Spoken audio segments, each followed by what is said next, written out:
All right, we're doing it. Let's see. I'm not going to freeze. I have a good feeling about today's show. I am feeling good. All right, so far so good, right? We haven't started yet. As soon as you make me host.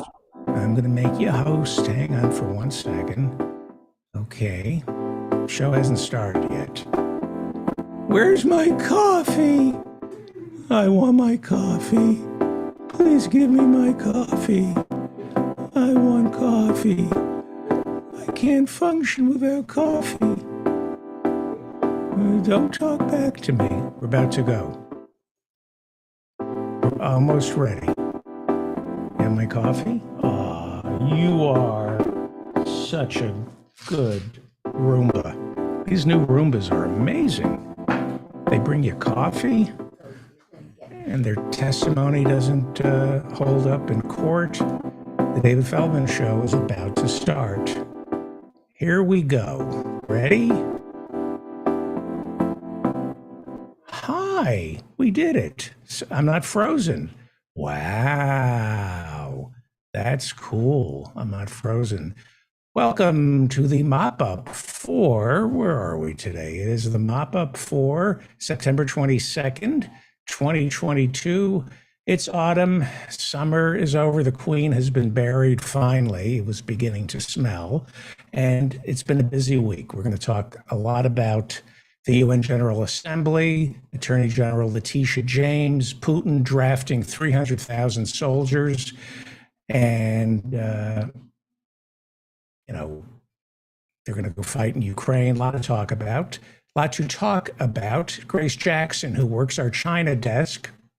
I love saying that. Grace Jackson, who works our China desk, will be joining us from Great Britain in about an hour to talk about this week's UN General Assembly meeting in New York and what it means for China, Taiwan, and Russia. And then Royal Watcher, and childhood friend of King Charles, Sir Arthur Grebe Streebling, will join us from his estate on Ribington Hall, which abuts Sandringham Palace, one of the king's homes. He keeps a place, I think it's in Norfolk, I'm not sure. Sir Streebling will tell us how King Charles is faring after wrapping up his second week as King of England. And if memory serves, I'm going to ask Sir Greebling about this. I believe he dated Princess Anne. I think we'll find out what Princess Anne was like in the gunny sack. Don't forget, office hours is this Friday night. We start at 8. I start the first 90 minutes, and then the community takes over with lectures, conversations, screenings of documentaries, and various teachers teaching various things. We have Professor Jonathan Bick teaching 2 classes this office hours, one, as always, on the Twilight Zone, and then he does another course on Star Trek. We have weekly marks, lots of stuff. We'll talk about that later. Go to my website for the link. All you need is Zoom. And while you're at my website, sign up for my newsletter. It comes out every Friday at 6 p.m. It's a wrap up for the week, and it includes an invitation for office hours, which starts 2 hours later. You should get your newsletter at 6, and then 2 hours later, we open up the Zoom room for office hours. Sign up for my newsletter. It's pretty amazing. It's, like I said, a wrap up for the week. It includes an invitation for office hours. Keep an eye out for my newsletter in your inbox, and go to my website to sign up. Again, if for some reason you cannot find the invitation, the link is always on my website. So if it's 8 o'clock and you don't see a link, you have no idea how to get into office hours, just go to my website, hit the menu, that's office hours, and it'll take you right in. We are live streaming today's podcast, as always, live right now on YouTube and in our Zoom room. You're welcome to join us to watch. To our listeners, if you would like to see how the sausage gets made, eaten, digested, flushed down the toilet, and then pumped into the Harlem River to spread polio for the unvaccinated, check out our YouTube channel or our Zoom room to watch us produce this show. Subscribe. You'll get the invitation every time we're doing a live show. It's free. All you need is Zoom to be in the Zoom room. All you need is YouTube to watch us live on YouTube. Like I said, we're live right now on YouTube with two competing chat rooms. One chat room is our virtual studio audience here on Zoom. And then we have another chat room that I'm beginning to love that's also on YouTube. I love both chat rooms equally because we have the mods. The mods are keeping both chat rooms honest and free from trolls and making sure the conversation is on point and we're a little more organized. It's autumn and we're getting back to work. We buried the Queen. It's autumn. It's back to work. So I want to thank the mods who today are Autumn Leaves, MIDI Doctors, Bob Carmody, M. Toussaint, Choking on Ashes, Lexi 444, S. Scott is Taken. I wonder if S. Scott is Taken is related to the Is Takens from Montauk. I wonder if there's any relation. Dent F, Andy Brown, Sarah Bush, and of course, Invisible Ninja, who does a great job getting our YouTube channel looking good. Well, I'm David Feldman coming to you from an air shaft overlooking a parking garage somewhere in Manhattan where the temperature is 78 degrees and partly cloudy. The time right now is 5:07. Most adults, PM Eastern on Thursday, most adults should be screened for anxiety. That's according to the Department of Health and Human Services. Gee, you think they finally realized most of us should be treated for anxiety? In a new report issued earlier this week, doctors warned that since COVID, Americans have been operating under incredible emotional stress. Really? It took a doctor to figure that one out. The HHS is also recommending that everyone under the age of 65 get tested for depression and anxiety. If you're under 65, go get tested. This is America. If you're under 65, you should throw yourself off a cliff.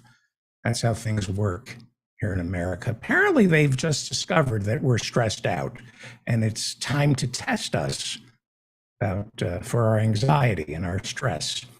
Yes, here are your test results, Mr. Feldman. You suffer from anxiety, and there's nothing you can do about it because you live in America, and you'd have to go out of pocket for your mental health issues. But we did our job. We tested you for anxiety.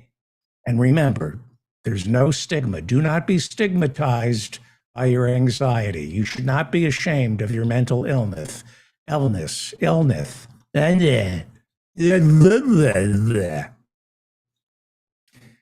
Remember, we can't do anything about your mental illness, but please don't be stigmatized by it. That's America.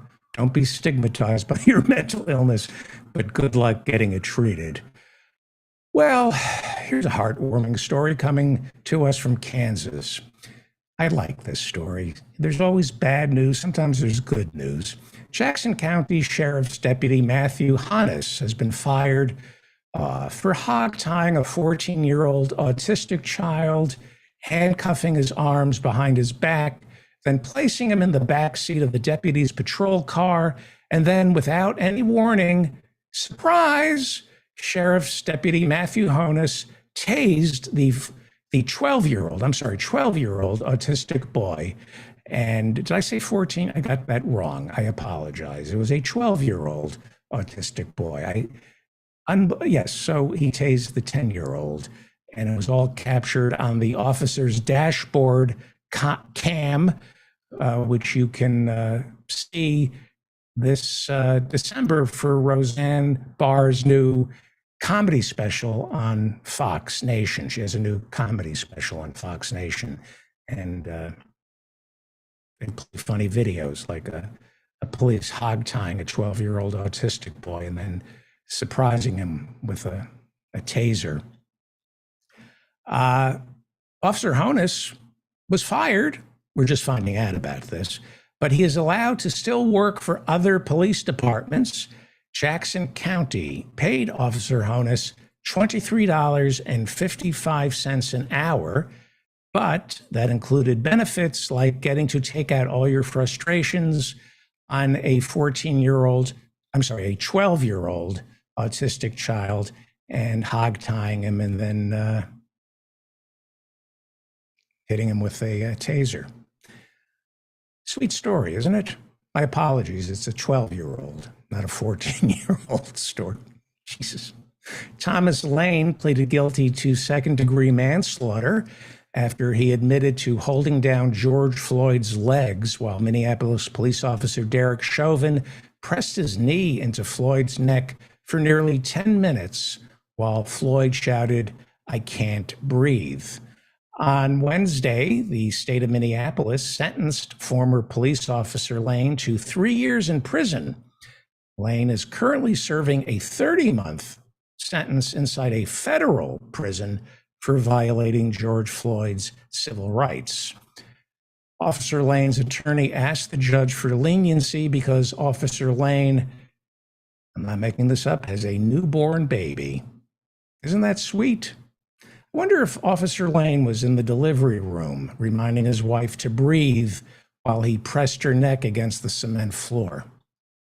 He had a child. All that's been going on for the past 2 years, he decided to have a child. Another example of why everyone who's a man should be an absentee dad. We don't need fathers. Well, more good news. Taco Bell announced that they will test market for a limited time only in Dayton, Ohio, carne asada steak made with Beyond Meat.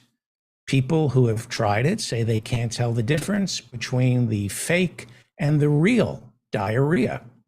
Beyond Meat has suspended their chief operating officer, Doug Ramsey, after he was arrested in a parking garage near Razorback Stadium at the University of Arkansas after he allegedly got into a fight with the driver of a Subaru who accidentally bumped into the tire of Ramsey's Bronco. Ramsey allegedly punched out the driver's back window, and then as a fight ensued, Ramsey allegedly bit off a piece of the man's nose. Sounds like Ramsey needs to try Beyond Boogers. Obviously, the CFO of Beyond Meat has that rare condition where he eats other people's boogers instead of his own. That's why I always cook with Beyond Boogers. By the way, Ramsey had been with Beyond Meat for less than a year. He worked previously for 30 years for Tyson, which manufactures fake imitation chicken. You should try a Tyson roaster. I swear it tastes like actual fake chicken.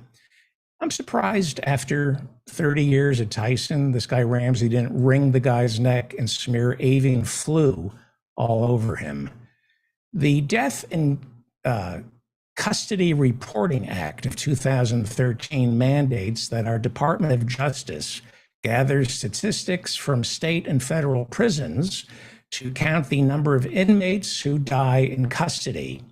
Well, a new report from the General Accounting Office says that our Justice Department is not keeping track, and they forgot to count close to 1,000 deaths in prisons, jails, or police custody for 2021. So let me make this clear here.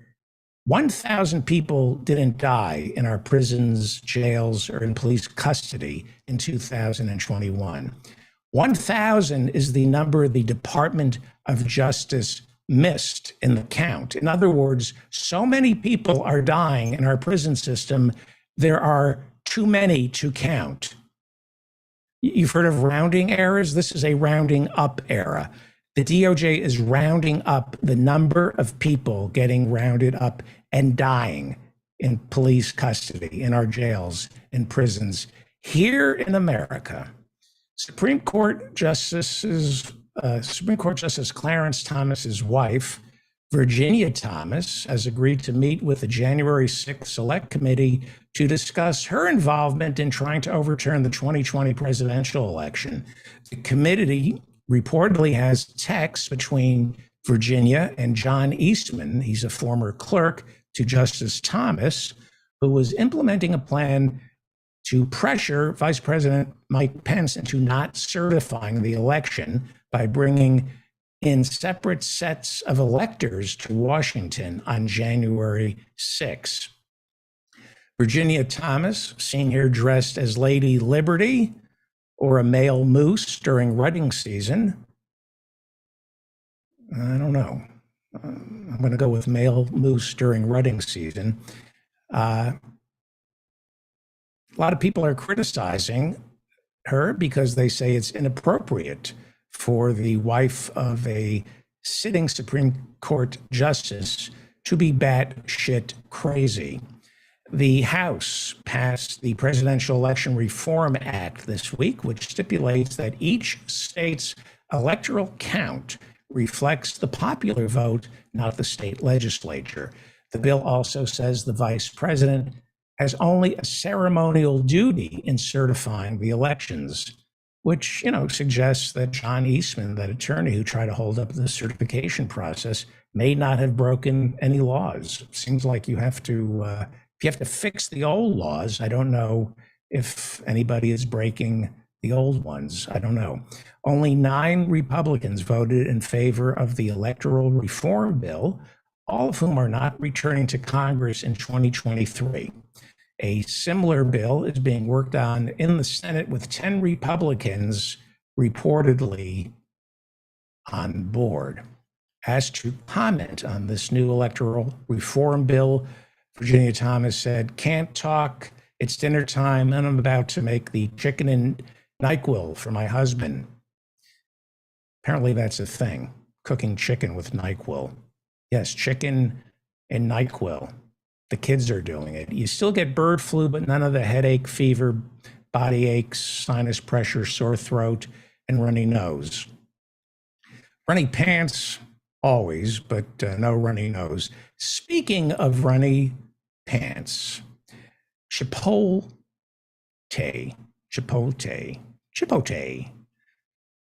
After investigators in New Jersey discovered the fast food giant committed more than 30,000 labor violations against children, including long hours and no meal breaks for children, Chipotle has agreed to pay a $7.5 million fine.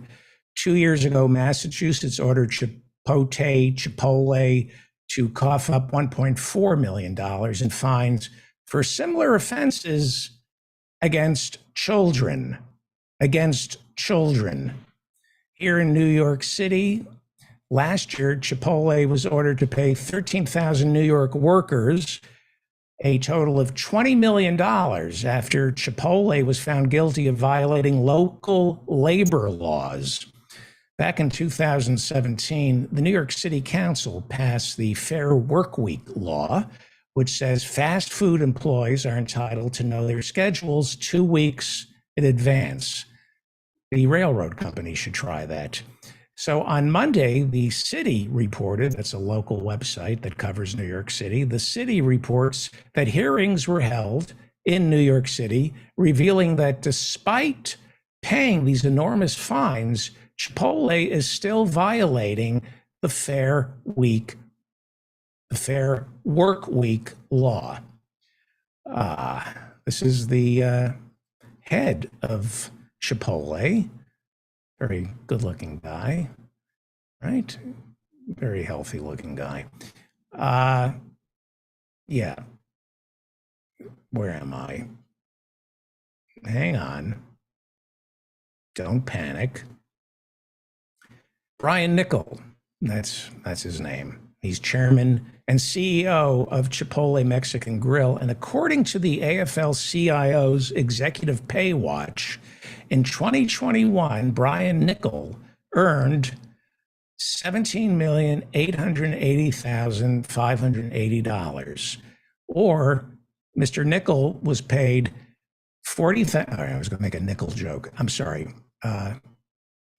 He earned $17,880,580.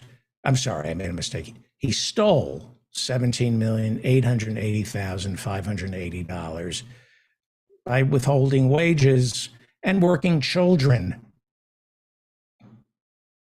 long hours and denying them meal breaks. Children makes close to $18 million a year, but the children working for Chipotle don't get meal breaks and work long hours like it's some novel by Charles Dickens. That's how he made $18 million. By the way, I looked up Chipotle stock. This is the God's honest truth. No dividends. Chipotle does not pay dividends. Zero. It screws the workers and the investors. There's your end stage capitalism, right? We've hired kids and pay them next to nothing, literally nothing. But how do we trim costs even more so I can pay myself more than $18 million a year? I got it. Screw the investors, right? No dividends.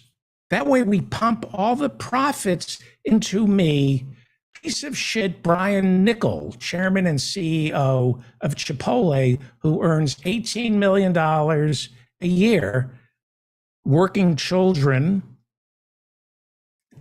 overtime and not paying them for overtime and violating labor laws, not giving children meal breaks. He's probably helping those kids because those meal breaks probably would have meant they're eating something from Chipotle and they could come down with another case of listeria, which Chipotle is famous for. So maybe it's a good idea not to give those kids meal breaks over at Chipotle. Brian Niccol, chairman and CEO. Look at his face, know the name. That is Brian Niccol, chairman and CEO of Chipotle. That is the CEO of Chipotle. You know, whenever I order from Chipotle, the first thing I always ask right after the food arrives is, why did I do this to myself? Why did I do this? I'm going to end up smelling like Meghan McCain's car seat for a week. Then after I ask that question, the second question I ask is, how many ants can there be in one burrito? It's a good question.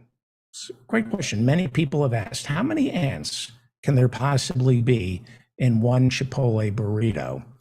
Well, it turns out, this is interesting, there are 2.5 million ants for every single human on the planet. The National Academy of Sciences published results from this year's ant census. Yes, there's an ant census. So if there are 2.5 million ants for every single human on the planet, how many ants are there? You want to figure it out? There are about 8 billion people on the planet Earth. There's 2.5 million ants for every human. Give up. The answer is 20 quadrillion. There are 20 quadrillion ants on the planet Earth. Now, in all fairness, because some parts of the American Constitution haven't been updated for centuries, when they take the ant census, black ants are only counted as 3/5 of an ant. So that's why your numbers were probably off. But if you count black ants as 3/5 of an ant, then the number of ants is 20 quadrillion. 20 quadrillion ants. How much is that? A lot. By the way, that's a rounding. It's 20 quadrillion, give or take 3 or 4 bajillion. And a bajillion, by the way, is 100 Brazilian. And a Brazilian is very painful. very, very painful. And but we podcast hosts do to look beautiful for you. It's I don't know why I do it. It's horrible. 20 quadrillion ants, according to the National Academy of Sciences. 20 quadrillion ants weigh 70 megatons, but that's with their shoes and belt on. America is fascinated by ants, especially worker ants. We study worker ants because they're mostly female and never form unions. Unlike the 274 workers at a Home Depot in Philadelphia who filed a petition this week with the National Labor Relations Board to form a union. A spokesman for Home Depot said that they are aware of Home Depot Workers United, but said, quote, "We do not believe unionization is the best solution for our associates." Our associates. They are not your associates or your partners or your teammates or your colleagues. They are your employees. Calling someone a manager doesn't make them management. That's one of the ways these box stores get out of paying overtime. They make someone a manager and suddenly they're considered management, so they don't get paid like ordinary employees. They're not entitled to overtime pay.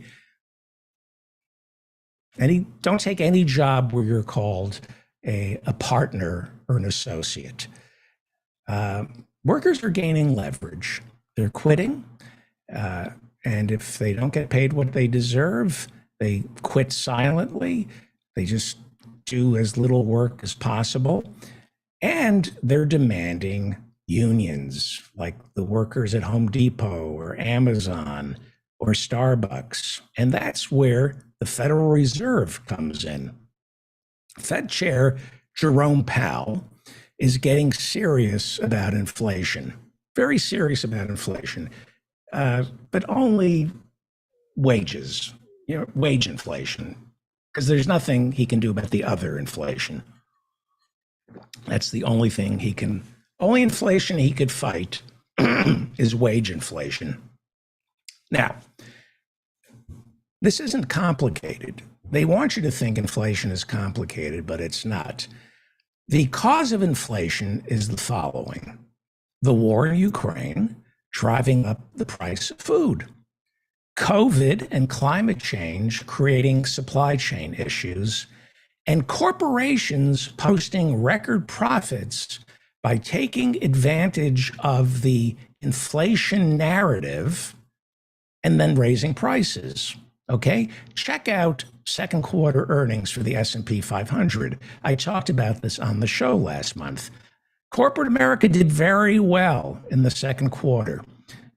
And they don't call it price gouging, they call it pricing power. That's an actual term Wall Street uses. Pricing power. It's price gouging. And inflation is caused because our Justice Department doesn't enforce antitrust laws. So places like Home Depot have a monopoly.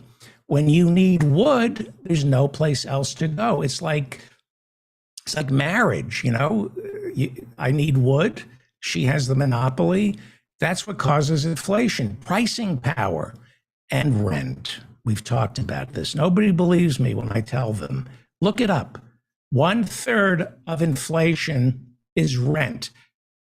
1/3 is rent. And by the way, half of people who rent live at or below the poverty line. So, you want to fight inflation? Pass a national rent control law, and 1/3 of inflation is under control. But no, that's not what our Fed did this week. Jerome Powell could have said, look, I'm chairman of the Fed. We have to bring inflation down, but I'm also mandated to keep unemployment down. But I don't care about workers. I just care about the bankers. But what he could have said is, look, we need to bring inflation down. I recommend we end the war in Ukraine. We do something about climate catastrophe. uh, and COVID interrupting the supply chains. We should break up these monopolies so there's some competition when it comes to pricing and rent control. We should have national rent control because 1/3 of inflation is in rent. That's what he could have done to tackle inflation, but instead he decided to raise interest rates to 3.25%, the highest level since the Great Depression. This will have no effect on inflation whatsoever. What it will do is bring down wage inflation. When he made the announcement, Fed Chairman Jerome Powell said, "This is a bitter pill, and we need some tough medicine. This is what we have to do to tame inflation." And he specifically warned of, quote, steep job losses. See, he knows what he's doing and he knows who he's working for. He's creating job losses. That's all he's doing. More job losses, right? Then the labor market can't demand to go union or wage increases. That's how he's taming inflation, by screwing the workers. Make no mistake. Oh, it's Jackie Martling. I wonder what he has to say. Can't talk. Okay, it's Jackie Martling. My phone never rings, and I get a call from Jackie Martling. Jackie the Joke Man Martling called me. I should turn my ringer off. London Lee might decide to call. Anyway, so make no mistake about this. This country wants you working for little to no money. That is the plan. Well, the Dow responded yesterday by dropping 500 points. Like I said, one of the big drivers of inflation that nobody is talking about is climate catastrophe. Crops are dying in the American West as the American West suffers from the worst drought in 1,200 years. Farmers can't grow food. So what happens when there's a shortage of food?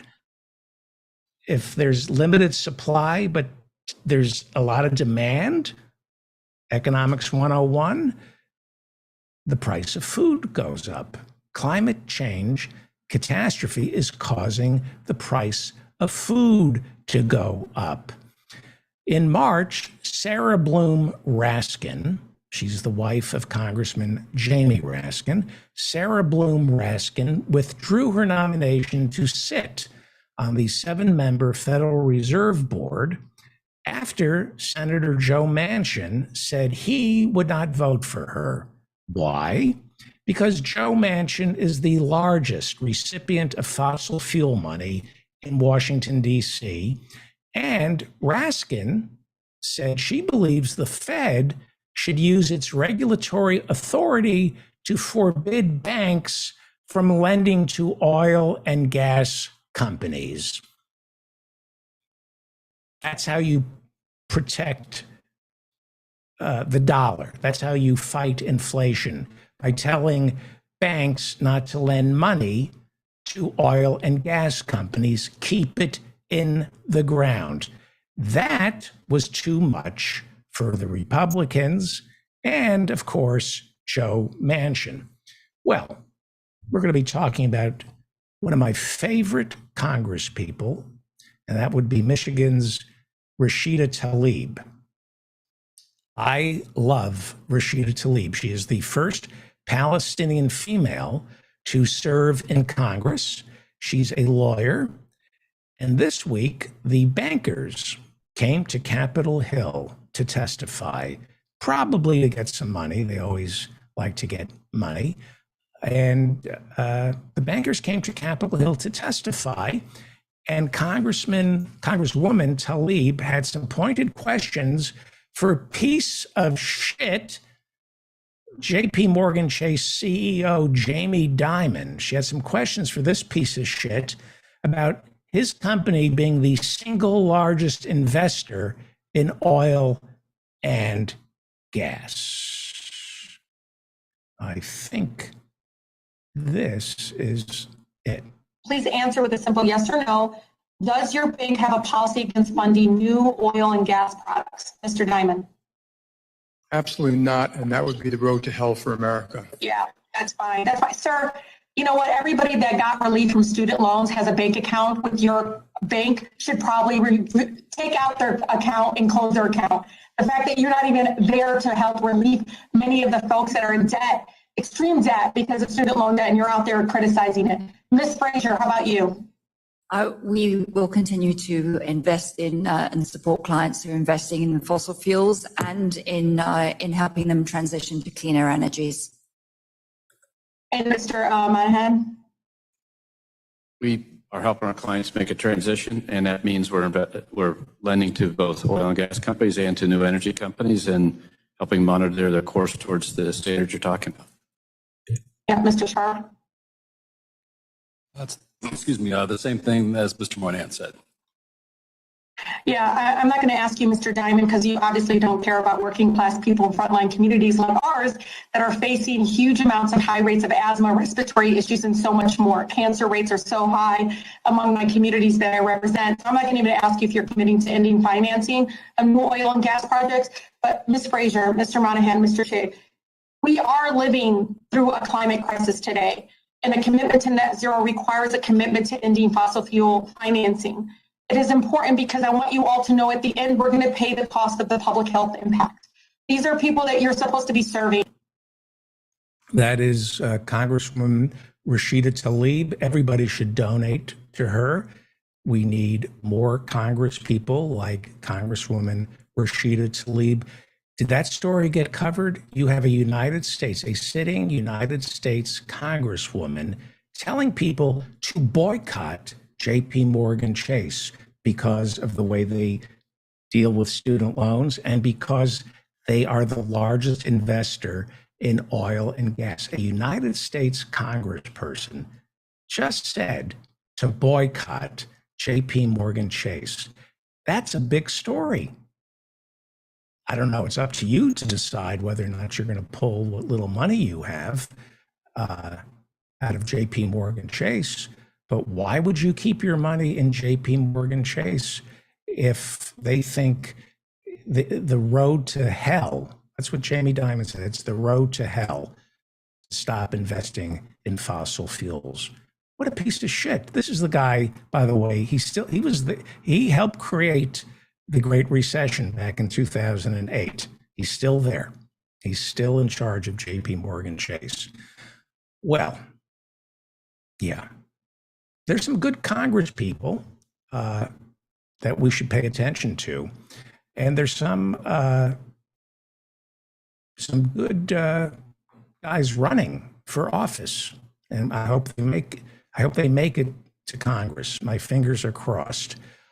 I usually vote for Democrats, but I'm a patriot, and I like this guy, J.R. Majewski. J.R. Majewski. How can you not love a guy who's anti-Semitic, but has the word Jew in his last name? J.R. Majewski is running for Marcy Kaptur's seat in Ohio. She's the Congresswoman, Democrat. We had her on the show. And J.R. Majewski, God bless you, has been endorsed by Donald Trump because J.R. Majewski was there at the Capitol on January 6th.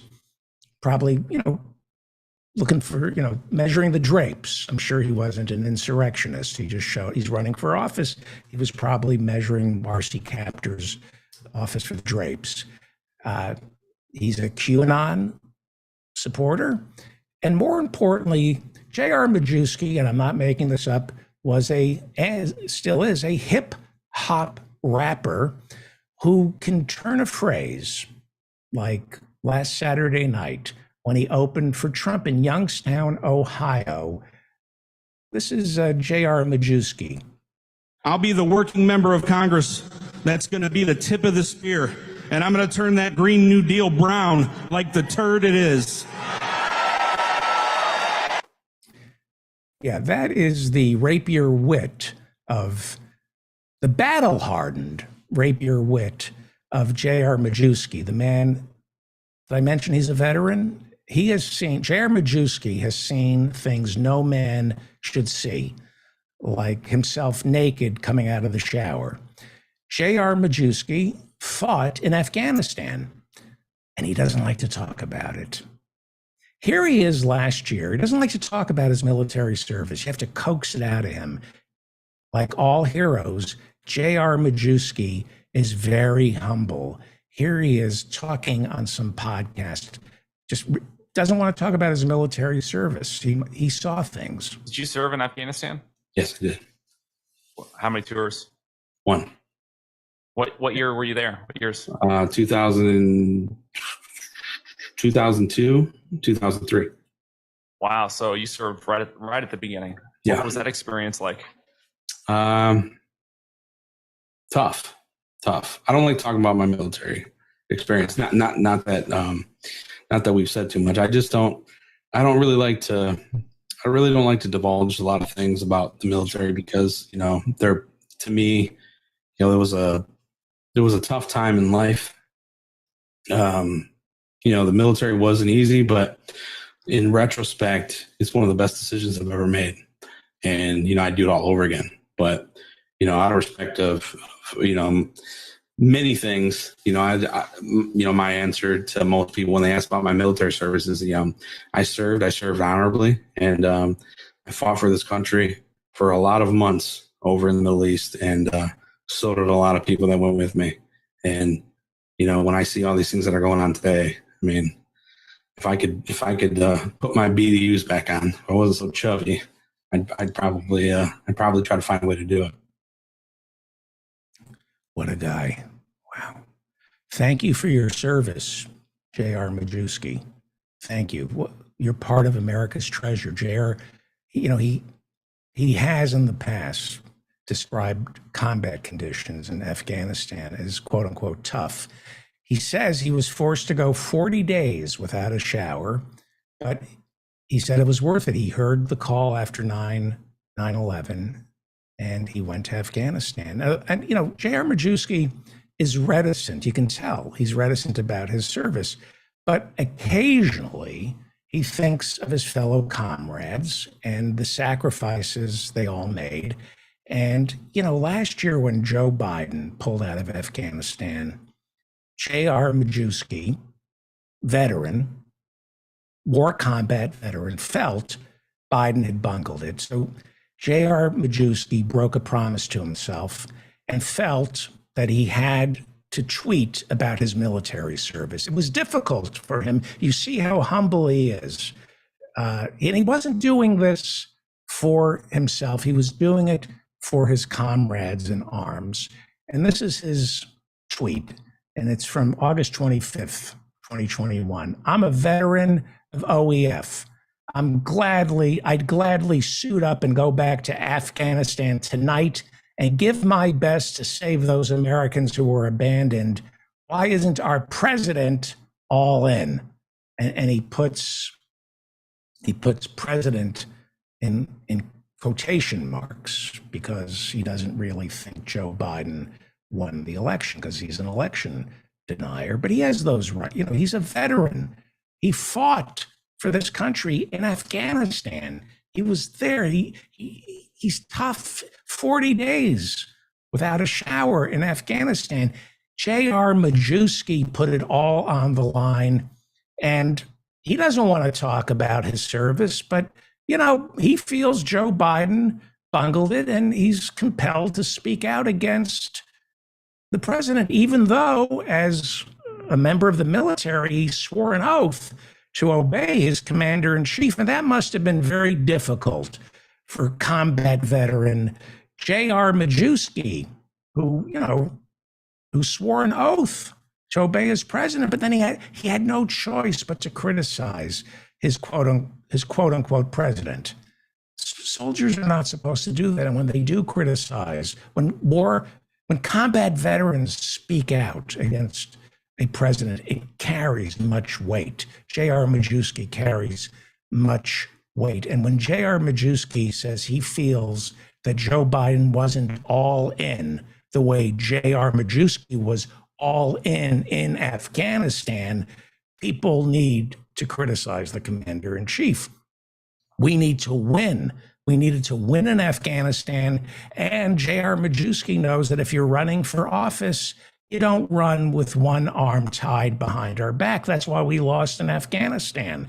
And he's running for office to win, which means that once again, combat veteran J.R. Majewski had to compromise his principles and be a bit of a braggart and remind voters that unlike his opponent, Congresswoman Marcy Kaptur, he, J.R. Majewski, heard the clarion call to defend freedom overseas right after 9/11. And here is his latest video. Here is his latest video. And this must be hard for him because he's reticent about his military service. And I'm willing to do whatever it takes to return this country back to its former glory. And if I gotta kick down doors, well, that's just what patriots do. When I'm elected, I won't bow to establishment pawns or power-hungry radicals. I will hold my own and demand that once again, America stands independent and strong like the country that I fought for. Yes, like the country J.R. Majewski fought for.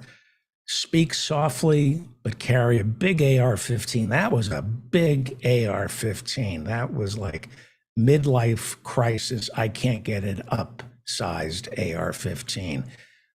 And the guy wants to win. And campaigning for office is a battle. It is. And campaigning for office, they come at you. They come at you. And J.R., he's battle toughened, J.R. Majewski, because he served in Afghanistan. He's a combat veteran. And he went 40 days without a shower. So unlike the other weak-willed milksops running for office, he's a candidate and he's prepared to take incoming like this, right? Duck and cover. Ohio GOP House candidate has misrepresented his military service. So the Associated Press looked into his military record. Apparently, J.R. Majewski didn't serve in Afghanistan. He didn't serve in Iraq.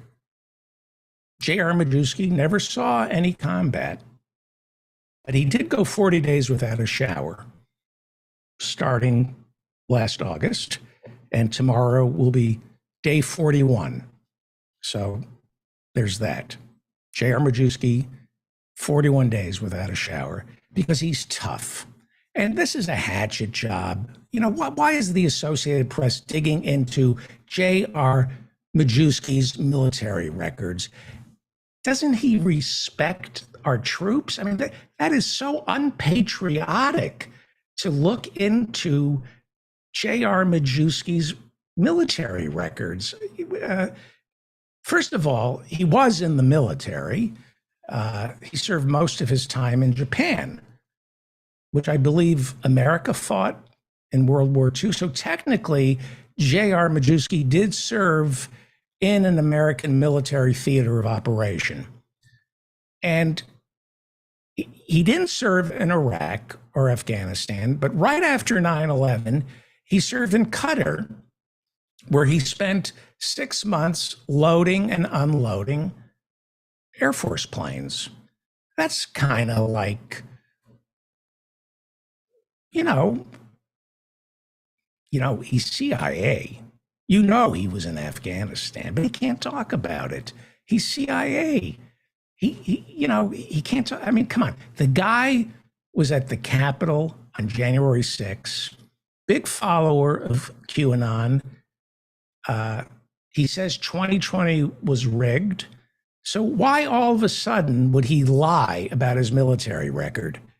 It just doesn't make any sense that a guy who would be at the Capitol on January 6th, a follower of QAnon, somebody who thinks Joe Biden isn't a legitimate president, why would he lie about his military record? It makes absolutely no sense. I'm still voting for J.R. Majewski. I don't live in Pennsylvania, but apparently you don't need to live in Pennsylvania to run for office there or vote. So I'm voting for J.R. Majewski. I think he's fabulous. I do. He didn't lie about his military record, and I think the Associated Press owes him and all the soldiers out there who didn't serve an apology. All the people who pretended to have seen combat. The Associated Press owes not just the men who pretend that they saw service, but their families. Because they don't know if their father or husband is going to come home. A lot of times these guys get punched for pretending to have been in Afghanistan, and they go to the hospital for a day. You know, AP owes this guy an apology. By the way, he wouldn't lie about his service because it's against the law. I think it's against the law. Well, at least it used to be against the law. The Stolen Valor Act was passed back in 2005. It was signed into law in 2006 by President George W. Bush, who pushed that through Congress. He made it a crime for anyone to falsely claim heroics on the battlefield. Didn't want anyone lying about the war he lied about to get us into. He literally, George Bush, I don't know if you remember, but George W. Bush, piece of shit, lied us into Iraq and Afghanistan, right? He lied. People forget that he lied us into Afghanistan because the Taliban didn't attack us on 9/11. Al-Qaeda worked out of Saudi Arabia, Pakistan, and the hills of Afghanistan. So he lied. And then he introduced the Stolen Valor Act of 2005 to make sure nobody can lie about the war except him. Unfortunately, the Supreme Court overturned the Stolen Valor Act of 2005, claiming it violated the First Amendment. So it's now legal once again to claim you fought in Afghanistan and Iraq in case, you know, the weekend's coming up and you get in the bars and you want to get laid. Yes, J.R. Majewski, he's a rapper also. I hope he raps when he gets elected. I hope he's going to rap. He raps I think he raps under the name, what's it? Remember Biggie Smalls? I think J.R. Majewski's rap name is Biggie Lies. Biggie Lies. I'll be the working member of Congress that's going to be the tip of the spear, and I'm going to turn that Green New Deal brown like the turd it is.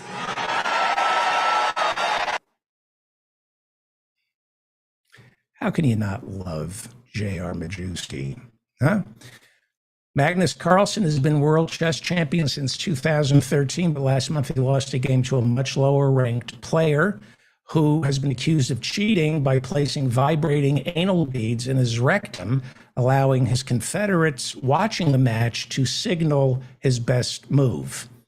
Vibrating anal beads to cheat at chess. Does anybody really believe that this guy is using vibrating anal beads to cheat at chess? It doesn't work.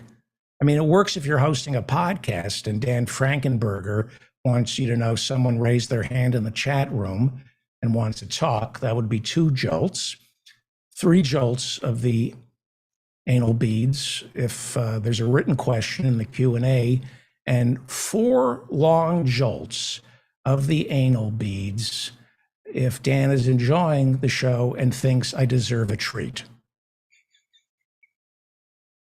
No jolts. Okay. All right. We're running out of time here. With Ukraine recapturing, we don't have time. Let me get to them. I want to talk about, is Grace here? I don't want to keep Grace waiting. Yes, she's here. Dan. Grace has not arrived yet. Okay. one little light touch on the vibrating anal beads. Let me scroll down here. Okay. Yeah. Okay. Well, the UN General Assembly was Wednesday, and the leader of Jordan, there we go, King Jordan, spoke to the UN General Assembly on Wednesday. King Abdullah II of Jordan, and he said he supports a two-state solution. I don't know what country he was talking about. A two-state solution. I guess he still thinks it's 1996 and he's talking about Israel. Somebody should tell King Abdullah of Jordan that it's 2022 and the King of Jordan is talking about a two-state solution that is more extraordinary than his rendition sites that he's still talking about a two-state solution. By the way, Jordan has extraordinary rendition sites. Before you get waterboarded, the CIA asks if you want flat or bubbly.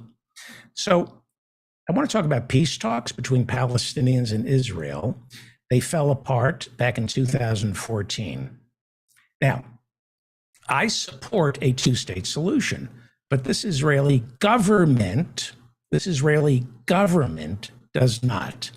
This conservative Israeli government prefers to harden the status quo, and that is not going to end well. Prime Minister of Israel, Yair Lapid, told the UN today that he too supports a two-state solution, and all the Palestinians have to do is put down their weapons and there will be peace. Now, there was a time when Israel was considered the underdog in all this, but for the time being, they've won. And the smartest thing for Israel to do is work towards some sort of two-state solution, because the alternative is a deepening nightmare in Gaza and the West Bank. I believe Jews need a country. I also know that anti-Semitism is on the rise around the world, and no matter what you do, it won't go away. So I support an Israeli state. But just like the way anti-Semitism isn't going to go away, the Palestinians aren't going to go away either. This can be fixed. But this Israeli government doesn't want to fix it. This Israeli government doesn't want to fix it. I don't like this Israeli government. I don't approve of this government. This Israeli government is expanding settlements in the West Bank, taking us further and further away from anything resembling peace. I do not approve of the Israeli government. Okay? Oh, look, it's Congresswoman Rashida Tlaib again. She's a Palestinian American and a lawyer. This week, she appeared via Zoom to address activists from Americans for Justice in Palestine Action, which includes American Jews. A couple of American Jews spoke. And they don't support the Israeli government. See, these are Jews who support Israel. They don't support this Israeli government. Also in the Zoom call were fellow Democratic Congress people Andre Carson, Judy Chu, Betty McCollum, and Marie Newman, who's been on this show, and her husband is Jewish. See, she supports Israel. She doesn't support its government.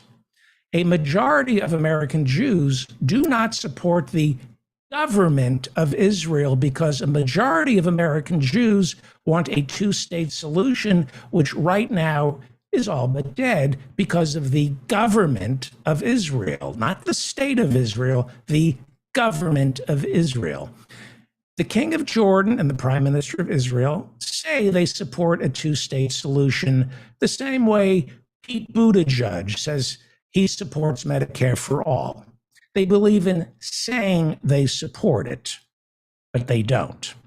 So Rashida Tlaib, who everybody should donate to, said this to Palestinian activists yesterday. I want you all to know that among progressives, it has become clear that you cannot claim to hold progressive values, yet back Israel's apartheid government. And we will continue to push back and not accept this idea that you are progressive except for Philistine any longer. Well, she called it Philistine. She didn't have to call it Philistine. Well, she said you can't call yourself a progressive and still support the Israeli apartheid government. The Israeli apartheid government. There aren't any progressives in this coalition that's been put together, this government. They're not progressives. Why would progressives support this Israeli government? They support Israel's right to exist. They don't support this Israeli government.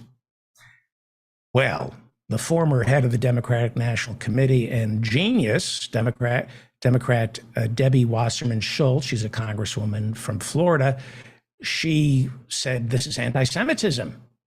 And Representative Jerry Nadler, who fancies himself the leader of the Jewish Democratic Caucus, said the notion that one cannot support Israel's right to exist as a Jewish and democratic state and be a progressive is nothing short of anti-Semitic. She didn't say anything about supporting Israel's right to exist as a Jewish state. She said she didn't support this apartheid Israeli government. That's what Debbie Schultz accused her of being, anti-Semitic. Congressman Jerry Nadler accused her of being anti-Semitic. The Anti-Defamation League accused her of being anti-Semitic. You're an anti-Semite if you say, in order to call yourself a progressive, if she's saying that that you have to they are accusing her of saying you have to reject Israel's fundamental right to exist. Otherwise, you can't be a progressive. That's not what she said. She was attacking the Israeli government, not the state of Israel, which I'm sure she's no fan of. But there's a difference between attacking a government and the right of a country to exist. It would be like blaming the Anglican Church for the British genocide in Kenya. To say that she's anti-Semitic because of the Israeli government would be like blaming Anglicans for British genocide in Kenya. There's the Anglican Church, which is the official religion of Great Britain, and then there's the government. Nobody's blaming Anglicans for the treatment of the Mau Maus. And yes, there is anti-Semitism in this world, and it's getting worse. Being against Israel's treatment of Palestinians doesn't make you anti-Semitic. It makes you pro-human rights, which is what progressives are. You can, like me, David Feldman, support Israel's right to exist and oppose the settlements in the West Bank. You can oppose the killing of Palestinian American journalists and still be call yourself a Zionist. I got news for Jerry Nadler, the Anti-Defamation League, and Debbie Wasserman Schultz, and all the people who are calling Rashida Tlaib an anti-Semite. It's not a good idea to make this Israeli government synonymous with Judaism and the state of Israel.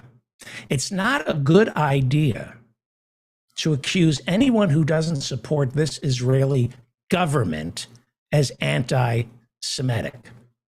It's not good. It's not good for the Jews in Israel or America. Rashida Tlaib is a great congresswoman who deserves our support. Anti-Semitism is on the rise. Jerry Nadler, the Anti-Defamation League, and Debbie Wasserman Schultz should be very, very careful throwing the term anti-Semitism around. If anyone who disagrees with the Israeli government is an anti-Semite, then everyone is an anti-Semite, including me, and I'm not anti-Semitic, and I recognize Israel's right to exist. The majority of American Jews would be deemed anti-Semitic by these standards because they do not support this Israeli government. American Jews, and many, not the majority, but almost half of Jews in Israel, do not like what they see going on in Gaza and the West Bank. This government in Israel barely got elected. So there are a lot of people, a lot of Jews in Israel who do not like the Israeli government. That doesn't make them anti-Semitic. Anti-Semitism is a powerful accusation.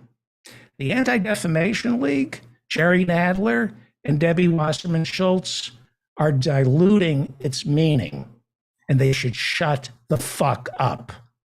You're listening to The David Feldman Show, davidfeldmanshow.com. And by the way, anybody who disagrees with me is anti-Semitic. You're anti-Semitic if you don't agree with me. Don't forget office hours this Friday starting at 8 p.m. And is Grace here yet, Dan? Yep, she has arrived. Okay. Well, joining us, I don't see her. Here I am. There you are. Sorry, I got a little worked up. I didn't. That's quite all right. Grace Jackson works our China desk in Great Britain, and she joins us today from Great Britain. Did you watch the UN General Assembly? Everybody, all the great leaders of the world gathered in New York City to address the General Assembly. This happens every September to kick off a new season. And did you watch it? And I read some things about it. I watched a little bit. I watched a snippet of Liz Truss, our new Prime Minister. She gave an interview with the BBC on top of the Empire State Building in New York before going down to the UN, or going up to the UN rather. And that was pretty cringe. I mean, I think she's very smart, don't you? You think Liz Truss is... I know. I think she's a few sandwiches short of a picnic. That's your leader. She's can't criticize your government. Don't criticize your government. You're anti-Anglican. You hate why do you hate Anglicans? When you criticize the British government, that's anti-Anglican. Indeed. Sorry, I don't mean to give you a rough time, but I just can't sit back and allow Anglicans to be persecuted this way. Absolutely. So you did watch. What did Liz Truss, Prime Minister, PM, say? PM Truss. I think she thought she was being very clever with her choice of location, by the way, on top of the Empire State Building. I read that the last British Prime Minister to visit the Empire State Building was actually Churchill. So perhaps there's some posturing going on there. But maybe funny she'll that have the same luck crossing a New York City street as Liz Truss did, as Winston did. Winston didn't look both ways, right? You know that, right? No, what are you talking about? He got hit by a bus. Did he? Yeah. Oh my God, this is because he was a conservative. He only looked to his right, and he didn't see the bus coming to his left. This is true. He was hit by Winston Churchill was hit by a bus. Well, that scene wasn't in The Crown, so I have no idea about that.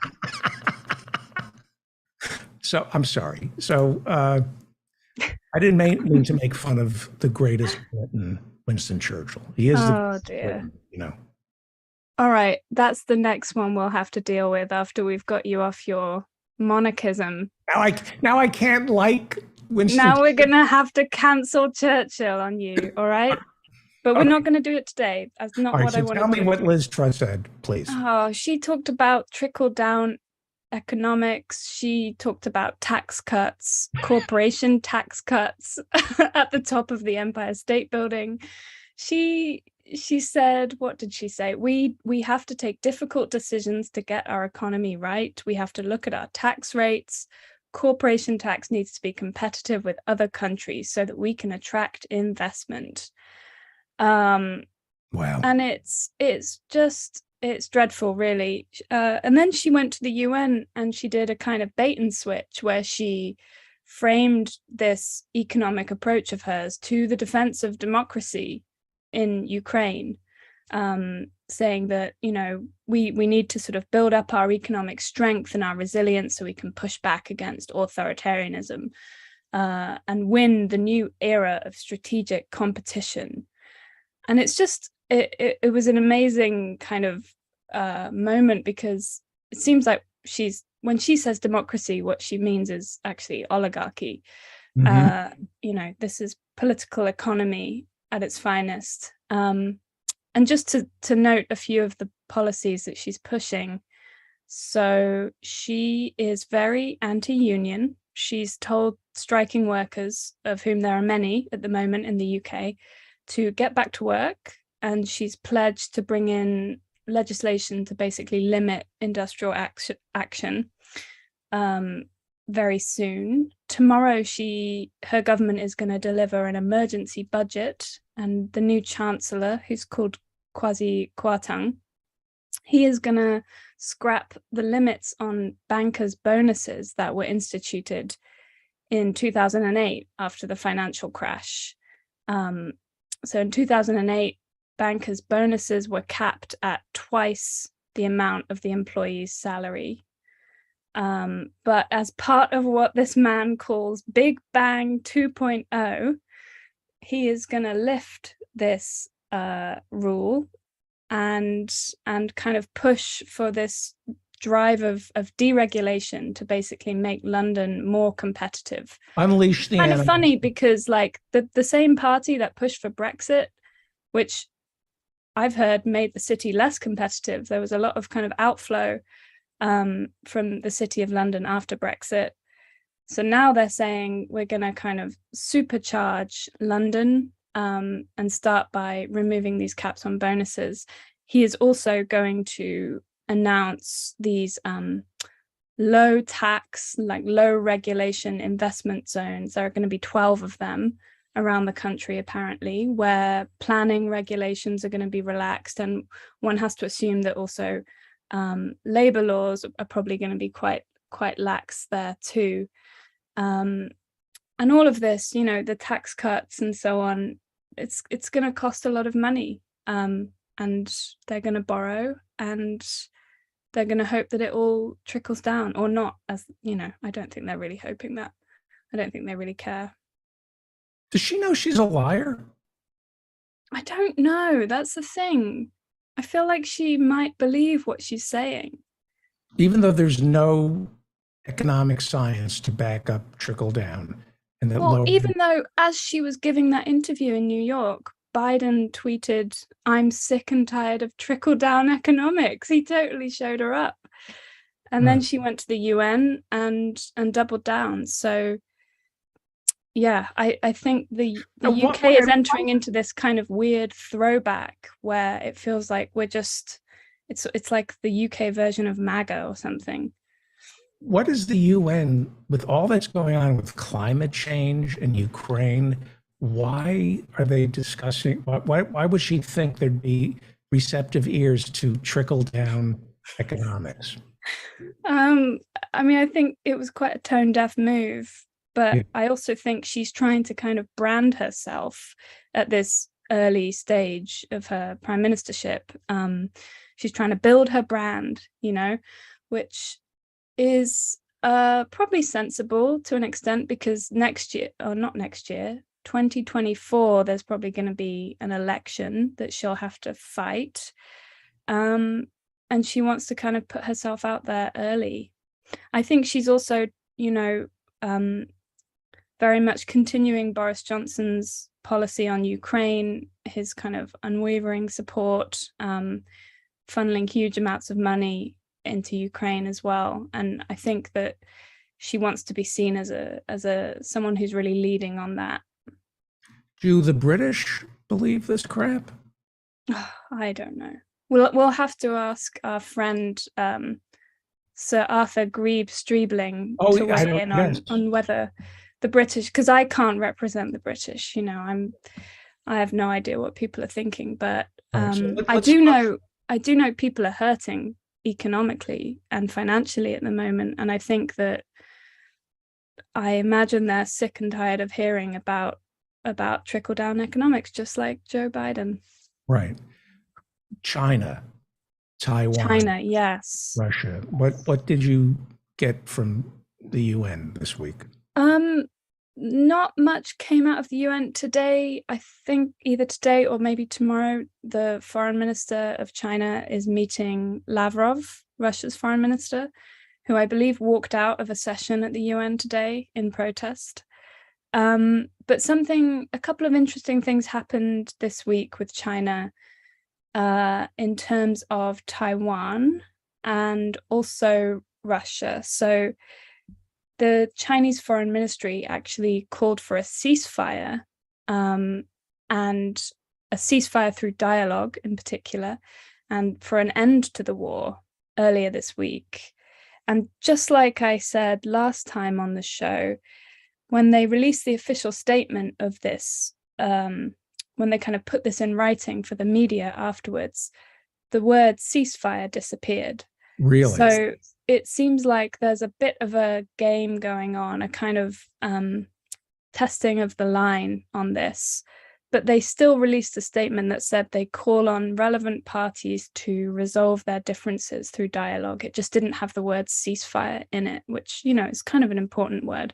Yeah. But it seems like after India also kind of slapped Putin on the wrist last week,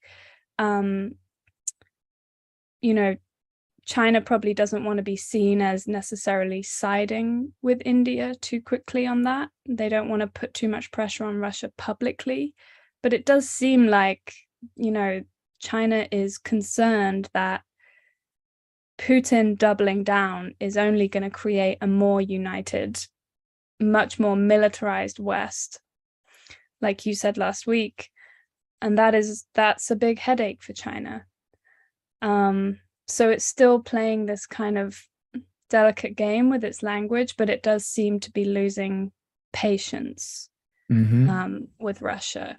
And so I think the day after that, there was a statement on Taiwan that came out of the Chinese government that was a little bit softer than ones we've had before. And it obviously came after, I think Joe Biden went on 60 Minutes and said that the US would defend Taiwan if China invaded. He's got a habit of saying this now. And then, the State Department immediately kind of dial it back and say that's intentional. I mean, I think it's. I quoted you on Monday's show saying you taught us about strategic ambiguity. And yes.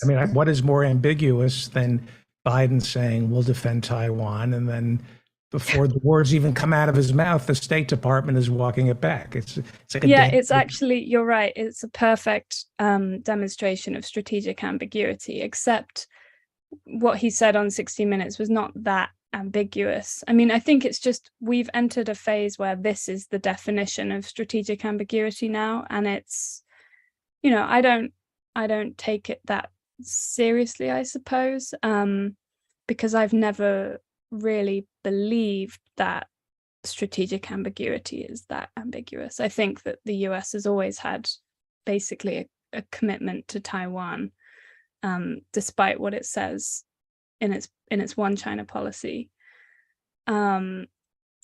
Anyway, China has this week released a statement that said that well, it didn't use the word force. So in the past few years, whenever this has come up, questions of whether, if Taiwan declares independence, the mainland have always said we would countenance the use of force. In this statement, he said that China would take resolute measures against provocative moves by Taiwan, but he emphasized that China would introduce policies to help Taiwan and to highlight the benefits of integration and encourage people-to-people exchanges. He said the motherland must be unified and will certainly be unified, and this is a historical trend that no one can stop. And this is interesting because I think this is where the kind of where the cross-strait relationship is heading. It's into this idea that China's going to have to use much more carrot than stick if they want to actually persuade Taiwanese people that they would govern in a way that doesn't, completely undermine their way of life. Whether that is the case, I'm really not sure. And I don't think that many people in Taiwan are going to be convinced by that. But it's interesting to see that the rhetoric is softening a little bit this week. And I think it's significant that it comes in the context of this escalation in Ukraine by Putin. Fantastic. Grace Jackson is the co-host of Literary Hangover. How do we follow you on Twitter? Oh, it's just Grace Jackson on Twitter. Fantastic. Now because I'm going to get complaints. Because we have Sir Arthur Grieb-Streibling about to join us, and people are going to say, "Why did you cut off Grace?" But I did not cut, for the record, because you have fans, and people say you cut Grace, right? We scheduled 20 minutes, right? Yes. No, I'm dying to hear from Sir Arthur as well. Grieb-Streibling, yes, and so I guess you're familiar with his estate. Yeah. His estate. You've been to Ribington Hall? I mean, I may have driven past it. I'm certainly not permitted on the premises. I think he's got some quite tight security up at Ribington. Yes. Well, Grace Jackson is the co-host of Literary Hangover. Thank you so much for doing this. And people can follow you on Twitter at Grace Jackson. Next week, I hope to see you. Thank you. Great job. Thank you. Good night. Good night. Sleep tight. It's probably midnight by now, or even later. Yeah, it's getting on to midnight. Yes, the sun is setting over the United Kingdom. Good night. Well, this is very exciting. We have with us a friend of King Charles. He is the same age as King Charles. He grew up with King Charles. His estate abuts, I believe your estate abutted, or still abuts, Sandringham. Is that correct? Please welcome Sir Arthur Grieb-Streibling. Welcome, sir. Hello, sports fans, and once again, I say it's a unique honor for you to have me on your show. So thank you. Thank you. It is. Sir Griebling. So you're coming to us once again from Ribington Hall? That's correct. I very rarely venture from these grounds. Yes, and not much for me, you see. How would you say King Charles is doing his first week? Well, I saw him approximately 12 hours ago, wandering aimlessly around his back field. I don't know what was going on there. Seemed to be all alone. I have not a clue what's going on. He seemed in good fettle. I'll just put it like that. Good fettle. Mm-hmm. Had a lovely shotgun over his shoulder, and he was probably looking for to bag a few peasants. Yes. He hunts peasants. Yes, yes. Did you say pheasants or peasants? No peasants. Yes, waifs, strays, anybody who seems to the need to venture onto his land. Yes. When you say hunt peasants, like for the sport, not for eating the peasants, right? Oh no, they're very disgusting. Not edible at all.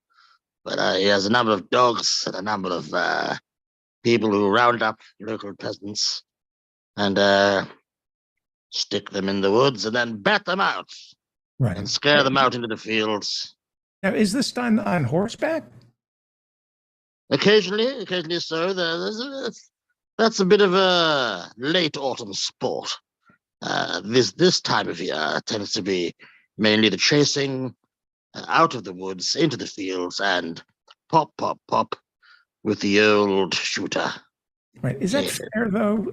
I know that they banned fox hunting, and then the next step, they said it was a slippery slope. We banned fox hunting. Next, they're going to ban the hunting of peasants.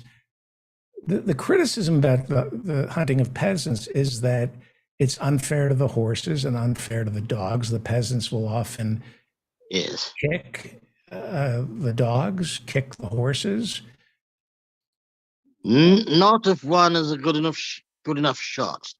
The agility of the peasant really does depend upon whether they are able-bodied or not. They're the easiest to get, so we let the children have a go at the disabled. The disabled peasants. Yes. So you have children hunt the disabled peasants. Yes. The mobile, the ambulatory peasants are hunted by the gentry. The gentry originally upon horses, as with the old fox, but occasionally on BMX bike and quads. Now, you grew up next door to Sandringham. Did you go on a peasant hunt? Ever? No, I found it quite abhorrent. Yeah, yes. I don't get it. And they say some of the peasants they like to feed a lot of fat into the peasants to make them to plump them up.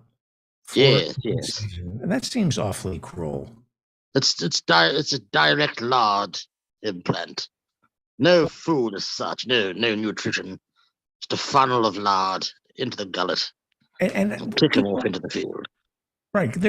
I think this started during the Elizabethan times, and they would be allowed to feast to plump. Now they're just shooting lard into the peasants.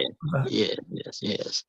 Back in the Elizabethan age, the original, let's say, Elizabethan age, peasants were very much a delicacy, and also there were superstitions around the eating of peasants, which some peasants were known to fend off scurvy.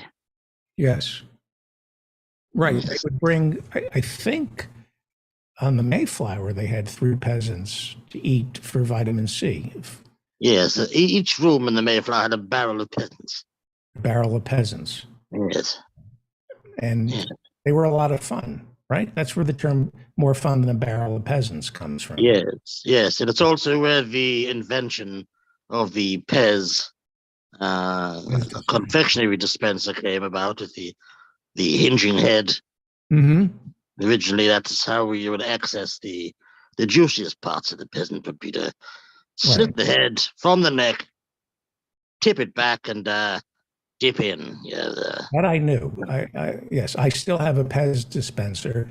Yes. I've never I tried peasant once, and it didn't agree with me. I should think it was quite upset. Yes. Yeah. Now, have they made changes? Because there was a time where the peasants could only be Catholic, and a lot of people felt that was discriminatory and non-inclusive. Are they adding new groups of people to the peasant hunt? Well, you may be aware we have a rife problem with illegal immigration. And, need I say more? This is one way of dispensing with. That's why it won't be tackled on any short-term basis, and that's why we keep promising the earth to stop it and allow it to carry on. Yes. Right. Taxidermists a lot of taxidermists refuse to work with peasants. Yes. Are there laws going to force the taxidermists? Because there was a time when taxidermists had no problem working with peasants, but now because of the woke culture taking over, a lot of taxidermists are saying, no, I won't touch this.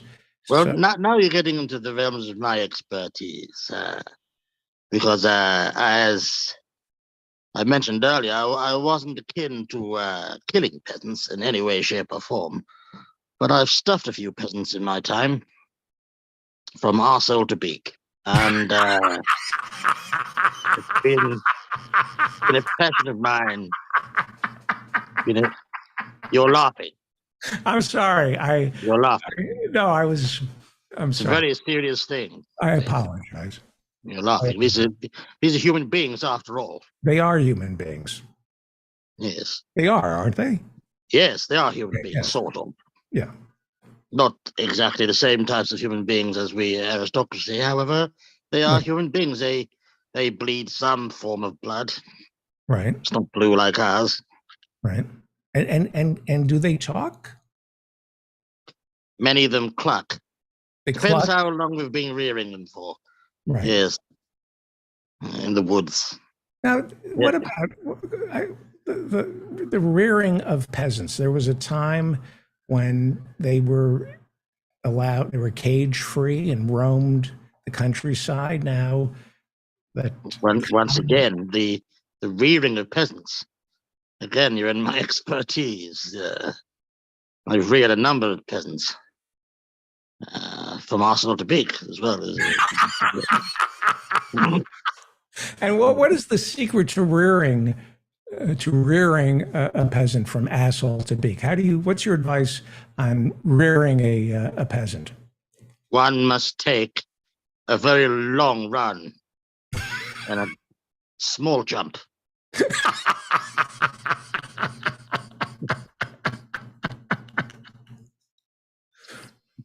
So yeah. Well, back to the king and the queen. We do have to wrap it up, and we are so honored to have Sir Arthur Grebe Streebling with us. He's currently on his estate, Ribington Hall, in Norfolk. Yes. Next door to Sandringham. Yes, Sandringham, Norfolk. Yeah. Yes, it's lovely. In the East Anglia, what we would call the rump of the United Kingdom. The rump. The arse. The ass. The curvy, round, slightly arousing buttock of the Isles. Yes. Really? Is that what it looks like? Yes. In fact, if you squint at a picture of the United Kingdom, it very much looks like a aristocrat with a top hat running with a peasant under his arm. Mm-hmm. Yes. But before you go, there are reports that Prince Andrew, who I believe you're the godfather, Prince Andrew's godfather, is that? I wish to admonish any responsibility I have in the area of Prince Anne for the purposes of Prince public Anne. relations. And Yes. did you date Princess Anne? This is the Kitty Kelly book that came out almost 30 years ago. I was encouraged to date Princess Anne, but at the time I was at boarding school studying horticulture. And I misread the whole incident and crept into her bedroom one night and crept under her nightie and started sawing her leg off to count the rings. But one could only date a trunk of such magnitude by sawing the leg off and counting the rings. And I didn't get that far, to be honest. Yeah. So you did share a bed with her? I did. Yes. Had no option, to be honest. She wanted her leg back, to be honest. What was she like in bed? You scream Well, when you try to saw her legs? Was she a screamer? She was definitely screaming at that point, yes. Yeah. As was I. But where she was screaming with fear, And trepidation, pain, The yes, pain and of anger. conversion, is that why it was painful for her when you No, were well, I think one can assume it's not often one gets a leg sawn off. right? Myself, however, I was screaming with elation. Two different screams. Right. Right. Well, thank you, Sir Arthur Grebe-Streebling. Would you come back on Monday to continue this, because we're on royal watch here. We are Yes. we're obsessed with the monarchy. Yes, I like to see this as an opportunity to shine a light on the British aristocracy, the Yes. foundation of the entire human race. And by the way, what did the Queen die of? Do we know? Syphilis.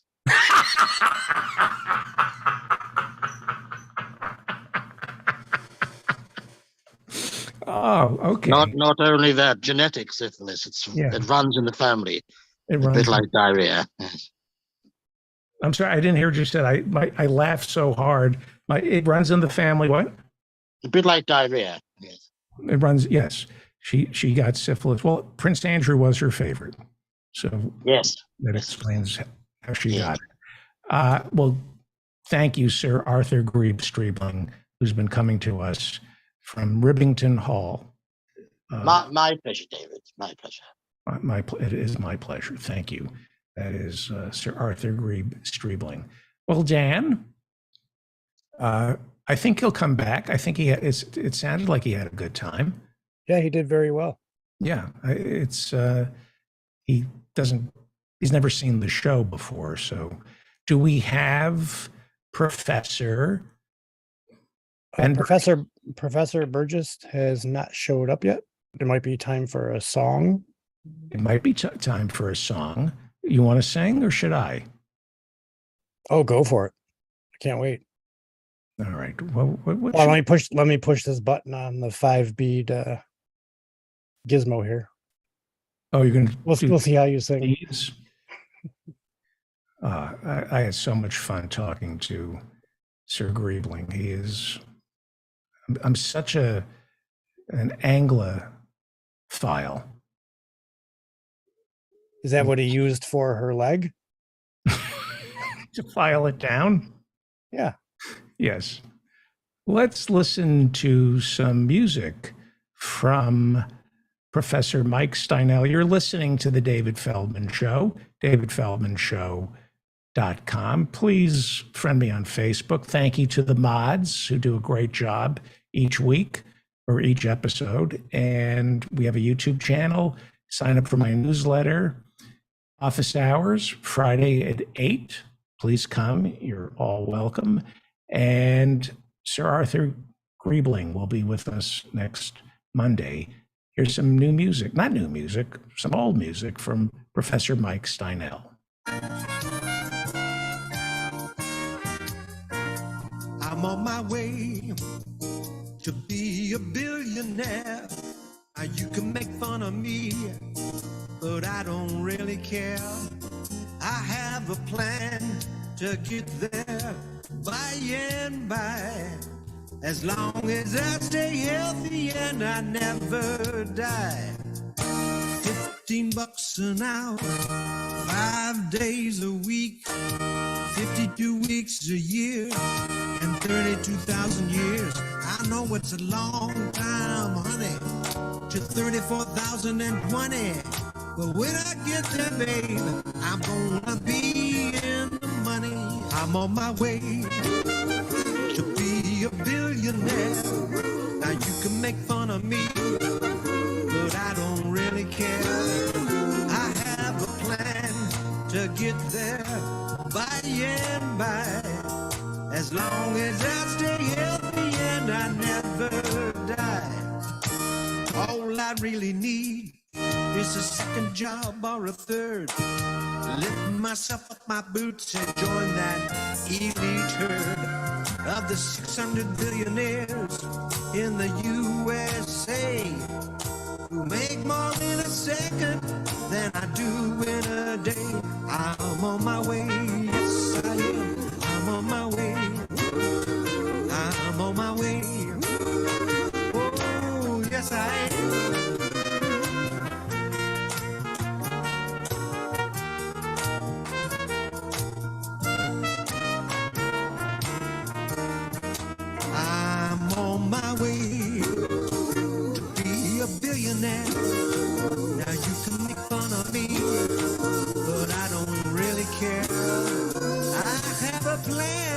to get there. Yes, I do, by and by. As long as I stay healthy and I never die. As long as I stay healthy and I never die. As long as I stay healthy and I never die.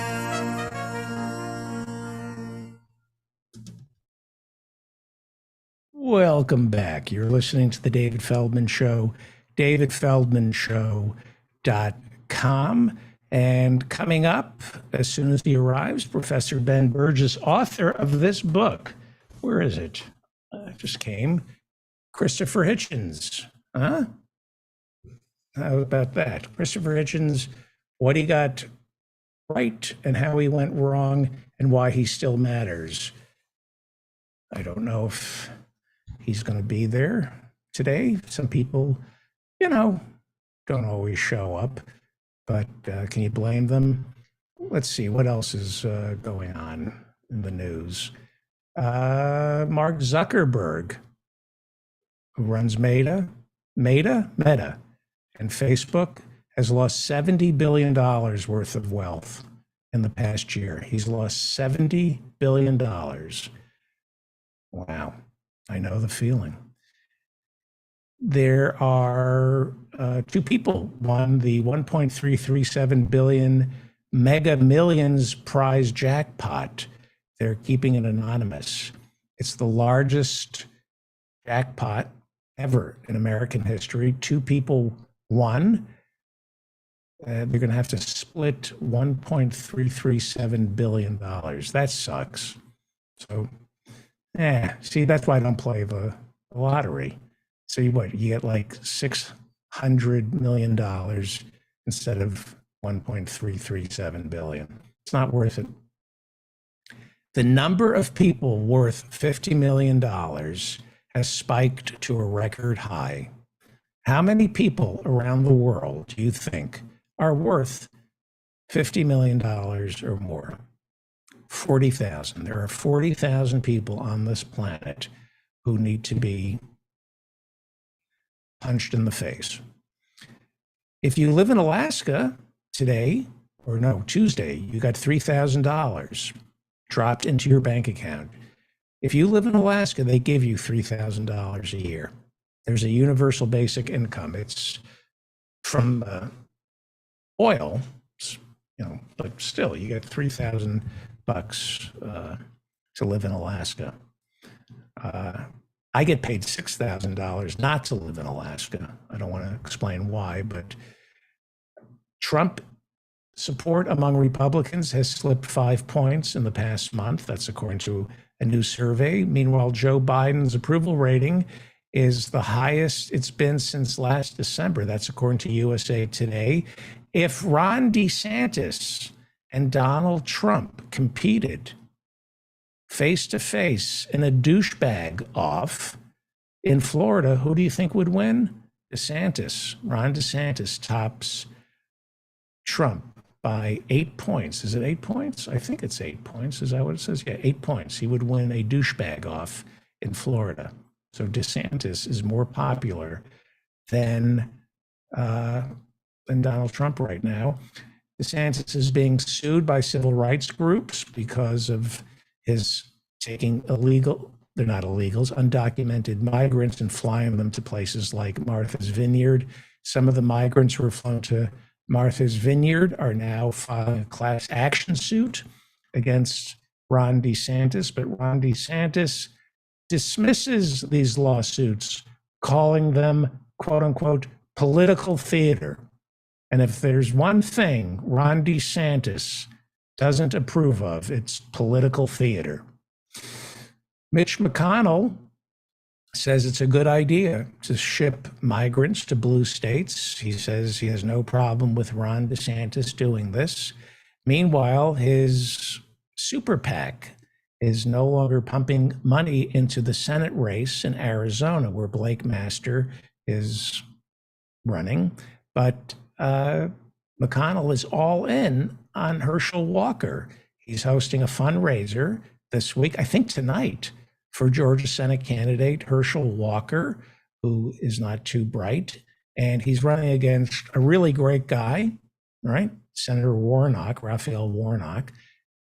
But you would think Raphael Warnock would have no problem defeating Herschel Walker. Herschel Walker is doing well in the polls in Georgia.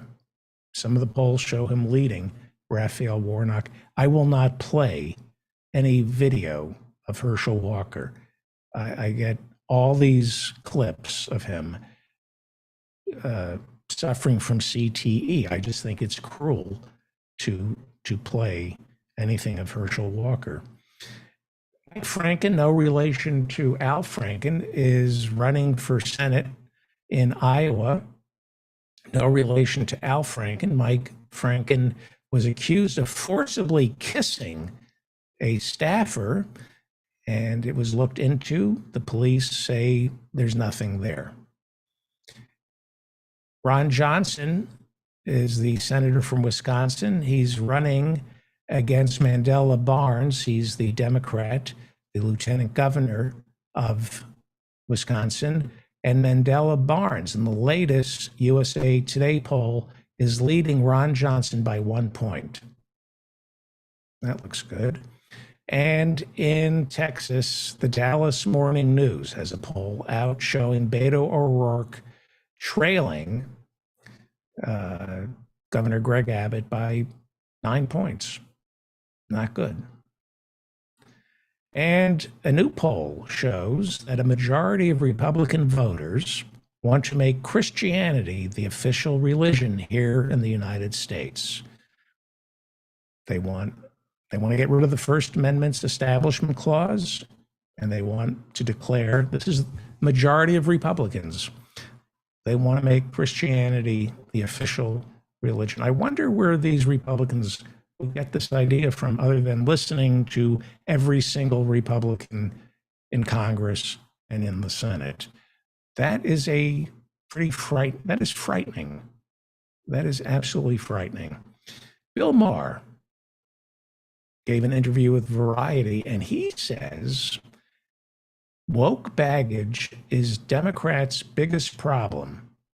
He says the biggest problem facing Democrats going into the midterms is woke baggage, and he says Democrats need to stop talking about pregnant men.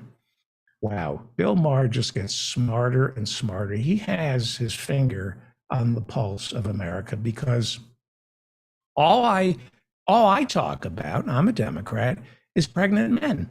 And all my Democratic friends, all we talk about is pregnant men. And Bill Maher is so smart. He's so right.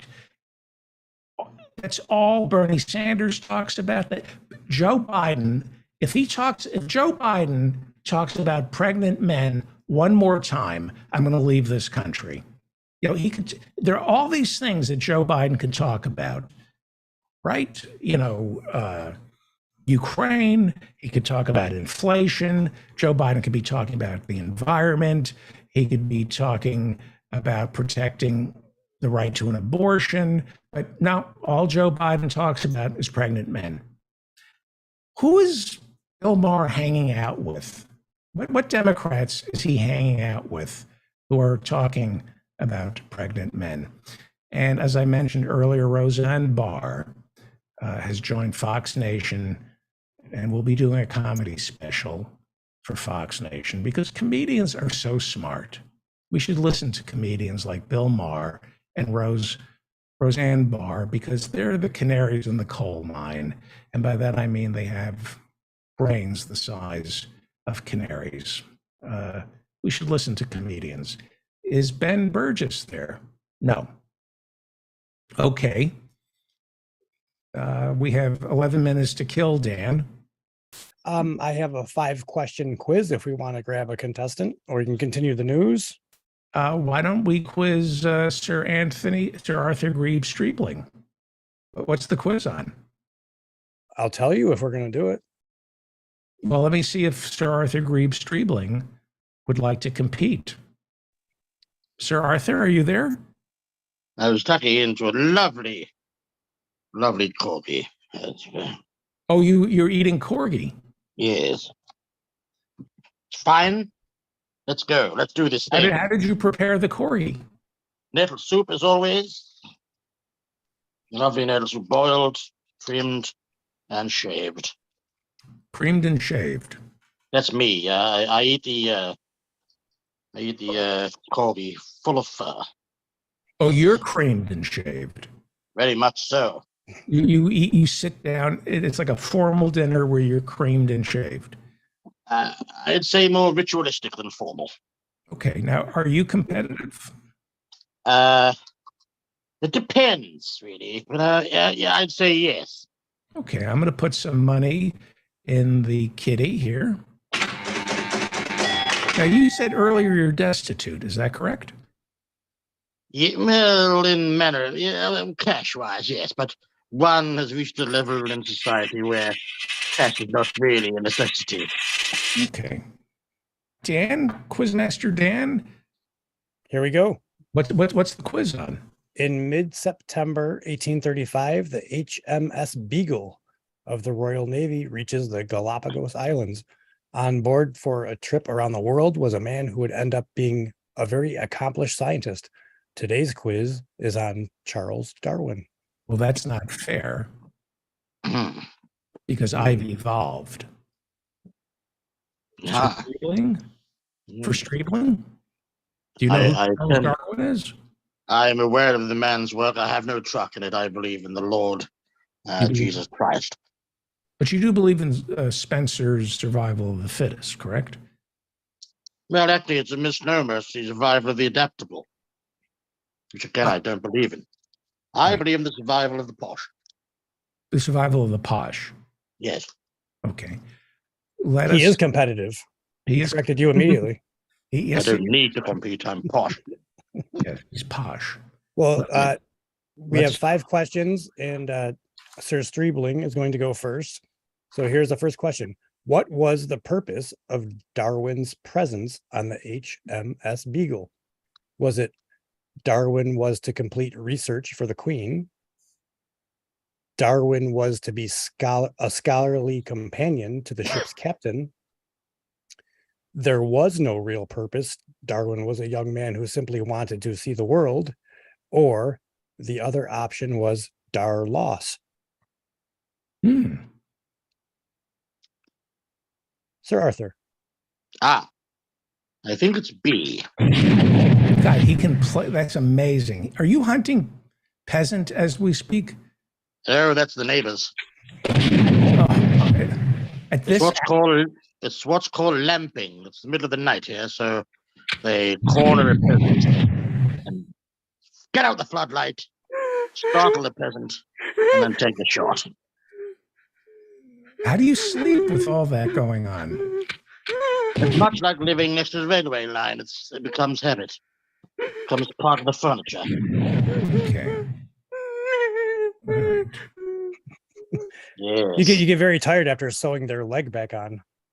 Yes, well, it was unfortunate. Very unfortunate indeed. Repeat the question, please. What was the purpose of Darwin's presence? To see the world. It was to complete research for the Queen, to be a scholarly companion to the captain, which is what Sir Streebling chose. Yeah, I agree with that. You agree with that? Yes. The answer is B. Darwin was to be a scholarly companion to the ship's captain. Yes. Okay, it's tied up 1-1. A little aside for that, it's a little info. It was customary for that time period for a British captain to never interact socially with his crew. So the voyage would be a lonely one with no one to talk to. So he was invited to be stimulating conversation. And the peasants in the barrel of peasants. Yes, it's the main reason Darwin actually went along. Just to eat peasants. He's heard rumors and wanted to clarify for himself, and he became addicted to children of a certain age, in the edible form, that is. Yes, I get it. He wrote Origin of the Species, not Peter Pan. Yes, the more succulent. Yeah. Question number 2. David is first. What was the acknowledged short title of Darwin's groundbreaking book in which he presented his theory of evolution? On the Origin of Species, The Evolution of Life, Natural Selection, or Lady Chatterley's Lover? I'm going to go with A. Sir Arthur, I'm also going to go with A. and you are both correct. The hunt is on. At that hour of the night, and they're still hunting peasants. So it's tied to 2-2. Question number 3. Question number 3. Sir Streebling, you are first. Darwin collected various specimens of birds while on Galapagos.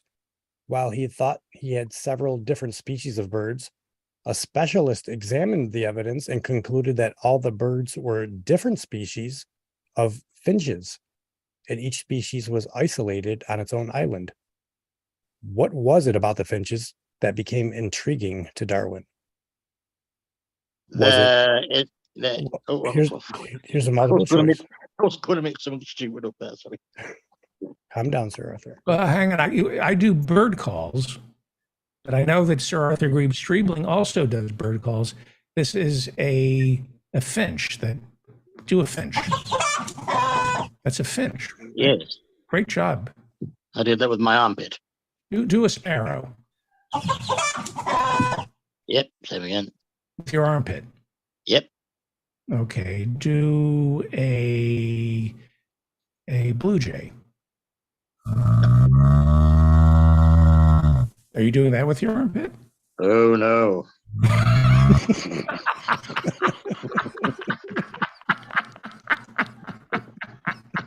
Let's not venture into the realms of that noise. This is a lot of people are eating right now. Okay, next question, please. The question is still there. I gotta give you the options. Who's up though? Who has to answer? Sir Streebling has to answer, and the options for this question, which was what was intriguing to Darwin about the differences in these finches, was that each finch species had a specialized beak that allowed it to feed on the food source available. Was it each finch species evolved with a distinct coloration that allowed it to camouflage itself in its environment? Were the finches interbred with other bird types of each island, making it unique? Or one particular species of finch kept stealing Fistmas? The finch who stole Fistmas. Wow. That's so I can't believe I didn't come up with it. They very much believed in sanded claws. Oh, delete your account immediately. A, yes. Sir Streebling is going with a specialized beak. Yes. What were the choices again? Anything with wings? A specialized beak, distinctive coloration for camouflage, or they interbred with other birds, making them unique. I'm going to go A. The correct answer is A. It is beak.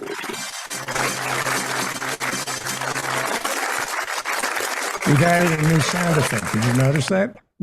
That was wonderful. Yeah. Question number 4, David, you're first on this one. I got to start the sound effect machine. All right. All right, it's working now. You're pedaling?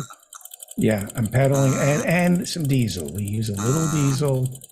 All right, here we go. All right, the sound effects are ready. 2 more questions. This is number 4. David is first. What was the name of this? It's tied 3-3, correct?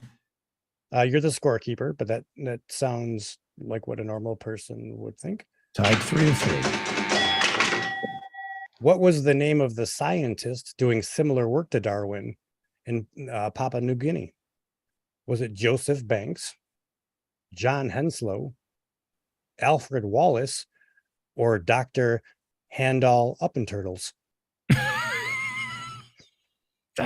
I'm tempted to say Dr. Handel Uppenturtles. Give me them again, please. Joseph Banks, John Henslow, Alfred Wallace, or Dr. Handall Uppin-Turtles?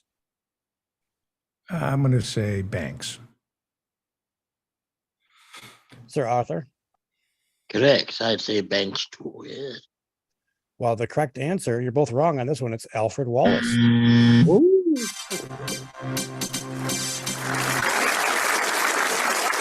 Long live the king. I'm sorry, what? Long live the king. Yes. Last question. And Sir we're Arthur, tied. you are tied. Sir Arthur Grebe Streebling, you are to answer first. Charles Darwin That's married. what his wife called him. Hey, Darwin. He married Emma Wedgwood in 1839. A very religious woman, she feared her husband's salvation was in jeopardy due to the ideas he had begun to theorize. How did Charles and Emma meet? They were childhood sweethearts? They were first cousins? They were introduced by Emma's brother, a deckhand on the HMS Beagle? Or in a late night cram session, they conceived a child after studying wild turkey? Is there the option all of the above?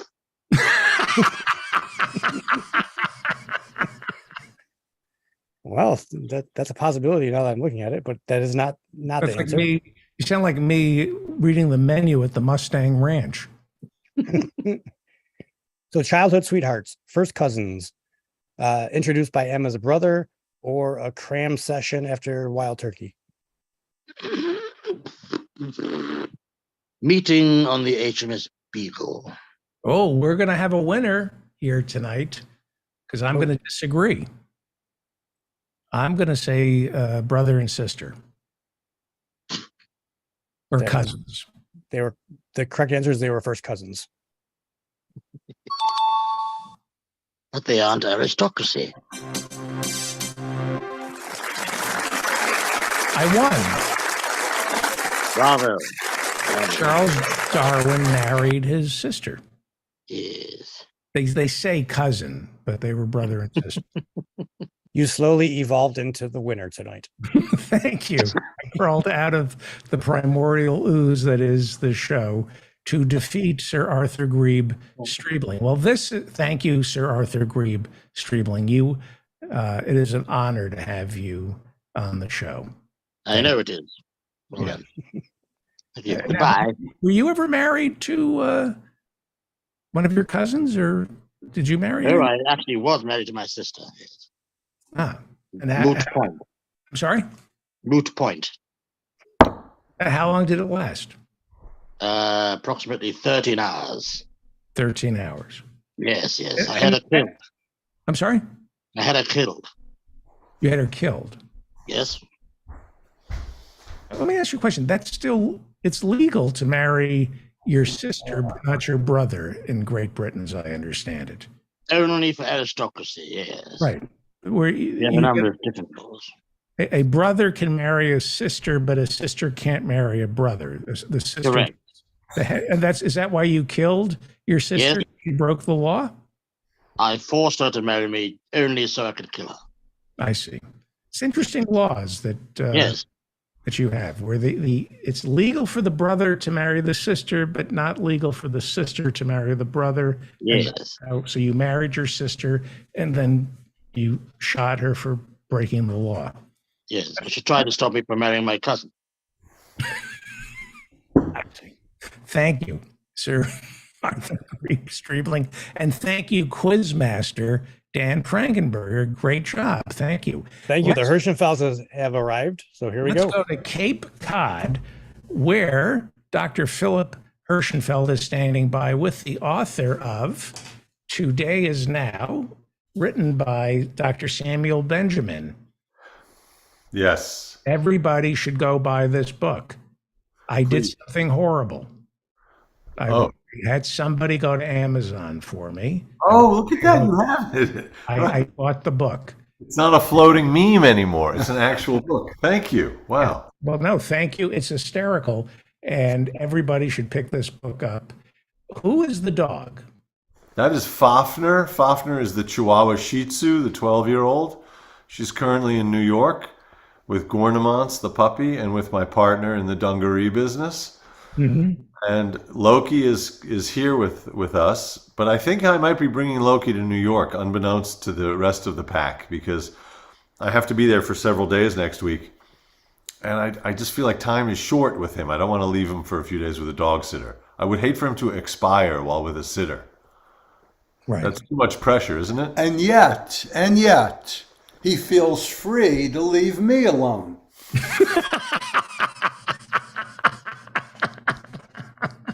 Go figure. Well, because you have the capacity of language. You can express yourself. You can say things like, "I think I'm going." Get him on the phone. If Loki was going, he would just sit there and look. It's this. I mean, that's a terrible thought. Okay. But you could say, "Hey, text my son." Guilt. Yes. Is it wrong to make a child or someone you love feel guilty? When did it stop being okay to do that? Guilt actually derives from the German word Geld, which is gold. Guilt is a golden gift that we can give. Guilt is a golden gift that we give to those we love. And wasn't the dollar at one time on the guilt standard? Wasn't that how? Nixon, I think, undid that. Yeah. Nixon undid. It used to be the dollar was strong if Americans were feeling guilty, and it was weak when we were, we had a laissez-faire attitude. Right. And there's Latin. If you turn over your dollar bill, it says "e pluribus unum," which means call your mother. And there's an eye looking at you, saying, "Call your mother." Mm-hmm. So tell me about this idyllic setting. You're in Cape Cod. Tell me what you did. There was a torrential situation here today. There was the remnants of a hurricane, I guess. And right behind you, behind us, this white wall. This is brand new because there was a fireplace there. The mason. I'm putting solar on here. The mason said, sorry. The solar people said, you need a new roof if we're going to do solar. And the roof people said, you need a new chimney if we're going to do a new roof. And then they said you need a new house. I am what's known in the trades as a sucker. So the chimney guy started repairing. He was just going to repair 6 feet. He said, "No, we got to take the whole thing down. It's dangerous." Wow. So we took the whole thing down, and then he said, "Do you want to put a new one up? We had a hole in the house." I said, "No, just close it up." So now there's no chimney, there's no wood burning stove, which I feel better about as a bleeding heart environmentalist. Right. There will be no more burning of carbon. Although a friend of mine said, those logs sitting in the woods, they also release carbon into the atmosphere, which is true, but it takes 100 years as opposed to it taking 10 minutes when you burn the logs. There is an argument that trees, it cancels it out because trees do such a great job as the Earth's lungs that they're entitled, after a lifetime of breathing in carbon dioxide and breathing out oxygen, to be set on fire and really just kick it all out. Yeah, I don't think it holds water. Also, we learned, I think we talked about this 4 weeks ago, it turned out a lot of those wood pellets in Europe are coming from clear-cut forests in Romania. So people, it's classified as green and renewable energy, but not the way it's being done. There's a whole black market. Wasn't it Sarah Palin who said forests cause air pollution? No, that was Reagan. Oh, Reagan. Yeah. Yeah. Maybe it was Bush. No, it was Reagan. Mm. Describe the weather in Cape Cod, because it's humid. It's warm. You had a storm. Is it fun or scary now? No, it was nice. I enjoyed the storm a lot, especially since there was a big drought here. Things were extremely dry, and now we had over an inch of rain today, and we had 0.2 of an inch of rain on Monday or Tuesday. But I think what David asked was, it was scary? Do you enjoy it? And now you're intellectualizing. You're deflecting the question. You're talking about meteorological statistics. I think he wanted you to open up a little bit. Thank you, Dr. Benjamin. What were your feelings about the weather, not statistics? You know, should we interpret this? I come into Ethan's very nice living room here, and the first thing he shows me on his television set is a therapist being shackled in a dungeon treating a serial killer. Psychopathic serial killer. It's yeah. Is that Carell's new thing? Carell. It's Carell. It's called the killer or the therapist. It's called The Therapist. So should we look into this any deeper as to why this was his greeting to me? He's in a prison. He feels he's shackled to you in a prison. Okay. That we can't get out of. Okay. That's Very what I was watching it. It's good enough, the series. It's a little bit hokey, but it's fun. Is it hard, Dr. Hirschenfeld? I would assume in this day and age where everybody is accusing everybody of gaslighting them, that everybody would accuse you in your personal life, not to get too personal, but like I'm accused of being manipulative and gaslighting people. I would assume if you're a Freudian psychiatrist, that's the first thing everybody says to you. It's the first thing that certain people say to me, and my stock answer is, I'm sorry, I don't work for free. There are no free samples. So, nothing's going on except what's going on the surface. Half this country, the National Health Service, earlier this week said anybody under the age of 65 should be tested for anxiety. And there are studies that half this country is suffering from anxiety. That's bullshit. That's total bullshit. 100% of this country is suffering from anxiety. It's part of the human condition, as is depression. All of these emotions. I think what David was getting at was. Oh, you're now his interpreter? I think what he meant was. What he meant. What do you mean, Doctor? No, we're talking about whether it rises to the level of needing some sort of therapy or some attention, not just the base. There's of course a background level of anxiety and moodiness in the world. That's like you said, that's the human condition. But do tens of millions of people need to be treated for it now? I would say they do, and I would say the best treatment for it is a technique called eclectic modality therapy, as developed and practiced by Dr. Samuel Benjamin. You can read all about it in Today Is Now. The beautiful thing about eclectic modality therapy is it only takes 3 sessions. It doesn't take 3 decades or 3 years. It takes 3 sessions. The results are what's known as, in the business, guaranteed. Guaranteed. So he's batting 1,000 if you like baseball metaphors. If you don't, well, he never fails. Now, what is it EMDR where they wave a finger in front of your eye and they cure you? Have you heard of this, Dr. Benjamin? Yeah, it's that rapid, it resets something in the noggin, it's called. And it's called EMDR. ESMR, that's where people whisper to you into a microphone. But EMDR is where you wag a finger.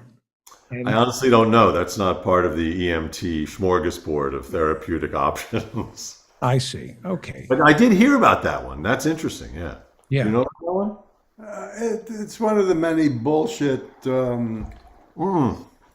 It works. I know people who've done it and who practice it. Everything works through the expectation that it's going to work. You know what? It works for me if somebody goes, no, no, no, no, no, no, no, no, don't be depressed. No, no, no, no, no, no, no, no, no, no. Yeah. Now, not to be indelicate here, Yeah. I read the New York Post, Okay. and we have jumpers. Not to be rude, but there seems to be a rash of people jumping out the windows of some of these apartments. Is there an uptick, or is this just run of the mill? More of a downtick, actually, but no, it seems to be young. I've noticed, this is anecdotal, young women. We don't pay attention to anecdotal in science. I know that, but it's the New York Post. Oh. They seem to be young women Yeah. jumping out of windows, and not to make light of it. I haven't read about that. I have not seen that. And I look at the Post also. Right. With one eye closed. It's grotesque. And then if you go into the comments, it's just a racist cesspool. I can't believe it's legal what goes on in the comments of that rag. Sorry, go ahead. So what do you read? Because he can't take his eyes off. He can't take his eye off it. Yeah, yeah. I'm worried that I'm going to be killed by a jumper, that I'm going to be walking to pick up my New Stay under the scaffolding. Stay Get under an the umbrella. scaffolding. Get a big umbrella. But okay. Headless body in topless bar. Yes. That was the best thing that rag ever wrote. Yes. And New York City, forward to New York City, drop dead. Right. I would say walk in the street instead of on the sidewalk if you're really worried about that. Yeah. And get hit by a bus. Did you know that Winston Churchill was hit by a bus here in New York? I thought it was a taxi. Well, they call it, in Britain, they call buses taxis, and they call taxis buses here in... Yeah, he looked the wrong way, and we could have lost the Second World War. Wow. You know, you were talking earlier about a two-state solution. A two-state solution is ice water. Go on. Because it has both... We have a physicist coming on the show, but go ahead. It has both liquid and solid. It's two states. And it's a solution. Ice water, the two-state solution. And if you boil the water and create steam, you have a three-state solution. That's like Iraq. So I heard the Prime Minister of Israel, King Abdullah of Jordan, at the UN talking about a two-state solution.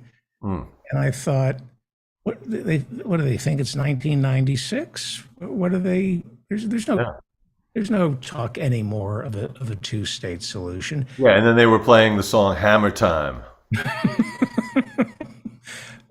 To me, that sounds like a convenient way for people to wash their hands of the situation. I agree completely. And a lot of people in Israel now want to kill the Israeli prime minister for making that speech. For saying that he's for a two-state solution. Is Israel, because there was a time when you had a sense there was an opposition to the Likud mindset. Is that disappearing? Is the country becoming more conservative? Yeah, there's still a lot of liberals, but it turns out that even Netanyahu once upon a time spoke for a two-state solution. So the people who are going nuts over there seem to have forgotten that. Well, listen, I haven't been there in almost 20 years, and I can't think about the subject too much. It's too bleak. But right. I would say Netanyahu, if and when he talked about that, he was doing what David's saying now that this Lapid is doing, which is just, it's convenient to talk about it and then not do anything. How much influence could the United States have in pushing Israel to come up with something, because the Israelis and the Palestinians haven't talked in almost 9 years. It seems to me that after Clinton, George W. Bush was too preoccupied and just said to Israel, do whatever you want. Obama washed his hands of Israel. He didn't want to, he obviously didn't approve of the settlements, but he didn't find it politically expedient to go after Israel. And certainly Trump made things worse for the Palestinians, moving the embassy to Jerusalem. If America were more hands-on like it had been before, could it influence? I don't think so. They will not be pushed around, influenced in a direction that they think is inimical to their own survival. Right. It's the solution. Right. I thought of this all by myself. And it is not, as I said earlier, anti-Semitic for somebody to be upset with. Right. That's an important point. I agree, and that's an important point what you said. Absolutely. We were about to have a real scoop here. You have a solution, you said? I do. Okay, let's hear it. The United States gives the Technion University in Haifa $10 billion. Okay, I'm writing this down. Okay, step one. Step one. So that they can develop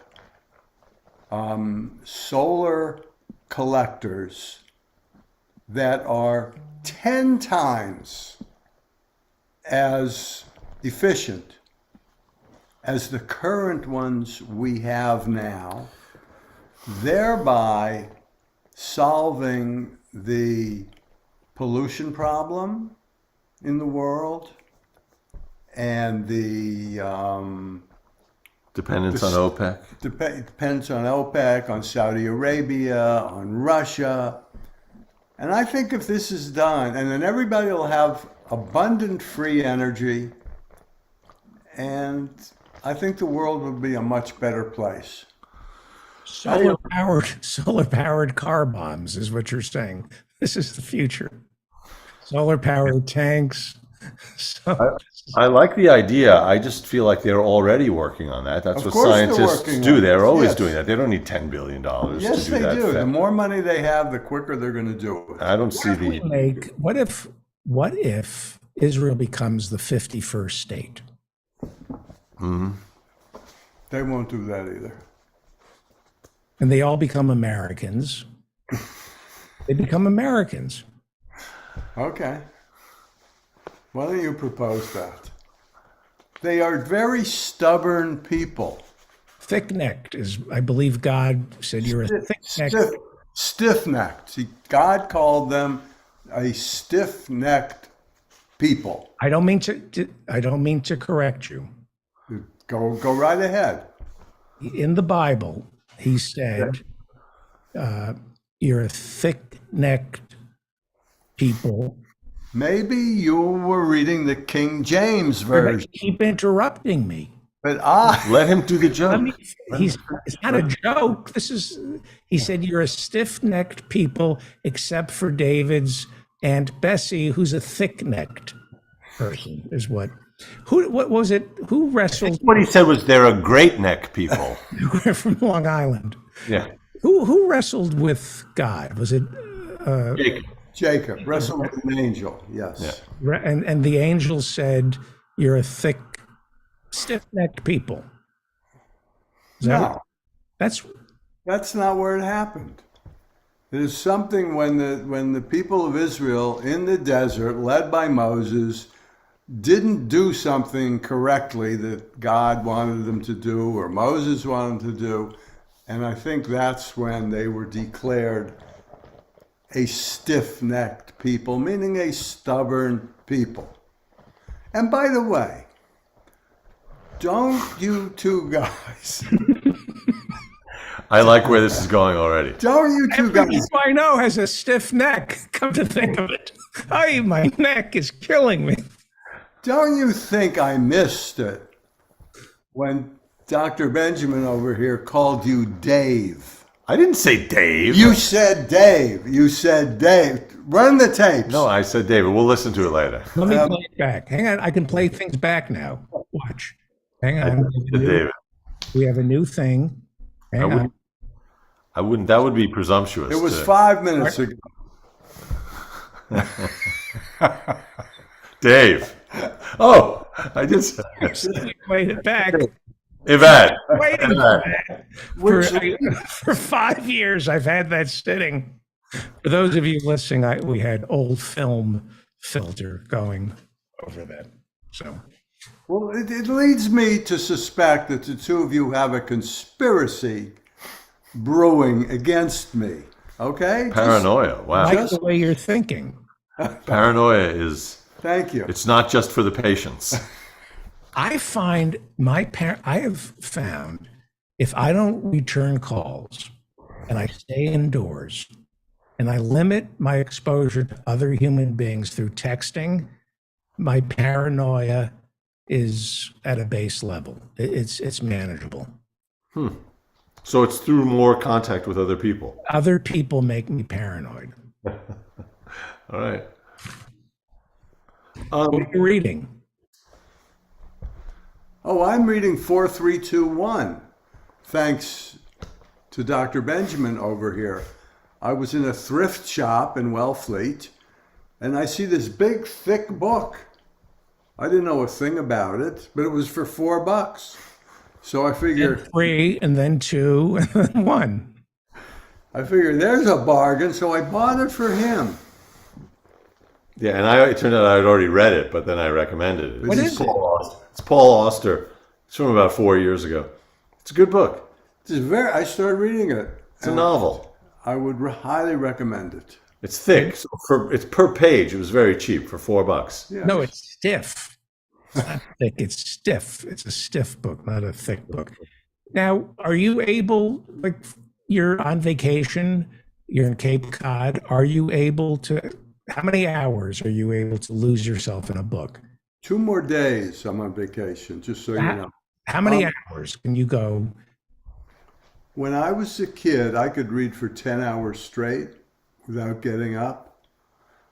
And it's been gradually going down in a diminishing line. And I think now it's 20 minutes if I'm lucky. And Ethan, have you ever been able to read for 10 hours? I was never that good a reader. I could force myself to do it back when I was an English major in college and you had to read a lot of, so I could do it, but no, my natural setting is like that also. I don't find myself lately able to just sink into it and get lost in it. And if somebody forces you to read a book, see, I can read if I have the time, I can lay on the couch and read for 10 hours until somebody says to me, you know, you should clean up the puddle on the couch. Oh, I didn't notice it. But as long as I'm reading what I want to read, but the minute somebody says, no, you have to read Tale of Two Cities by Wednesday, then I can't, I lose interest. I can't do it. Were you able in college to go for 10 hours? Could you read books that were assigned to you? Here's my example of that. I was assigned to read Great Expectations for a college course. I love Dickens. Couldn't get myself to do it. You had heard such great things about the book, though. Right. The night after the exam, I stayed up the entire night and polished off the entire book. That's called neurosis. Is that the pill you took, neuroses? I used to take speed, but and how'd you do on the test? I'm pretty good at making up answers. As you've learned on the show. What's for dinner tonight? It was disappointing. We both separately, it turned out, made terrible dishes. Yeah. He had tofu with a can of pumpkin puree on top of it. I don't recommend And it. I had a butternut squash that didn't come out sweet. It was like chewing on a shoe. But the dog liked the bits I gave to him. And that was it. And then just punishment. And are the leaves changing? I'm actually driving on Saturday. Are the leaves changing? A little bit. Yeah. Well, we've been talking with Dr. Philip Hirschenfeld and Ethan Hirschenfeld, whose alter ego, Dr. Samuel Benjamin, has written this amazing book. Today is now. Go buy Today is Now, and you get a cup of coffee with the book. Yeah, I will sign it for you and I will meet you. I will buy your coffee. I will sign your book and I will solve whatever problems you have. Yeah, I will be in character and I will solve your problems. Be they relationship problems, mood problems, financial problems. He's very eclectic. Also, let me say this. I did get an answer finally from a lawyer on whether I could be Dr. Benjamin on TikTok. Because I was concerned, as opposed to a book or a movie that's clearly satirical, if I'm on TikTok as Dr. Benjamin, could I get in trouble if one of those women you describe watches my TikTok and then leaps from a penthouse? Mm-hmm. So the answer from the lawyer was, as long as I state in the comments that I'm not a real doctor. So it can't be hidden in a bio, but it just has to be front and center, not a real doctor. So the Dr. S. Benjamin on TikTok, please sign up.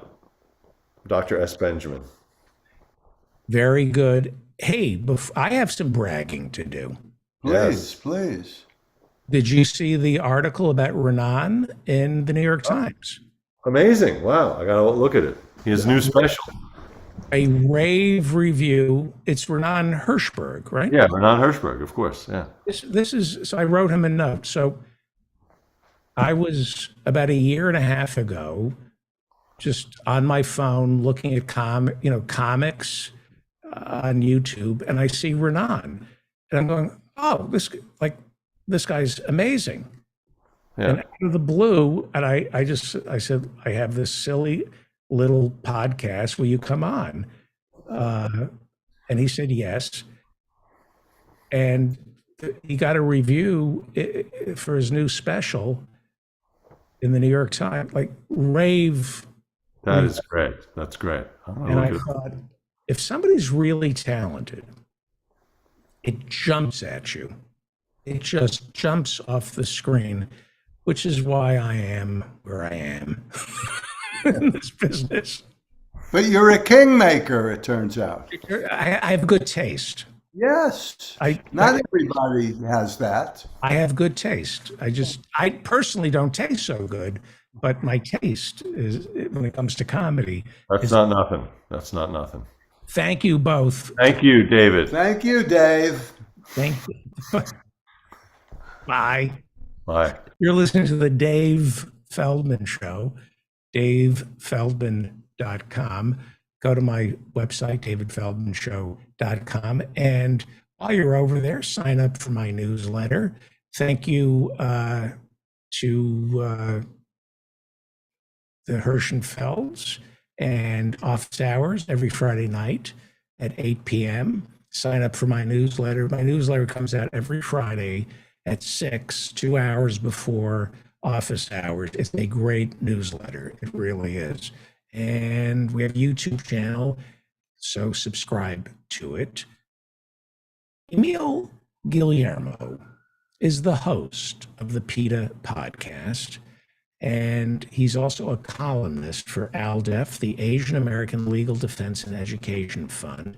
Before I bring you in, I have a request. Your microphone sometimes comes in a little too hot. So can we just try turning your microphone down just a little bit? Okay, here. I gotta rub it through. Oh yeah, it's hot. It's definitely hot. But no. Better? Is it better? Well, I don't know why people do this. They say better and they don't keep talking. Yeah. Okay. Is it better at this level? Am I in a deferential position? Yeah, maybe. I think Dan, how does this? It's good now. Okay, thank you. Good. Okay. All right. Sorry. I don't mean to come in No, too. the microphone is a little too close to your lips. I think that's what does it. Well, I know it's intended to be that. I mean, this is one of those, you use it in a stadium so that they hear you instead of the 50,000 people cheering for the touchdown. And where are we now? I'm in my closet. And how many people in the closet with you? There's like a bunch of empty suits and just me, and they're all quiet. They're all quiet. So that way I can speak softly like this. David, so good to see you. Okay, now is he still hot? Let me ask the other Gar. things. How's he coming in? Better. It's better than normal. Better than normal. That's good. Yes. Good. Okay. Thank you, Professor Ann. You are friendly with Henry Furman, who died last week at the age of 65. He was the head copy editor for the LA Times. And I cannot believe you want to talk about AP Style, because I just purchased the AP Style book. You did? Yes, they have it. Now, why would you want to purchase AP? Because the only ones who care about AP Style are people who are under the tyranny of AP Style, and those would be the ink-stained wretches who worked in newspapers, which when we met, I was a broadcaster. I was in television, and then I worked in the radio. And AP Style is not an issue for people who are verbal, but for people who write, and now I guess things are multiple platform. Things are both spoken as well as written.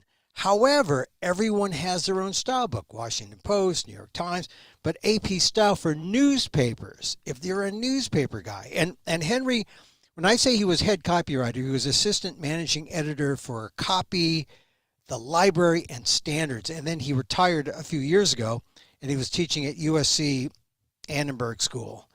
And he died last week. He had esophageal cancer. And His words were Stet, I believe. Or 30. I don't know. Or 30. But look. 30 is better. 30 is better. 30 is better. But, when I first met you, like I said, I was a broadcaster.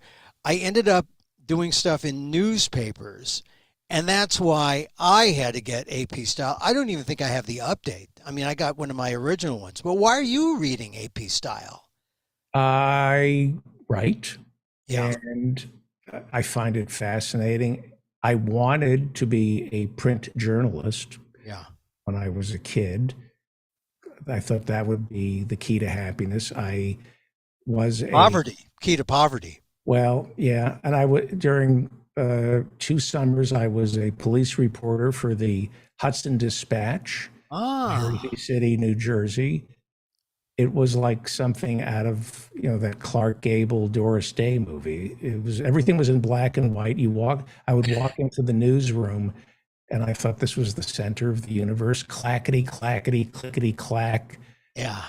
No computers, typewriters. And then when I went to work for KRON and met you, I walked into the newsroom, and it was like a library. Everybody was on computers. And I went, this isn't electric. I honestly thought, how do you have a newsroom without typewriters? Yeah. Do you remember the day that we took all the typewriters and we put it in a closet and we locked up the closet? Do you remember that day?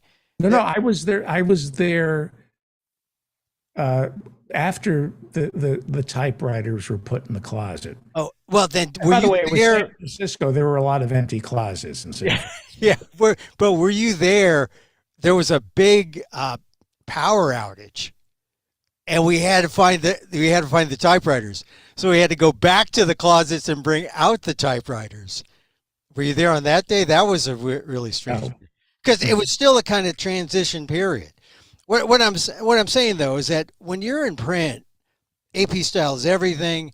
When you and the you're right about that there's a romance to newspapers and journals. You really feel like you're doing something important.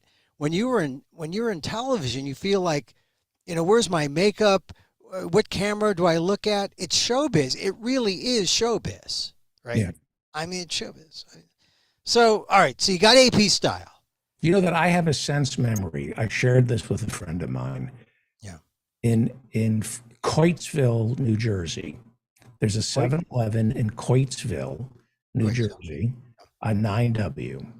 And whenever I had a byline, I would go to the Coatesville 7-Eleven to pick up the Hudson Dispatch. And there was the smell of the 7-Eleven. It just had this smell back then of coffee and donuts and plastic and newsprint. And I walked into that 7-Eleven about a month ago and my knees buckled and I felt like I was 20. I smelled that moment where, I was reaching for the Hudson Dispatch to see my article. And it was so, I wish I could relive. I want to get back to that time.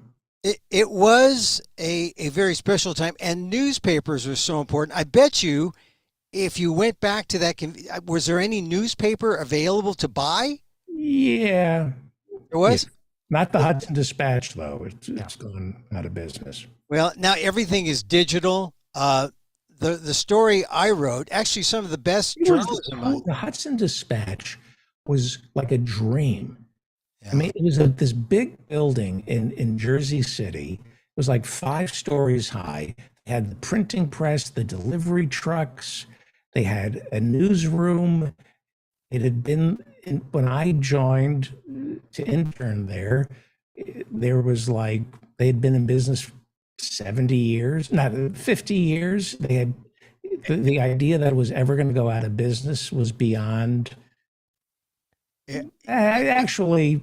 Well, did you ever look out the window and look at Manhattan and say, someday, Times Square, I'm going there? Did you ever dream that from the Hudson Dispatch? Someday I'm going to go to one of those strip joints and get a freebie because I work for the Hudson Dispatch. Yeah, say you're reviewing it for the lifestyle section. We went up. Yahoo took over the old New York Times building. Oh, they did? Yeah. Katie Couric was doing a show for Yahoo, and we went up there to do something for her. And it was the old New York Times building, and it was depressing. It just felt. Look, newspaper newsrooms were depressing. The first time I saw a newspaper newsroom was in All the President's Men, and it's like just lights, fluorescent lights. It's like, and you can. It's like it looked like a size of a football field, and you can see everybody. There were no, the cubicles were like everyone was down, and if you popped your head up, you can see across like 30 yards, and you can see everybody. That's the beauty of the newsroom. I kind of miss those kind of places, and newsrooms are all different now. A lot of people are working bureaus. I loved my first newspaper news. I worked at the Stockton Record. And you can look up my name in Stockton Record. One of my best stories won a prize, state level, on the eugenics and sterilization. And you were pro. I believe you were pro. I was pro. I was a professional, not professional sterile. I would always use gloves, though. Whatever. I would always use gloves. But that story. I used to cover. Diversity, people of color, and imbeciles, which would include white people. And so that was my beat. I loved it. Imbecile is a category of intelligence. Well, Oliver Wendell Holmes. Yeah, that's what they wrote, one generation of imbeciles is enough. And he was talking about my family when he wrote that, where he wrote in favor of eugenics, of sterilizing. This was before Hitler. And this is the thing about, California, with all its mental institutions, they all had eugenics, and eugenics from Sacramento. That was sort of like a hotbed of eugenics. This guy named Gosney, and he was big with the McClatchys, who owned the newspaper chain, Right. that still own the newspaper chain. And they really wanted to spread eugenics, and they got it as a policy at the mental institutions in California. And so there was one in Stockton, and I did this big story. Anyway, newspapers. Remind me why eugenics is wrong. I always forget. Why eugenics is wrong? Yeah, I always forget. I have a block on why that's immoral. Well, it's just that eugenics is like you want to, it's breeding, right? It's like a super kind of breeding where you right, that's try right. to weed out the wrong, weak, right? Yeah, weed that's out, and of course, they were mostly all whites because you can weed out immigrants by just not letting them in. So you're really trying to weed out feeble-mindedness, weed out people who could not end up supporting themselves. So you sterilize them, and you're trying to create this ideal society where you didn't have to deal with these people, and they were all in mental institutions anyway. Anyway, so and it was also race-based. It was horrible. well, it ultimately became race-based once you said, oh, well, we shouldn't do this to whites. We should also do it to blacks.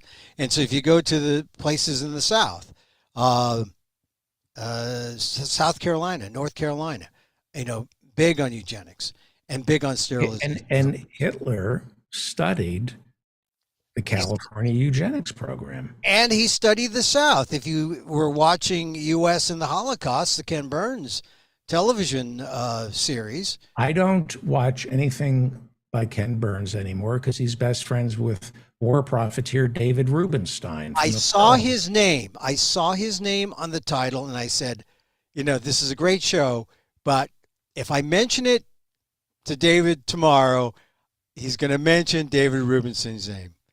And you did. You did. You're predictable. You're 100% predictable. David Rubenstein has a new book out. Yeah. I was asked, do you want David Rubenstein on the show from the publicist? And I thought, I wrote back, I don't want to get you into trouble. No. But he has a new book on it. And so Ken Burns showed up to David Rubenstein's book launch party in Washington, D.C. And I'm thinking, why is Ken Burns going to a war profiteer's book launch? Oh, that's right, because David Rubenstein has given about $10-12 million to Ken Burns and the PBS. Hey, Ken look. Burns individually and more to it's blood money. David, look, I mean, but Ken Burns, is he any different from any U.S. congressman or any U.S. politician? Really? I mean, I'm just saying. I'm just saying. I saw 1.5 part. I'm halfway through the second part, but the first part is really, astonishing. You don't really know this history. It's in your face now. You get it in the documentary. So it's about turning a blind eye to mass killing, which is horrible. And Ken Burns gets his money from war profiteer David Rubenstein from the Carlyle Group. They make their money turning a blind eye to mass slaughter around the world. David, everyone needs a little penance. Everyone has to do a little penance. Yeah. And so, look, anyway, I saw part one, Ken Burns. There's a lot of Asian American references because xenophobia runs deep. It usually began before it turned to the Jews. They started excluding the Chinese, and the Japanese were there. Of course, they're mentioned. But a lot of Chinese people named Jew, right? Yeah, oh yeah, there are some J-U and J-E-Ws. I know some J-E-W Chinese, and then is that why didn't Shanghai take in a lot of refugees, Jewish refugees? There were a lot. When I was at NPR, one of the stories. And you know why? Because they said, "Will you take in the Jews?" And they thought it was like one of theirs. Yeah, they didn't know. Actually, look, this is true. I did a story when I was at NPR on it was on rabbi cards, and a lot Rabbi of what? rabbi cards. You know, like trading cards for rabbis, Jewish kids. I had a Jewish producer who said, "Oh, do the story on rabbi cards." It was fascinating though because the rabbis went into Asia, and there were some very famous rabbis who went to Japan and China, and that's why there's an affinity, the Jews and the Asians, not necessarily the Filipinos, but Chinese. I have a feeling it's one way. No.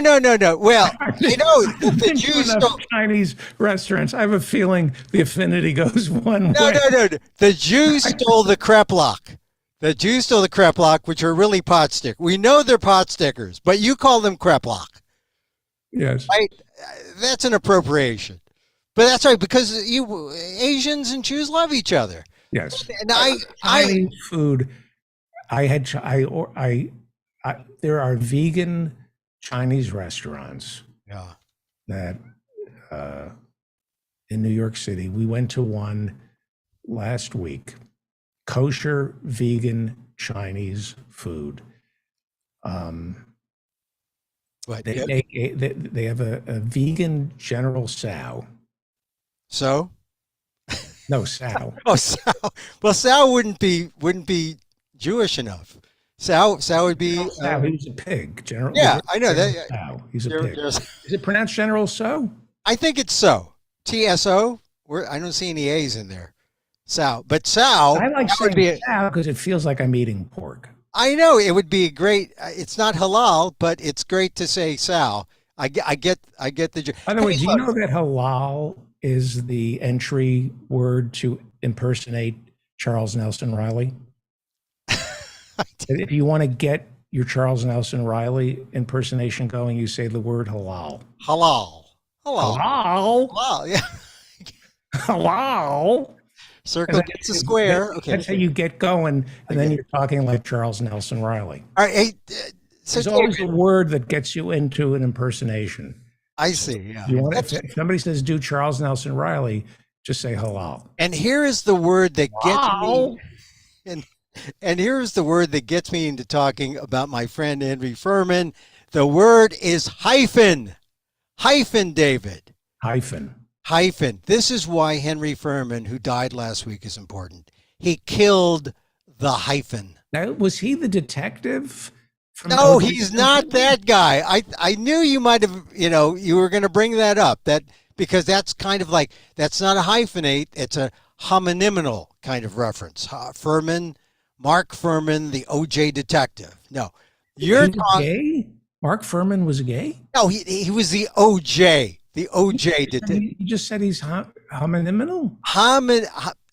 Like a homonym sounds same kind of sound. Oh, I thought you were saying he's not homonyminal, homonyminal.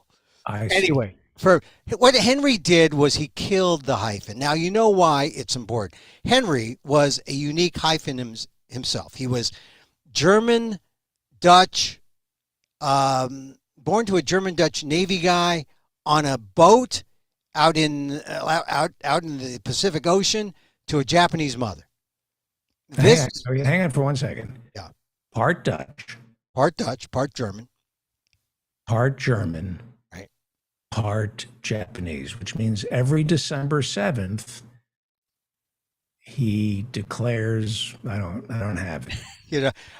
I see where you're going. I'm trying to get there, but no, I don't have it. I think we better switch part German, part Japanese, and part Dutch.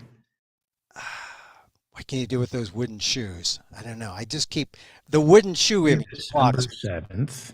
He declares war on Anne Frank. He could do that.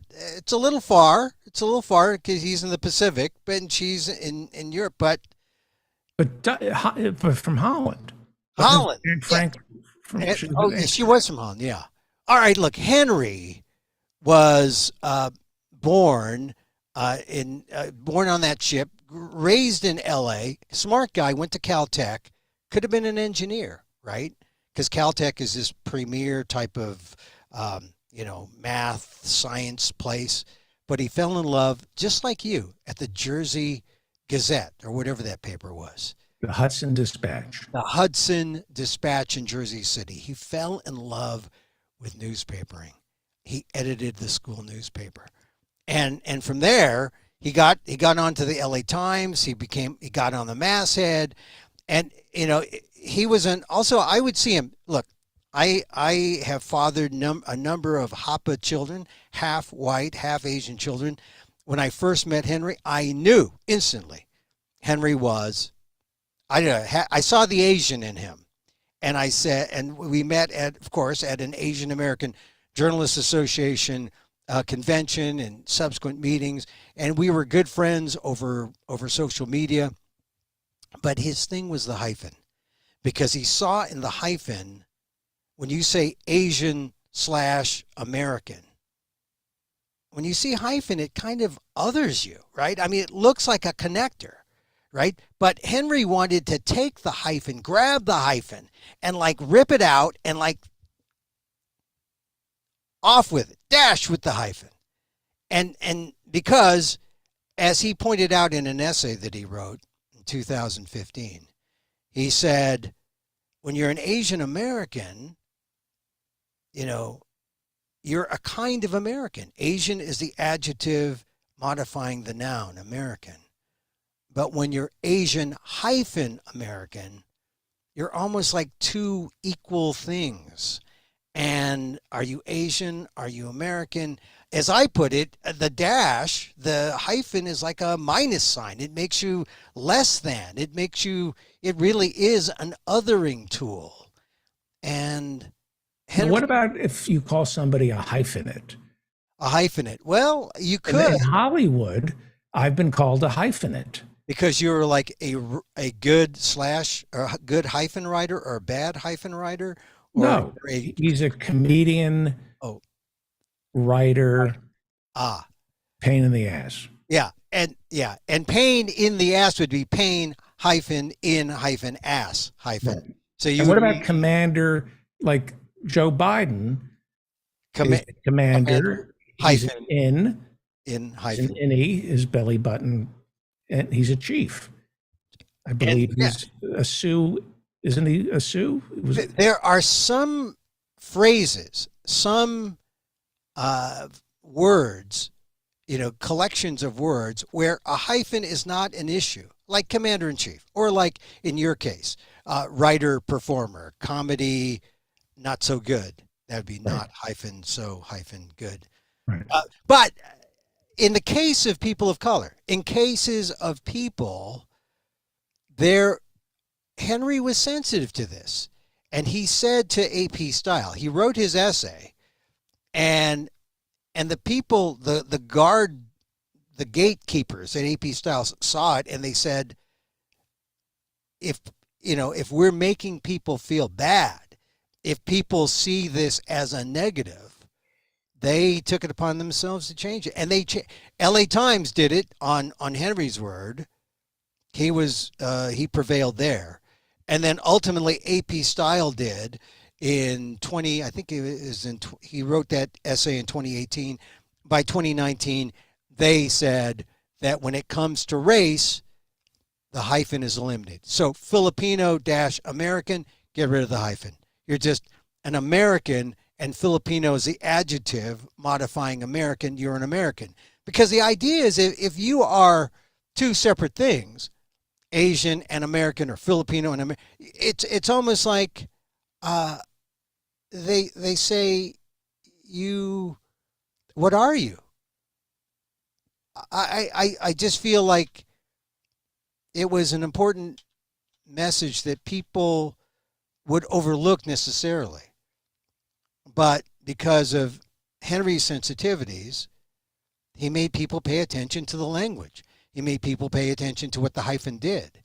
And the hyphen wasn't this connector. It was this othering tool. And so AP Style went along with that. And they said, when it comes to describing people's origin, people of color, ditch the hyphen.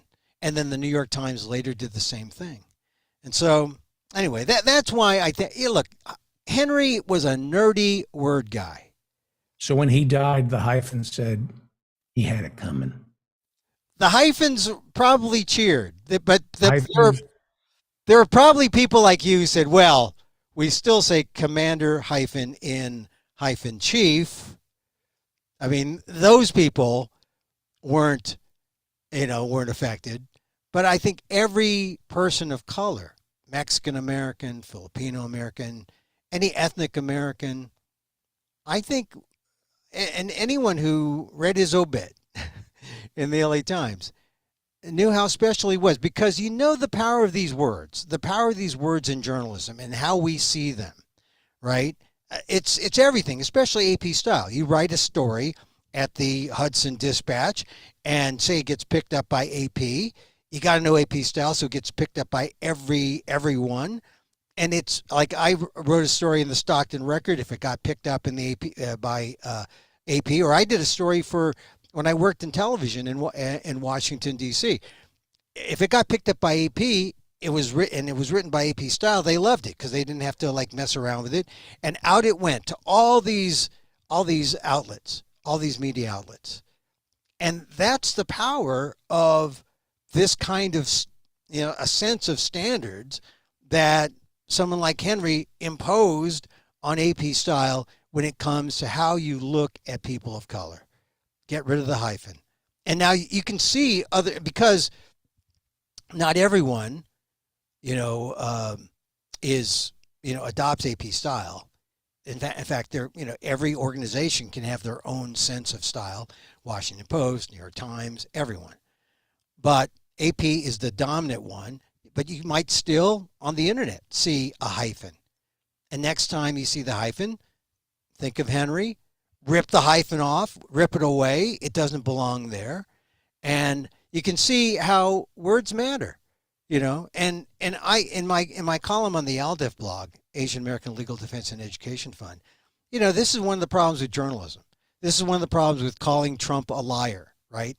In terms of usage, right? Look how long it took for mainstream journalists to call Trump a liar, or to call Trump a racist, or to call Ron DeSantis for what he did with this Martha's Vineyard stunt, right? To even mention the idea or the notion of human trafficking, which I did on the very first day, that this has to be some kind of form of that.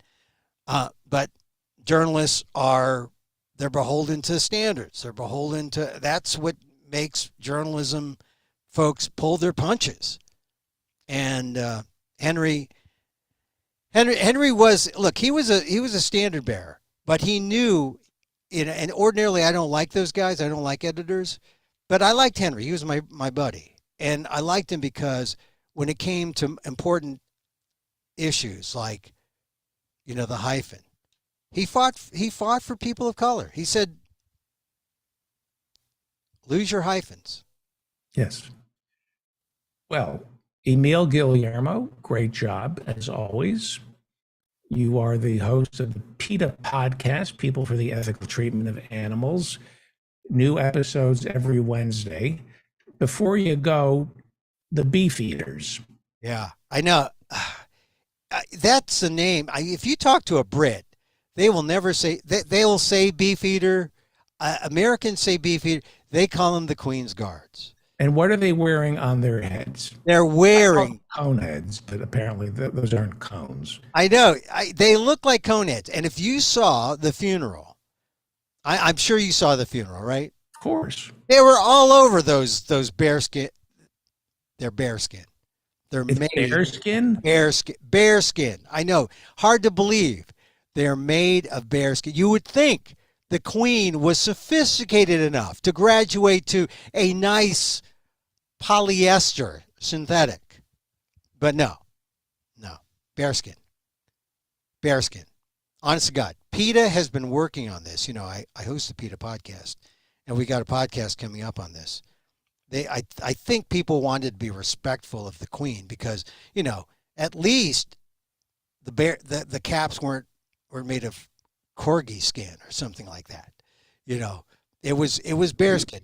And Sir Arthur Grebe Streebling tells us corgis are delicious. Well, with a fennel soup. in a Is fennel- Sir Arthur part Asian? Arthur Grebe Streebling, sir, are you part Asian? Oh no, no, no, no, no, no. Okay, all no, right. no such tarnishing of my bloodline. But I'm your afraid not. grandfather, I thought your grandfather was part of the opium trade. Very much so, but it's sort of he was in the export business rather than the Oh, import. export. Okay. I Yes. see. That means he sent it out. He didn't. sent it out. Okay. All right. So that means. Thank you. Well, anyway, yeah. And guess how much those bearskin caps cost, David? I know that I have one. You have a bear. Yeah. It's fake bear. It's fake bear hair. Oh, fake bear. That's good. Fake bear. Well, I'm wearing it right now. oh, of course. Sorry, David. I didn't mean to be so insensitive. I didn't. Right. Like, You know I'm a beef eater. well, I thought you were vegan. Did you know? Look, I'm a vegan, but I'm not. I don't go overboard with it. I still eat see. beef. You know, this is here now. Here's a fun fact. Fun fact. We have to wrap it up. Okay. Let me just finish up on the bearskin caps. One bearskin cap equals one bear. The bears are from Canada.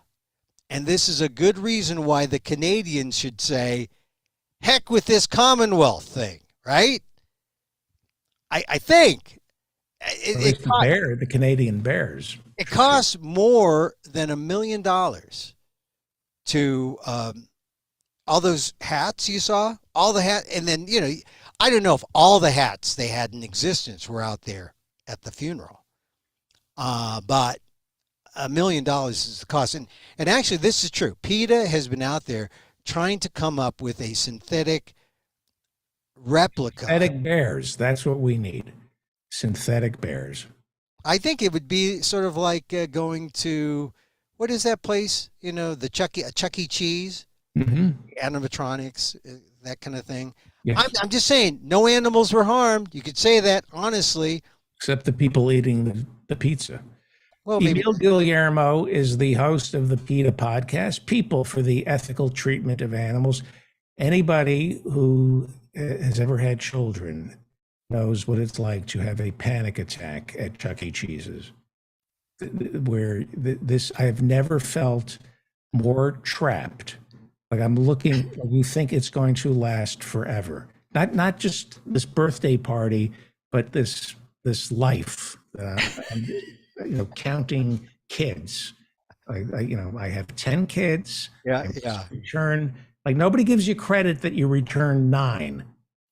And what about the 9 I brought back from the party? That's thank goodness. 90% of the kids who came to my daughter's party, I returned. Well, thank goodness they don't brings that up.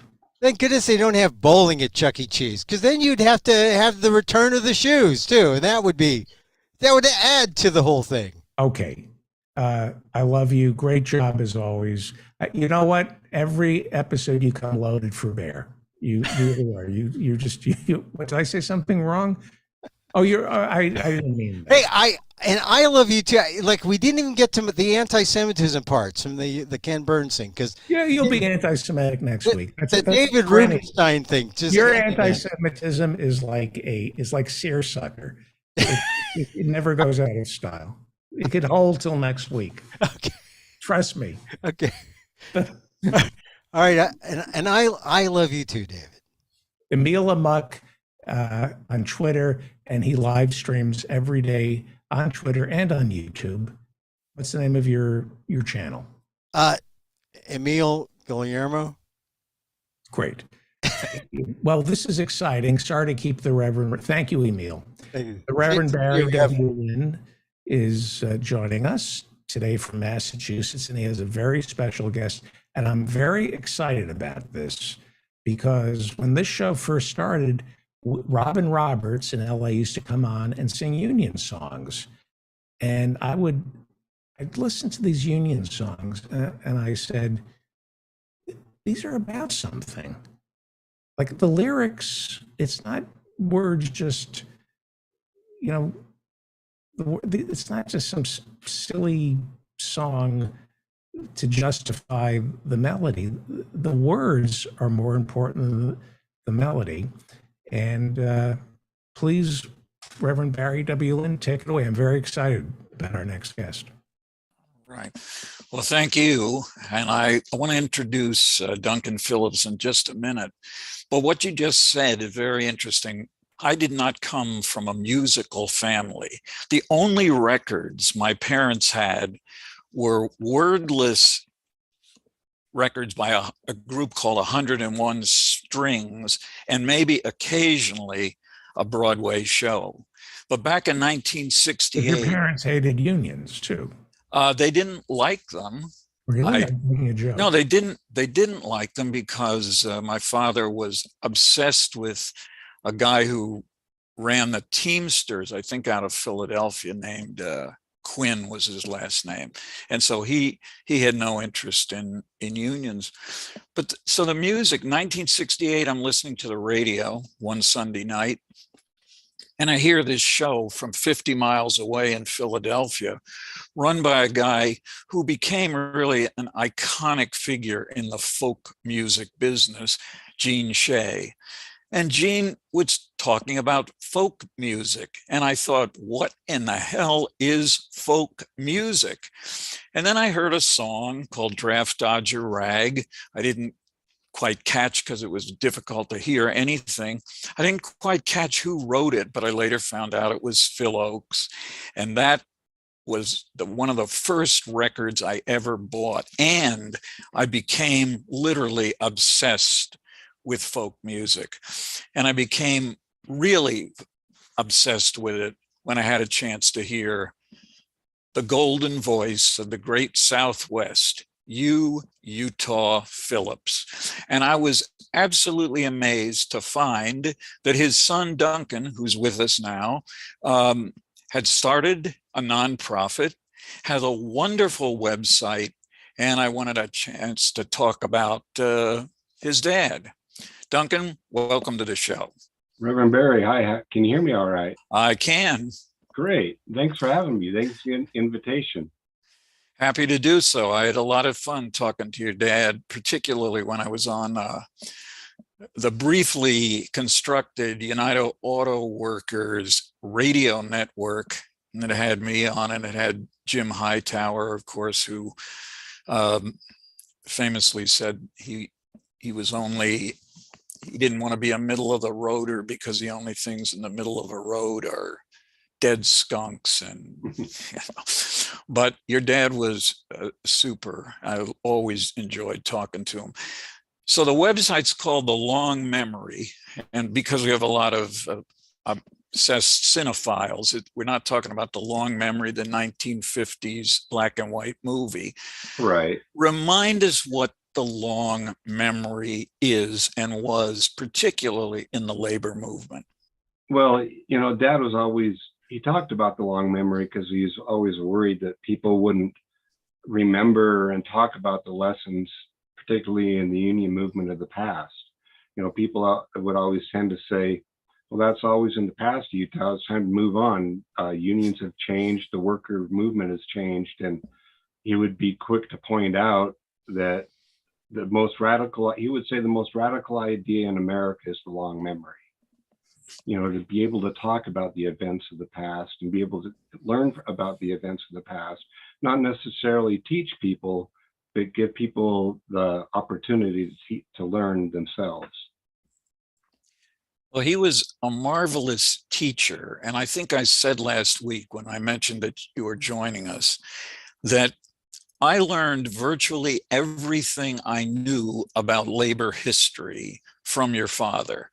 I mean, my wife, who's occasionally a guest on here, talk about medical issues, but she and I once, when we moved to Boston, spent 3 nights, Friday, Saturday, Sunday night, at 3 different colleges just to hear your dad.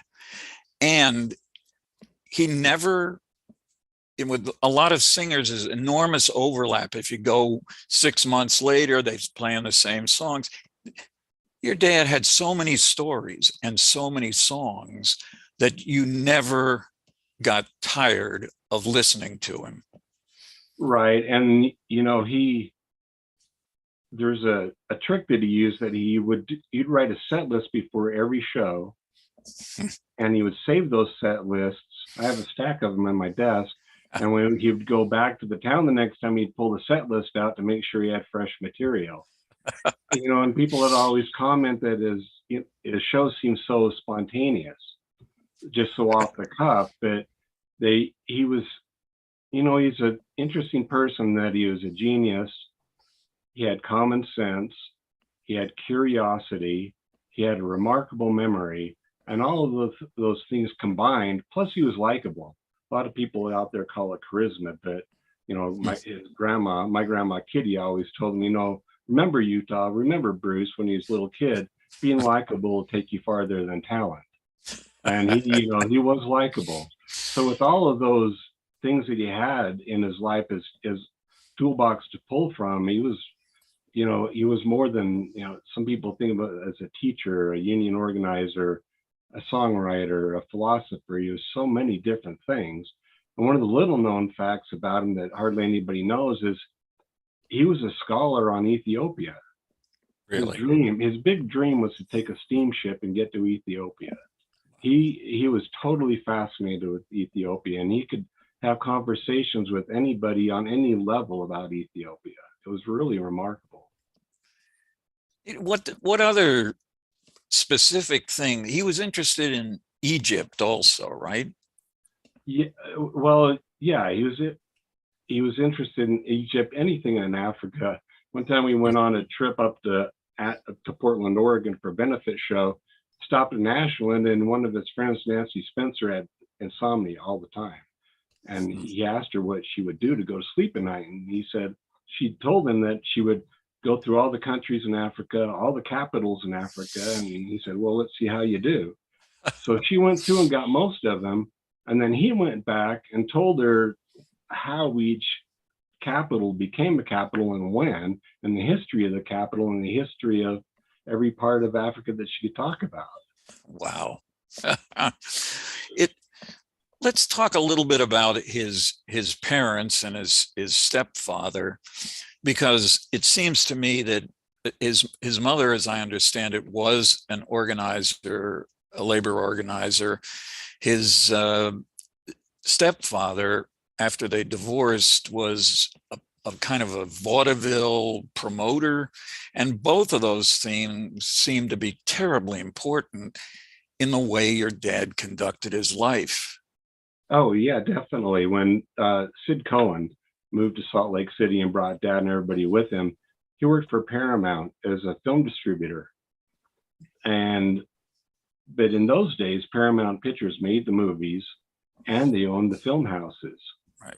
And there was an owner of the Utah Theater here in Utah that actually sued for the monopoly thing, and they won in court. So Paramount had to diversify themselves from all the movie theaters. So Sid bought 3 of the movie theaters, the Capitol Theater, the really nice one in Salt Lake City, and went into the movie business, into the film business of owning film houses. And the Capitol Theater was a vaudeville house, and Dad would go down there and hang out with Sid. And as he got older, he would work as an usher, and he'd watch people come in, and Marian Anderson included would perform there. And it really shaped his understanding of performance. You know, that was the key. That was part of developing his craft, was the art performance, from the lighting on stage to what somebody wore on stage to how they carried themselves. You know, he would even study on how to make himself look bigger when he was younger. All the little tricks of the trade to be on stage and really be a top-notch master of his craft. Utah Phillips, of course, he mentioned, at least as a child, he was known as Bruce. So Right. what's the moniker Utah? What's that about? It was really, as he told me, it was as simple as being in the Army, and when mail came, hey, Utah, here's your mail. That's as simple as it was. And then he picked up the Utah Phillips because he liked the sound of T Texas Tyler. So he thought it gave him more cachet. So he put the Utah in there for a while. And then, of course, picked up the golden voice of the great Southwest. before we play a couple of his songs, but he was, when he was in Utah, he did run for the United States Senate, and he did get 0.5% of the vote, as I recall. Yeah, he got So about 5,000 votes. Right. 5,000 votes. Okay. Well, that means he was getting votes from more than his immediate family. What did he really? And he also ran for president, I think, back in sometime in the 80s on the Peace and Freedom Party ticket. Yeah, I mean, it was a serious run for the U.S. Senate. He wasn't even a folk singer then. No. There was a professor up at the university that recruited him. He was working at the archives up at the state capitol, and they recruited him to. They knew the charisma that he had, the knowledge that he had, and they recruited him to run on the Peace and Freedom ticket for the U.S. Senate. Okay. And he took it seriously, Yeah. and he campaigned a lot. They did really well, and that was part of the reason he did so well. Was part of the reason that when he did eventually lose it, he was blacklisted, and he had to quit his job at the Capitol to run. So he couldn't find work anywhere else, and that's, at the point him and my mom had separated probably about 3 years earlier, and he really didn't, as he put it, he had run out of moves in Utah. And so Rosalie Sorrells had already set up shop at Cafe Leans in Saratoga Springs. So he loaded up a bunch of his friends in his old VW microbus and played his way across the country. And when he finally got to Cafe Lena and they started performing on stage and hanging out, they said, "Hey, Utah, you're a folk singer." He's like, "What? I'm a what?" His very first show at Cafe Lena is pretty much all train stories, because he was a train hobo. He was a Grand Duke of the Hobos for a period of time. His hobo moniker was Bowtie. Yeah. And so, it's interesting to me how the shows developed from those early train shows. And then it's a good lesson on life for people, because he constantly evolved and he constantly changed who he was a little bit. He brought in the union part of it. He brought in the civil rights part of it. And then for the rest of his life, he would tailor his shows to whatever was going on socially around the country and around the world, but using those old labor songs, those old tunes, and those old folk songs. Let's play an old labor song if we can. This would be The Preacher and the Slave. It was an old wobbly song. We'll talk about the wobblies in a minute. But David, can you get the file up? Yes, I can, sir. Thank you. You can hear me, right? Yes, I can. Yeah, your profile picture is remarkably similar to my father's. Yeah, it's amazing. Oh, isn't thank it? you. You know what? I'm the master of disguise. I can hardly bear it. I'm the master of. I have 4 songs. So I have Mountain Valley Home, What is a Pacifist, Starlight on the Rails, and Enola Gay. Oh, you should have Preacher and a Slave on there too. I think I sent it along. Okay, so why don't we do this? Can we play a different song? Or Let's play Starlight on the Rails, because that is a quintessential and frequently covered Utah Phillips song, Starlight on the Rails. We walked down the little roads in Cumberland and stooped because the sky hung down so low, and no place that we went was far, and the earth and the sky hung close and near, and the old hunger returned. The obscure and terrible hunger that haunts and hurts Americans, makes us exiles in our own land, strangers wherever we go. Oh, I will go up and down the country and back and forth across the country. I will go out west for the states are square. I will go to Boise and Helena, Albuquerque, the 2 Dakotas, all the unknown places. Say, brother, have you heard the thunder of the fast express? Have you seen Starlight on the Rails? I can hear a whistle blowing, high and lonesome as can be. Outside the rain is softly falling. Tonight it's falling just for me. Looking back along the road I traveled, all the miles could tell a million tales. Each year is like some rolling freight train, and cold as starlight on the rails. I think about a wife and family, a home and all the things it means. The black smoke trailing out behind me is like a string of broken dreams. Looking back along the road I traveled, all the miles could tell a million tales. Each year is like some rolling freight train, and cold as starlight on the rails. Now a man who lives out on the highway, he's like a clock that can't tell time. A man who spends his life just rambling is like a song without a rhyme. Looking back along the road I traveled, all the miles could tell a million tales. Each year is like some rolling freight train, and cold as starlight on the rails.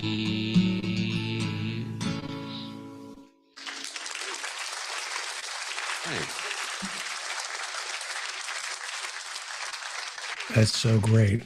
That's so great. And you have to unmute yourself? Yeah. So great. You know, he loved the railroad so much. And I do remember him saying to me once when we were talking on the radio that the worst thing that happened to America was the disinterest in maintaining the railroads. And I certainly have come to believe that. I mean, it's as horrifying that you can't get anywhere unless you fly airplanes or take buses. The rail system is frankly a disgrace in most parts of this country. Yeah. And it's one of the most economical ways to move freight. I mean, it still could be. So, you know, in the early part of the 1900s, 500,000 workers went as the job seasons changed and traveled by the rails and it was expected that they'd hop trains to get from town to town to pick the fruit or go out to California or the middle of the country or wherever there was work that was needed. You know, and nowadays Dad would always say, you know, why don't we ship more things by rail instead of OTR trucking, you know, intermodal trucking or something, and use the rail system and develop the rail system to move freight instead. Yeah, it's By the way, I found the song. I'm sorry to interrupt you, but I have the song you wanted to play. Okay, we'll get to that just a minute. Your dad lived in a railroad car for a while he was making his first couple of records for a label that unfortunately is no longer with us, Philo, an independent record company. Right. Yeah. In the early 70s, he bought it was a flanger car. It looks very similar to a caboose, but technically a flanger car is a box car that's converted and given a cupola, and then it's used to clear the snow in between the rails and the tracks during the wintertime. And I'd never seen the car. It was my father and I, we were separated for 40 years, you know, very seldom even a phone call or a letter between each other. And we did reconnect in 2000. I started road managing him. And a few years later, after he had passed away, I was on an anniversary trip with my wife, and I got an email. I pulled over at a rest stop and was going through my things, and somebody had sent me an email and said, "Hey, Duncan, I think your father's flanger car is for sale." So I really was skeptical, and he sent me the website of the place trying to sell it. And sure enough, his dad's old flanger car was there, and it's for sale in Vermont. And they wanted a lot of money, not a lot, well, a lot of money to me. I think they wanted like $10,000 for it. Jeez. And I tried to get a hold of the company and let me talk to the owner of it, but they wouldn't. And finally, I posted a picture of the flanger car on Facebook, and I said, if anybody knows anything about the owner of this, send me their information. About 5 minutes later, somebody sent me Stephen Pilcher's phone number and said he's expecting to hear from me tomorrow. So I called up Stephen Pilcher, who bought the old Philo recording barn and remodeled it into his house. The flanger car had been there all those years and he wanted to get rid of it. And he said, Duncan, I'll sell it. I'll give you the flanger car if you'll raise the money to move it. So that's when I started the 501c3 part of the long memory. And over the next year, now this railroad car is in Vermont, and we were going to move it. We did move it to BBRC in Weed, California, Northern California. So it took us a year to raise all the money to finally move that car. And it took 2 truckloads, one for the wheels and one for the truck, one for the car itself, and trucked it across the country, put a big banner on it. And I went out to BBCRC, is Black Butte Center for Railroad Culture. It's run and operated by trained people, legitimate trained people and hobos. It's a remarkable place. And I think Dad would have really loved having the car out there. So we went out there, put the road base down, put the railroad ties down. A bunch of hobos and friends of mine helped me spike the rails. And then we moved the car out there and have steadily been working on it. We put it there in October of 2017. And so we've been working on it steadily with, anybody can go visit it. It's decorated pretty close to the way when Dad lived in it. He lived in it, so there was a lot more clutter in there. But anybody can go stay in there. We're going to slowly develop it as an artist and residence place, and just a place to have song gatherings, social gatherings, and just, people can go and just remember my father and his work. Absolutely. It's the significance of hoboing is just, let's talk a little bit more about that, because he obviously had an enormous respect for what hobos were doing. They weren't bad people. They weren't tramps. They were people who needed a little bit of help along the way. He loved them. Oh yeah. And, and as he would quote Ben Reitman, a hobo works and wanders, a tramp dreams and wanders, and a bum drinks and wanders. Dad considered himself a tramp. He always said tramps were the traveling intelligentsia of the wandering world. Just dreamers and wanderers. Absolutely. So, and you met the most remarkable people on the rails. Some were destitute and out there, but a lot of people that he traveled with chose that lifestyle. Yep. It was their form of freedom.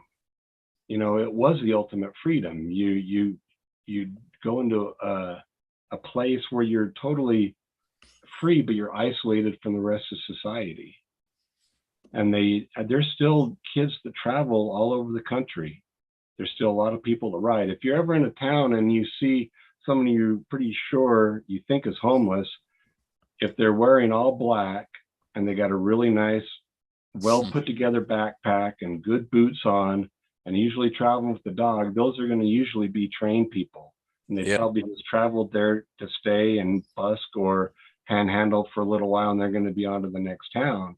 But if you know how to look for them and pick them out and look for them on the trains when they go by, there are a lot of people that still ride. He once said to me that one of the problems with riding the rails now is that so many of the boxcars are locked, and that a young person today who thinks this is something I want to do is going to be in a lot more trouble even finding a way into the boxcar, because they're just not open like they were in the 20s and 30s. Right. And then, they switched the boxcars around to more of that Grainer style where they have platforms on each end. Yeah. And they've had to come up with more ingenious ways to ride. But part of that too is knowing when a train is leaving and where the train is going. For the young, inexperienced person out there, they really need to ask around or go to, travel with somebody that knows, because you can get stuck in somewhere that you're just not going to get out of for a long period of time, or you're going to be on the train a lot longer than you think, and you're not going to have the provisions along with you to sustain yourself. Yeah.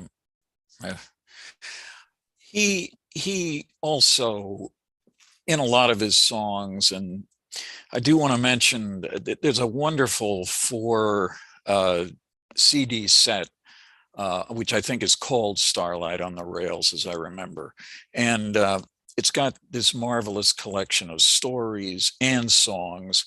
And he often told stories about Ammon Hennessy, who's kind of an unknown figure, and unknown particularly if the only labor history you know is the 5 paragraphs that are in some history book in a high school.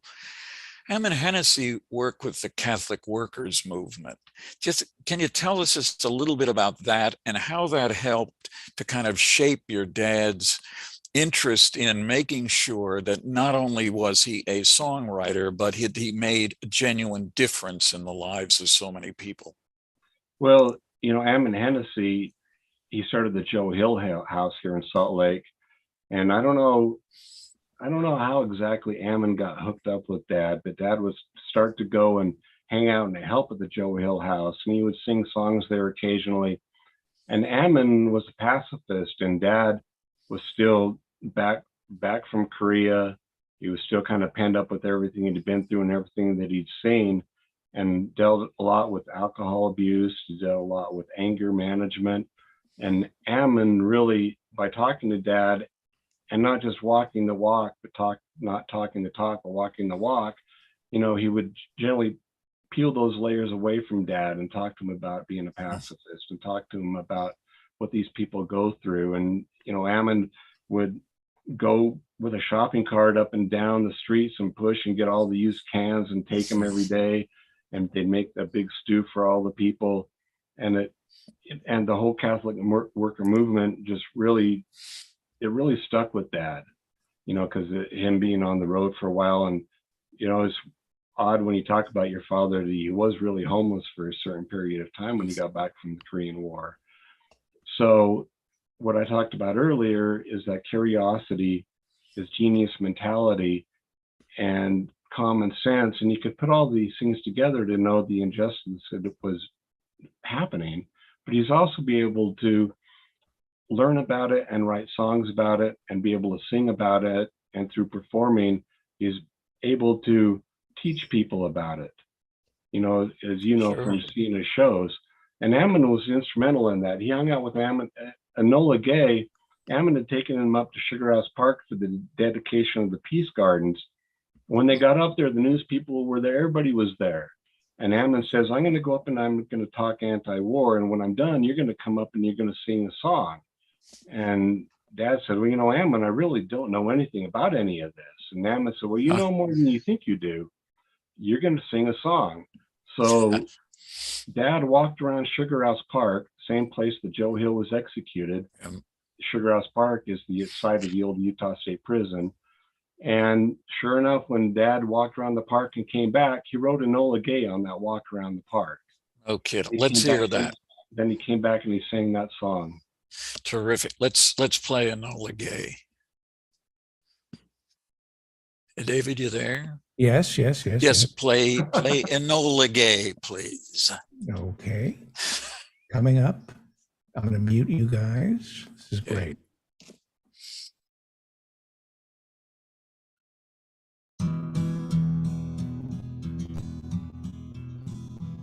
Look out from your schoolroom window. Look up, young children, from your play. Oh, wave your hand at the shining airplane. Such a beautiful sight is Enola Gay.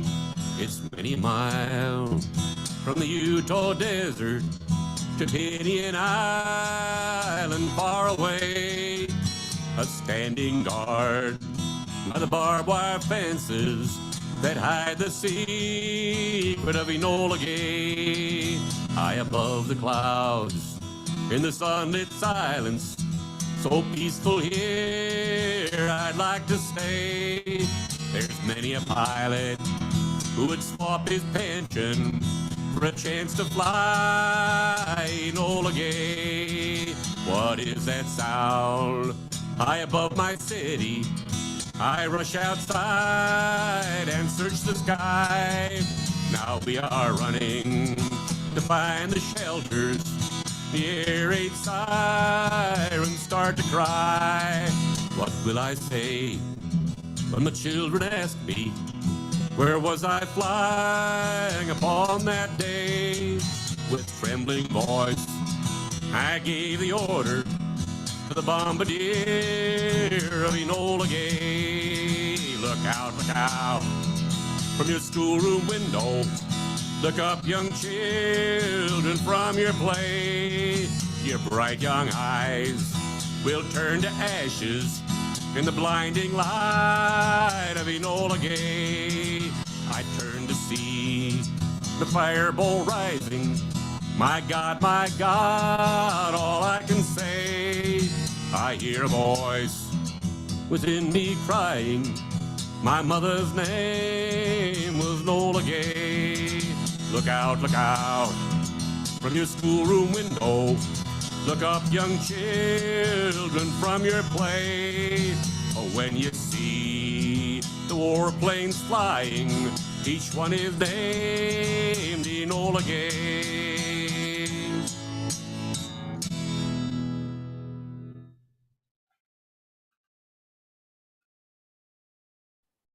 Great. There are three songs that almost always make me tear up. That's one. There's another one called Grand Central Station, which Mary Chapin Carpenter wrote. And my friend Tom Pacheco has a song called Juan Romero about the kitchen worker who cradled Bobby Kennedy's head there after he had been shot. And these are such powerful songs. They're such powerful songs because they tell a story and they have a meaning. They change people's minds. And this constantly comes up when people talk to me. I'm retired now. They say, well, what do you do? You've been an activist your whole life, but what difference does it make? And how can I communicate that with other people? And I think your dad did an astonishing job. I want to ask about pacifism now.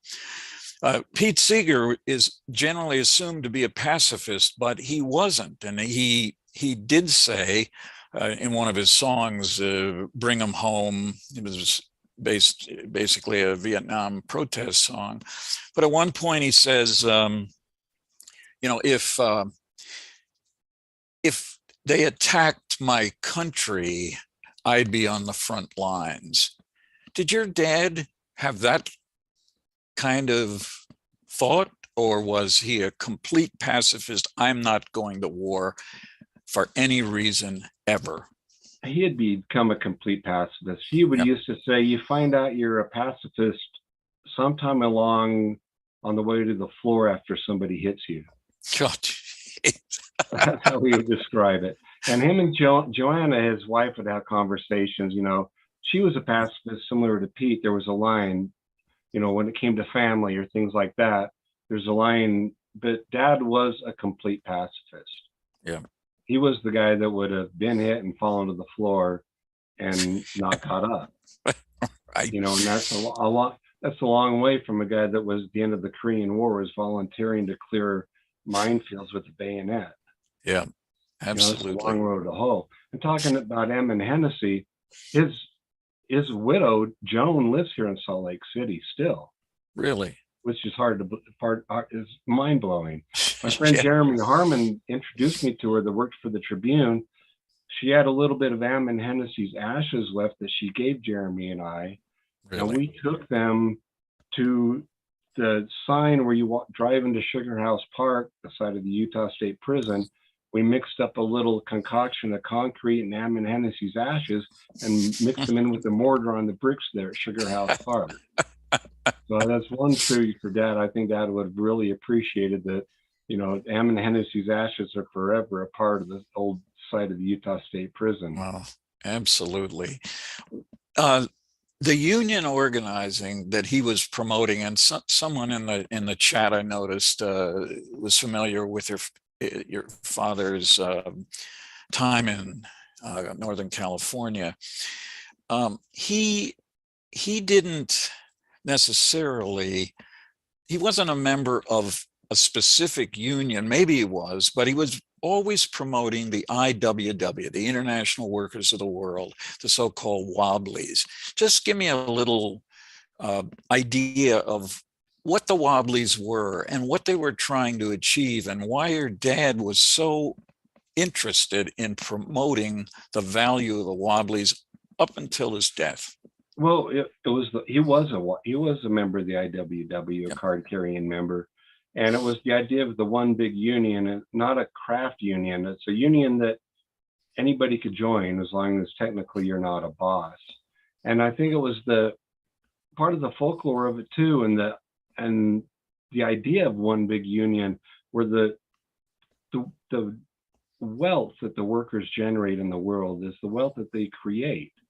And the idea that all those workers at whatever skill level deserve a bigger piece of the pie than the person that's hiring them. And that went beyond the trade unions. It went to people in the service industry. It went to musicians, that he would always go out of his way to try to explain to his fellow traveling musicians that they were part of the working class. That was where the meat of my father's belief was within the working class, and the working class that built everything around not just the United States, but around the world. And there's workers still exploited, from the textile workers, when Dorothy Day, when Mother Jones used to organize against all the child labor. I mean, it's been going on forever. And I think between that and the simplicity of soapboxing, traveling from town to town, people like Big Bill Haywood soapboxing and organizing and getting the workers involved in their own destiny and own part of their own pie, and then taking the old hymn songs and, as he would say, rewriting them, giving them lyrics so they made more sense. And I think it probably all tied in with the vaudeville part of his upbringing too. And when you go out and you see somebody soapboxing and ranting and getting a crowd together, and then you have somebody come out and play some music and you get the crowd involved, it's really, really a powerful thing. And that's why the IWW, they were so powerful in the early part of the 1900s. Sure. It was only when they came out they were against war. Yeah. They didn't feel like any of the working class people should support the war of the corporations. So it's when they came out against the World War I that there was really the crackdown to try and bring down the IWW. Right. Let's play The Preacher and the Slave, because this was an old wobbly song that your dad kind of played around with and maybe improved. I never heard the original, but David, if you've got that one up now, let's give it a shot. Okay, I loaded it. I just can't find it.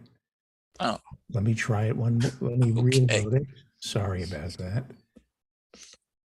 I thought I loaded it. Here we go. Okay. Sorry about that. The Preacher and the Slave. Long-haired preachers come out every night, try to tell you what's wrong and what's right. But when asked about something to eat, they will answer in voices so sweet. Hey, you will eat by and by, in that glorious land in the sky, way up high, work and pray, live on hay. You'll get pie in the sky when you die, that's a lie. Of course, now Joe Hill was shot by the state of Utah November 19th, 1915 for writing songs like this. A fairly dire assault on free speech, I would think. But he did leave these songs to us. They are his legacy, and they belong to us now, so you probably ought to learn how to sing it, don't you think? It's done Baptist style. Any Baptists here? Oh, well, then you know how it works, don't you? I sing a line out, and then you sing one back. Okay. You will eat by and by. And then together, in that glorious land in the sky. You got it. Work and pray, live on hay. You'll get pie in the sky when you die. Yeah, good. Vociferous. and the Starvation Army they play. And they shout and they clap and they pray when they've got all your coins on the drum. They will tell you when you're on the bum. You will eat by and by in that glorious land in the sky. Work and pray, live on hay. You'll get high in the sky when you die, that's a lie. Holy rollers and jumpers come out, and they roll and they jump and they shout. Give your money to Jesus, they say, and you'll eat on that glorious day. You will eat by and by in that glorious land in the sky. Work and pray, live on hay. You'll get pie in the sky when you die, that's a lie. Working folks of all countries unite. Side by side we for freedom shall fight. When this world and its wealth we have gained, to the grafters we'll sing this refrain. You will eat by and by when you've learned how to cook and how to fry. Chop some wood, do you good, and you'll eat in that sweet by and by. That's no lie.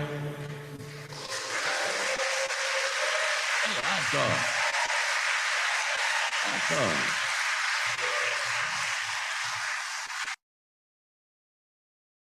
Great. Just great. I love hearing all that stuff. Thanks for doing this. Let me just say, my dad and I mentioned spent so many years apart. Yep. And part of the joy for me in doing this and getting back together is filling in all those gaps of all those years, making some sense of it. And I really like connecting with people that knew my father that I haven't met, and people that were influenced and admired my father that I haven't met. So I always like to hear from people and collect stories and just, like I said, help fill in the blanks, connect all the dots on that missing time between my father and I. And, being able to travel with him and road management the last few years of his life, it was the first trip we went to Spokane. It was really kind of surreal and odd. And in the end, it was more like two friends getting to know each other again. Yeah.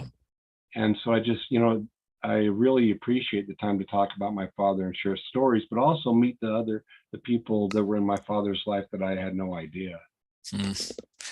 It's when your dad died, I was doing a little radio show and I called Rosalie Sorrells and I asked her, because although Utah certainly, as we know from that song, thought that traditional religion was pretty much useless, but I said, did Utah go gently into the night, or did he fight to keep alive?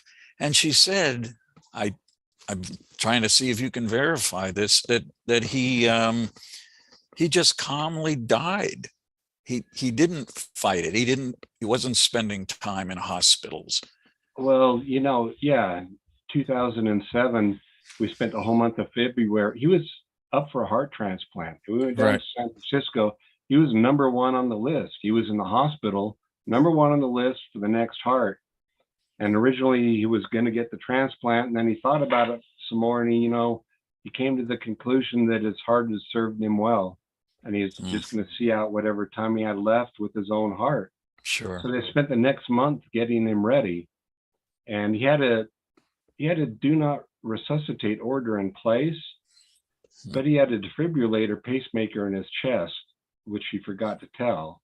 So he did pass away in the middle of the night, but his defibrillator did try to restart his heart, but it wouldn't. So he did, I was the luckiest person in the world in that I spent that month with him in San Francisco, came back, got him back to Nevada City with Joanna. My work season was starting up again and I had to go home. And it's really interesting to get up in the morning and no, you're going to have to go back to a life in another state and say goodbye to your father. And it's going to be the last time you're going to see him. You have to get in the car and drive away. So when I got ready to leave, I said, Dad, do you have anything you want to talk about? And he said, no, I think we've covered it all. What about you? And I said, no, I'm fine. And we had the time we had was great. And he said, I just want to tell you, though, that the greatest joy in my life is the son that I thought was lost to me was the son that took care of me and saw me through to the end.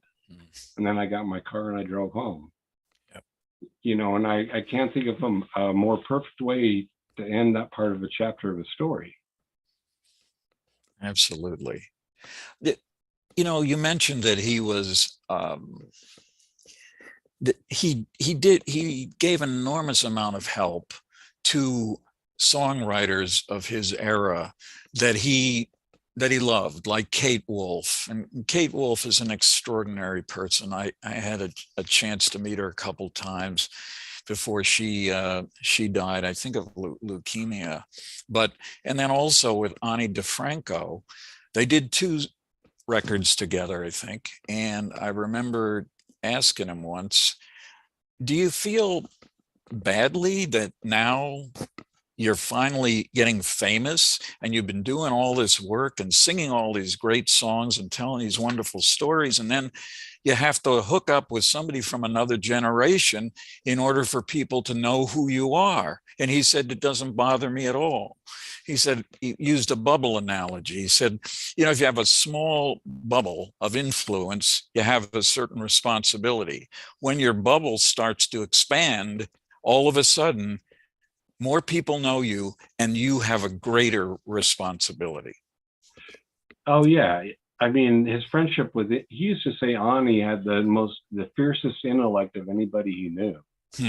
He loved collaborating with Ani, and it was an IWW person that convinced Dad to work with Ani. Dad had called up Mike Garcia, my friend of ours, and said, this woman, Ani DeFranco, has called me up. I don't know much about her. What do you think? Is she legitimate? And Michael's like, yeah, you should work with her for sure. And so they started their collaboration, and it was, to go back a little bit, it was Kate Wolf that actually got Dad out touring again. She had booked a whole series of concerts that she couldn't fulfill, and Dad wasn't playing anymore. And she said, Utah, you've got to go fulfill these obligations. And so doing those records with Ani, Dad was really, really proud of, because when we'd go on the road and he would do his shows, every time he was out in the lobby for intermission or after show and he'd see young people, he goes, those are Ani's people. Those are Ani's people. And it bridged that gap. It's a lot hard for folk musicians to cross over into whatever other part of society they need to reach out to. It's really hard for folk musicians to cross over genres and different styles of music. And Ani really bridged that gap for Dad and really gave him a voice in doing the shows. He was really, really proud of their friendship. Yeah, and it was give and take. They helped each other. Sure. She always spoke very, very highly of him also. Let me ask you about 1 or 2 other things. One of the things that when people think of the great folk revival of the 1960s, when they think about people, including your dad and Dave Van Ronk and a lot of singers like that. But there's a line, I think it's on one of his records, where he talks about the significance of the words of a song. And he specifically mentioned Bob Dylan's line about how many seas must a white dove sail before she sleeps in the sand, and that's just that's impenetrable to most people. He wanted to tell the stories. And and he was upset with Joan Baez too, because of the way she kind of took on the Joe Hill story as if it was entirely hers. Yeah, I guess so. Dad always, his view of folk music was different than other people's. A lot of people thought he didn't think it was his job. He didn't think it was necessarily his job to bang that drum and go out there and be that part of the activist. He didn't think it was a folk. People always thought it was a folk singer's job or do, and they need to write the songs about this and tell these stories. Dad looked at it differently. He just would go collect the stories and talk to the people and write the songs about it, and leave it up for the people to do things for themselves. Yeah. You know, and I think there's part of that. He had no ego about that.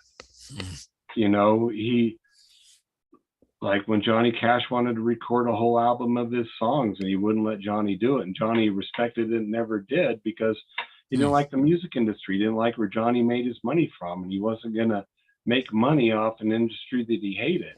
That endeared my father to people. Because, you know, whatever Dad talked about on stage, homelessness, union organizing, whatever he talked about off stage, you can be damn sure when he got off stage, he was volunteering at home and starting a peace center or starting Utah's Place, and he was working on those problems. That's the difference between my father and those other people you mentioned. And there's plenty of musicians that influence people in their lives. You can sing like Bob Dylan or anybody else, and you can be influenced by people. There's very few musicians that are going to influence the way you live your life. Not only how you perform, but how you go live your life. My father was one of those people, and that's the difference. Yep. We, David, if you have a final question maybe, or if not, let's do one more song, like The Telling Takes Me Home. Okay. Did I mail you that one? I mailed you what was it? Mountain Home. Mountain Home? Let's do that. Let's do that. Hey, thanks, David, too. Thank you. I know the sun is shining on my mountain valley home, as it does every night in all my dreams. And yet when I awaken to the wide Pacific dawn, no one knows just how far away it seems.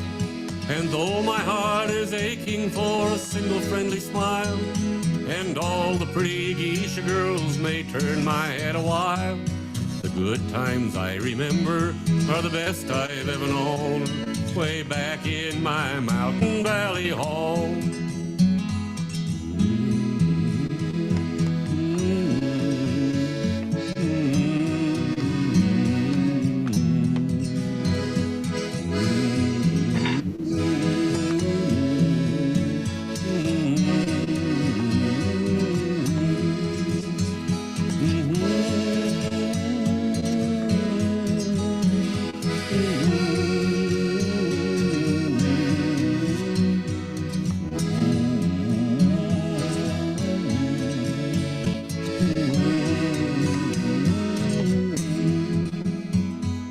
Charm of foreign places where the sights are always new may dull my heart to loved ones far away. Though my friends may all forsake me and my sweetheart prove untrue, I know that I'll be going home someday. And when my heart is burdened by the many miles between, I'll think about the mountains and their mantle of bright green. I'll hear the forest singing away up there alone, where the sun shines on my mountain valley home. Perfect. Thank you. Somebody, by the way, just found one of the other things about your dad. He had these great aphorisms, great sayings, and someone just posted one. The earth is not dying, it is being killed, and the people who are killing it have names and addresses. Spoken like a true. That's true, but, and that, I think about that almost every. I think That's about that amazing. almost every day lately, though, because the right has taken that to another level. You know, it's true that those people do have names and they do have addresses, but, you know, there's a part of society that's equally on the other side that has latched onto that and actually follows through with that.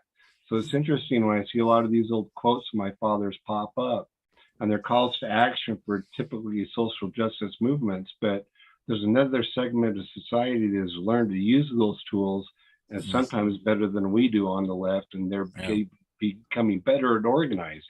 And we need to kick ourselves in the butt and remember that, and actually start to not just talk the talk, but walk the walk, as my dad would say. Absolutely. Duncan, thank you so much for doing this. Before you go, Thank you.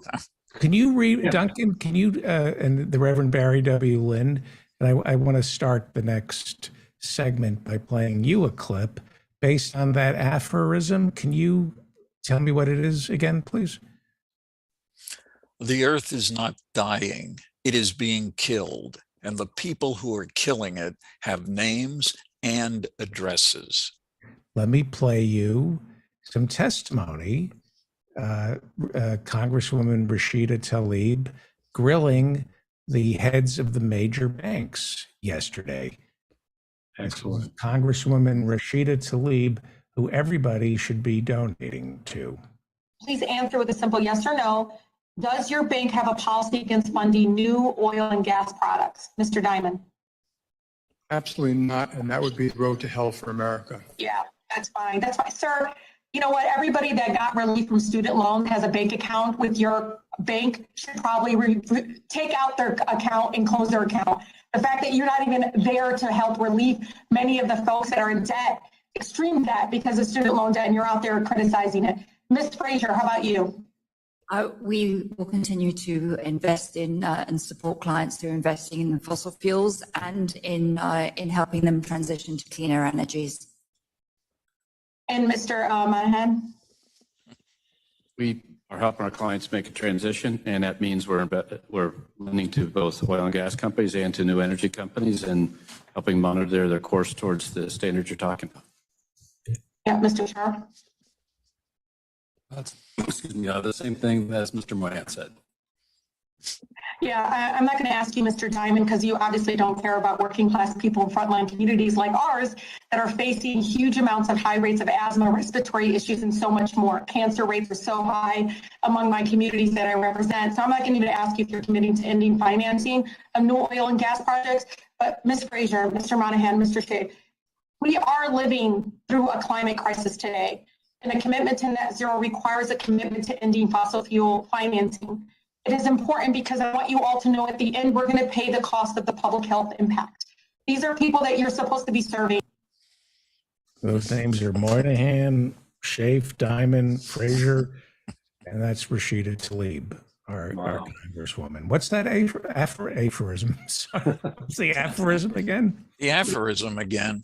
Yeah. Let me get back to the aphorism. The earth is not dying, it is being killed. And the people who are killing it have names and addresses.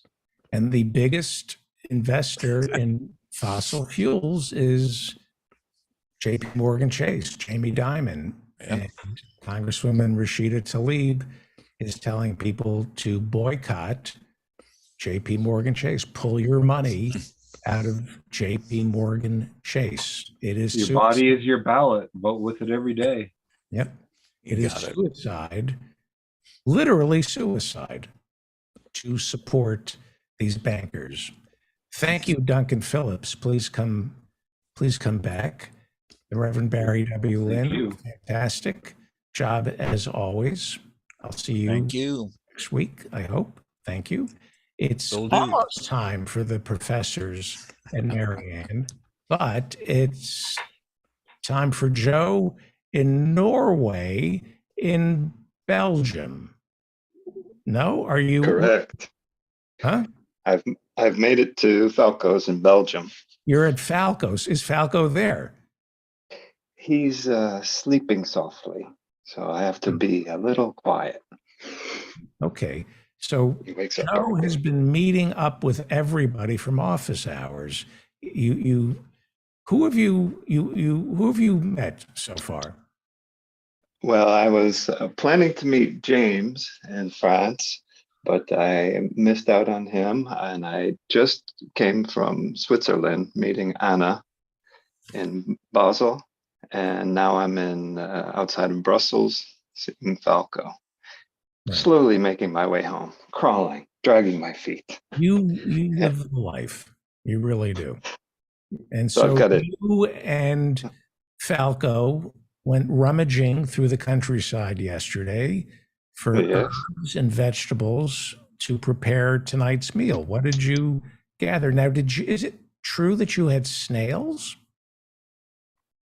We did that. We did have snails, but they've been removed. Did you eat them? No, there are more slugs than But you don't eat. the Are you a escargot. vegetarian? No, no. I'm mostly a vegetarian. Okay. 95%. What are you going to be torturing us with tonight? Well, this is a late harvest from Falco and his friend's garden. So everything you see here is from his garden. And I'm not exactly sure what I'm going to make, but we have cabbage and extremely overgrown zucchini. We have amaranth leaves. We have sorrel. What is amaranth leaves? Amaranth is a grain, kind of like quinoa. It's more fine grain than quinoa, but kind of similar. And you can use the little leaves. They're very healthy. I've also got, I forget what it is in English, chard. Chard. White chard. And sorrel. Arthur Grebe Streebling, do you grow any of this at Ribington Hall in North? Up in near. He must have chard. I'm sure he's got chard. He said and he possibly some sorrel. Yeah. Very sour. He grows. We've got sunchokes here. Who said that? You'd be appalled if I told you who said that. He grows chucks. We've also got four little fingerling potatoes.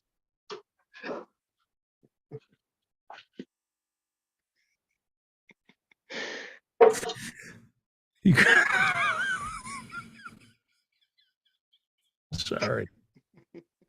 I'm sorry. There are certain people who are part of the show, and their sense of humor sometimes surprises me. We've got a So you don't know cornucopia. what you're going let's to be say. preparing. No, actually, I got a bit of a challenge because Falco's stovetop, he just moved in here and the stovetop hasn't appeared. So I'll be cooking for the first time in my life with a microwave slash oven. So this is going to be a real experiment. So it might go off the rails. You're going to cook this entire meal with a microwave? A oven? microwave. And in the end, with an oven, if I can figure out the technology. So it's a microwave slash oven. So we'll see. We'll see what we got going on here. But I'm really, really curious to see how the sunchokes turn out and the green tomato, maybe salsa with horseradish, really spicy horseradish. And what do we have for office hours coming up? I have been traveling, so I've got no clue at the moment. Okay. I would assume we have some openings if people want to sign up. Yeah, they can sign up. I'll post it in the chat here afterwards. Okay. And by the way, if you're enjoying this show, please go to rahima.org, RAHIMA.org, rahima.org. It is the best way to donate money to help people. RAHIMA.org. It is a food pantry set up by Professor Adnan Hussein's parents in the San Francisco Bay Area, and it feeds refugees, vegetables, yogurt, good food, not garbage, and that's important. So give to rahima.org. Please give to rahima.org. Professor Ann Lee, what would you like to talk about? Let's talk about Ukraine. Professor Ann, let me introduce everybody. Joining us is Professor Adnan Hussein, who is the host of the Mudgeless podcast and Guerrilla History. We have Professor Mary Ann Cummings, who is Parks Commissioner for Aurora, Illinois, as well as a particle physicist. And incredible. And Professor Jonathan Bick, who will be at office hours teaching the Twilight Zone and Star Trek. And Professor Ann Lee. Everybody read her over at the Daily Co's. We'll put it in the chat room. Her handle is Annie Lee. Every midnight, 7 days a week, she gives us an update on Ukraine. How is it going? Well, we're on, tomorrow will be 212 days of invasion. And it's a labor of love or hate or something. It's been very interesting. I mean, the UN speeches were interesting, provoked a lot of people. Some Russians got annoyed. The war continues. Let's just put it that way. The big story, of course, is the waving of sabers yesterday by Putin, claiming that I'm not bluffing, which is in itself a tell, which is quite amusing. But what do you mean? Well, it's like somebody who tells you that they're not bluffing is more likely to be bluffing, one could say, and in terms of intention. So that's quite amusing to me. But of course, I wrote a little bit about the tactical yesterday's when I sort of went through the disposition of tactical nuclear weapons on NATO and the U.S. side versus the Russians. Russians have a lot more tactical nuclear weapons.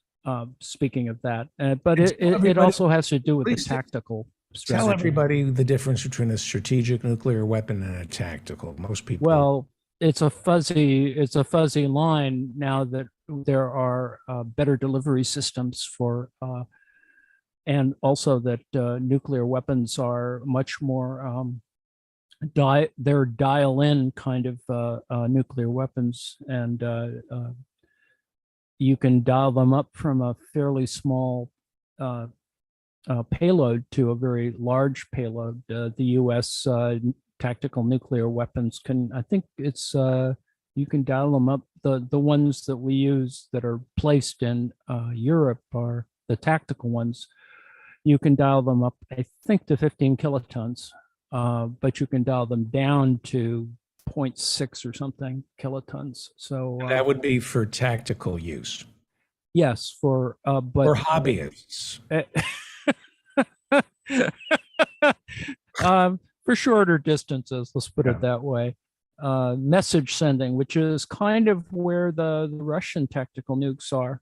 They're a slightly lower yield, but they're obviously designed to take out incredibly important targets, and you don't. It is message sending. It means we're willing to use nuclear weapons, and we're willing to radiate how many square miles for? I mean, is that the lower yield ones? It would take out, a significant portion of Ukraine cities, for example, if they wanted to. But that's the second they do that, retaliation is going to be pretty huge. The American doctrine, the current American doctrine, is to threaten with strategic weapons. With it's not going to be tit for tat tactical weapons. Our policy is to. The second you do it, we are going to overwhelm all your major cities and screw you up pretty bad with other nuclear weapons. With other nuclear weapons. So there is still and of course there's a lot more nuance in this because it has evolved, but in general, the policy has remained the same. It's a kind of NATO position on this, that you just better not start it because we're going to finish it. and it's, it has that kind of posture to it. So Putin's threat, is, with all due respect, an empty one. In fact, it probably reveals that he's going to use other kinds of field weapons. That he has a fuel air bomb weapon that is incredibly horrible, and he used them a couple times at the beginning of the war, and he's stopped using them, partially because people were sort of figuring out, well, this is a huge escalation, and also incredible number of people were killed and maimed. The data is so unclear about what they were, these, thermobaric weapons, and Russia has more of them than the U.S. The U.S. has them in its arsenal too, as well as cluster bombs and a whole bunch of other unfortunate There's a things. thermobaric weapons gap that we have to worry about. Well, in terms of using them, I mean, the United States has used them to effect in the Middle East in our prior wars. So That's it's not just- Moab. That's not the mother of all bombs. No.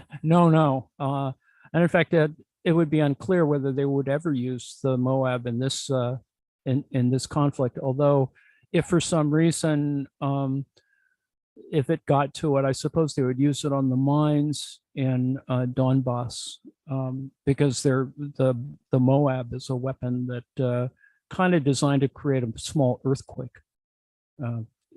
It's a really big weapon, but it's a conventional weapon. And the thing is, of course, the Russians once have actually made a version of it called the father of all bombs, which is slightly bigger.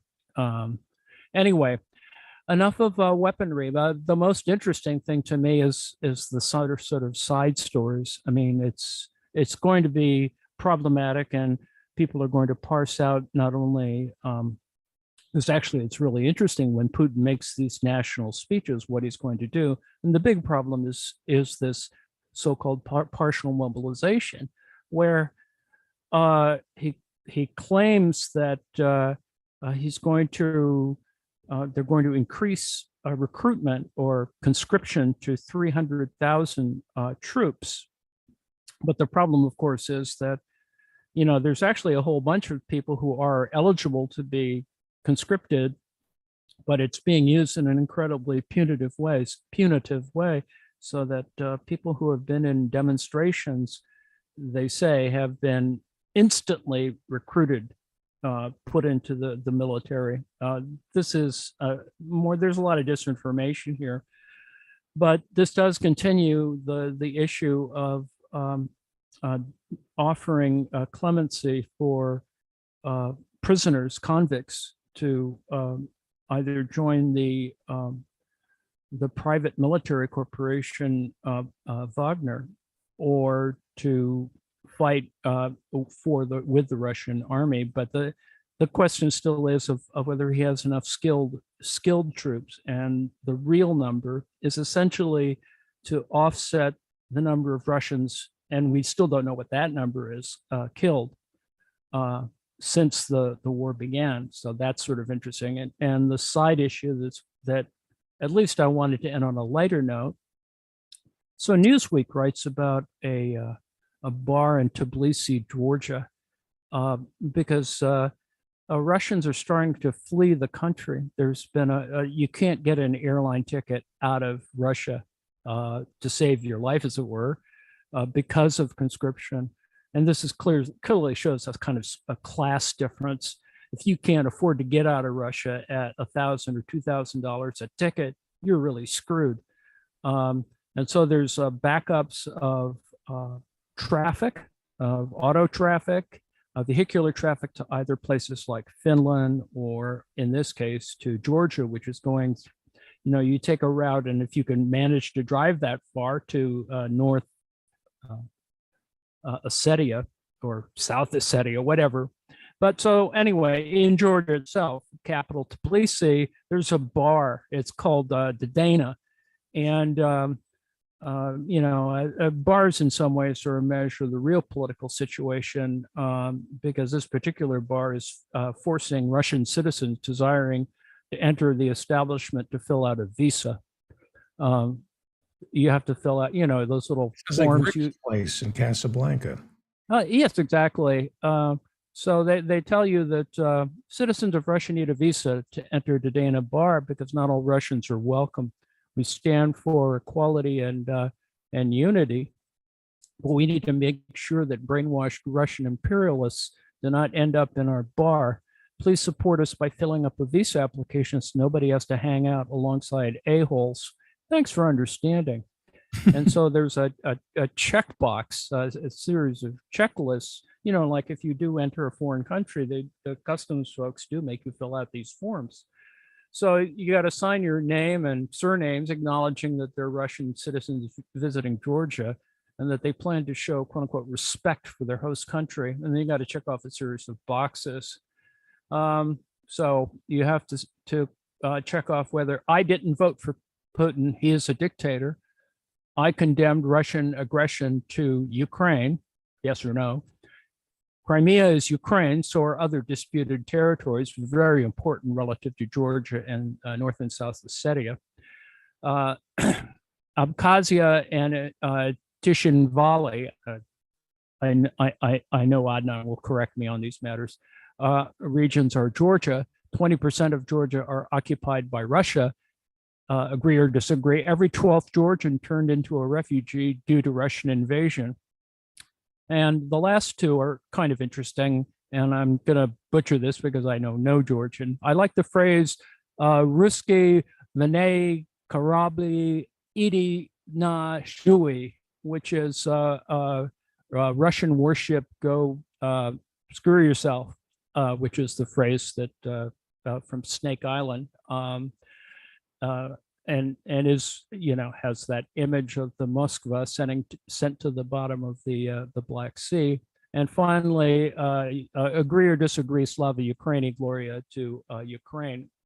And so the Russian patrons have to use either English or Georgian to communicate with staff, and they're not supposed to pay in rubles and not to discuss politics while being drunk.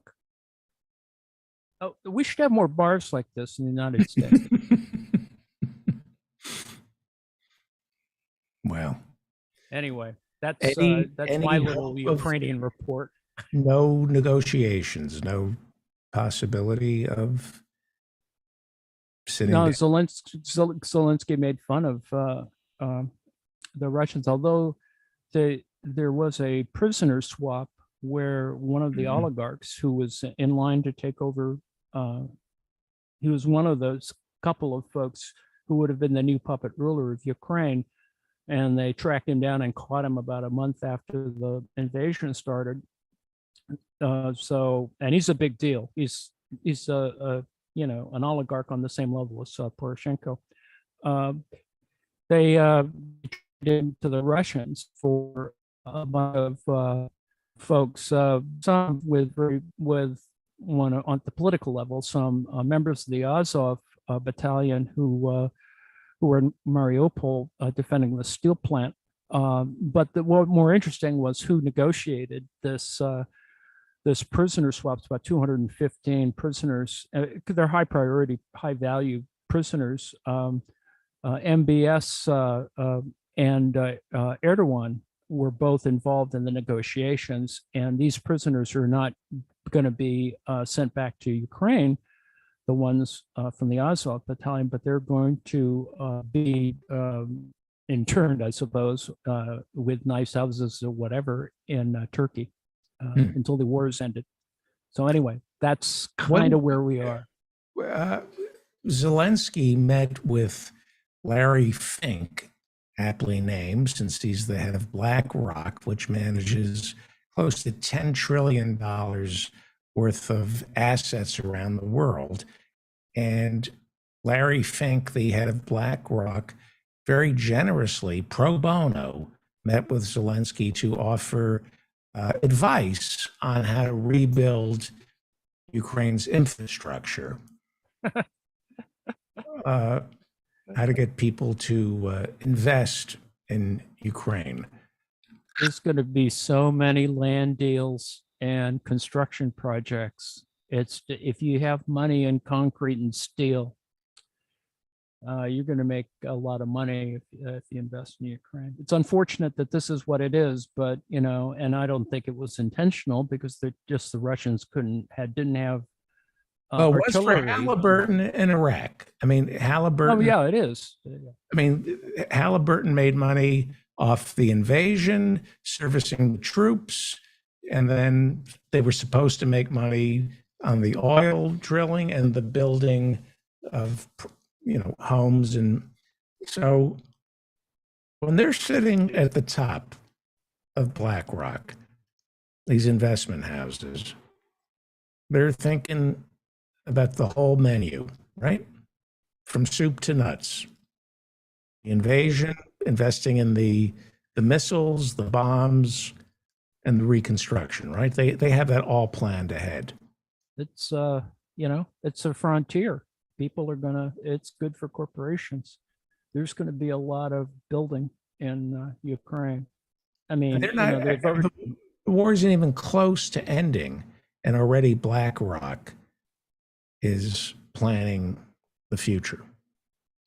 Oh yeah, they haven't stopped. This happened at the beginning of the war. And a lot of it is just sort of identifying where the money is. I think that's going to be an interesting problem.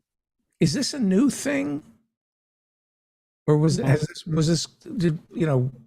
they doing this during World War I? Well, I don't think that they were thinking about property necessarily, but I think most wars always project what's going to be, the post-war situation, even the apocalyptic, right? Who will envy the dead? Great. Let's turn to Professor Bick, unless anybody has any follow-up questions. Well, I wasn't sure if I heard Professor Anley correctly, but it sounded like you were saying that Putin his threats of using nuclear weapons were empty. I wouldn't be so sure. I mean, if he's backed into a corner rather than face a humiliating defeat, he might well resort to using nuclear weapons. I mean, could he withstand, let's say, what the West is hoping, that Ukraine is able to push Russia out of Ukraine entirely, and maybe out of Crimea as well. I mean, do you think Putin would accept that and not use nuclear weapons?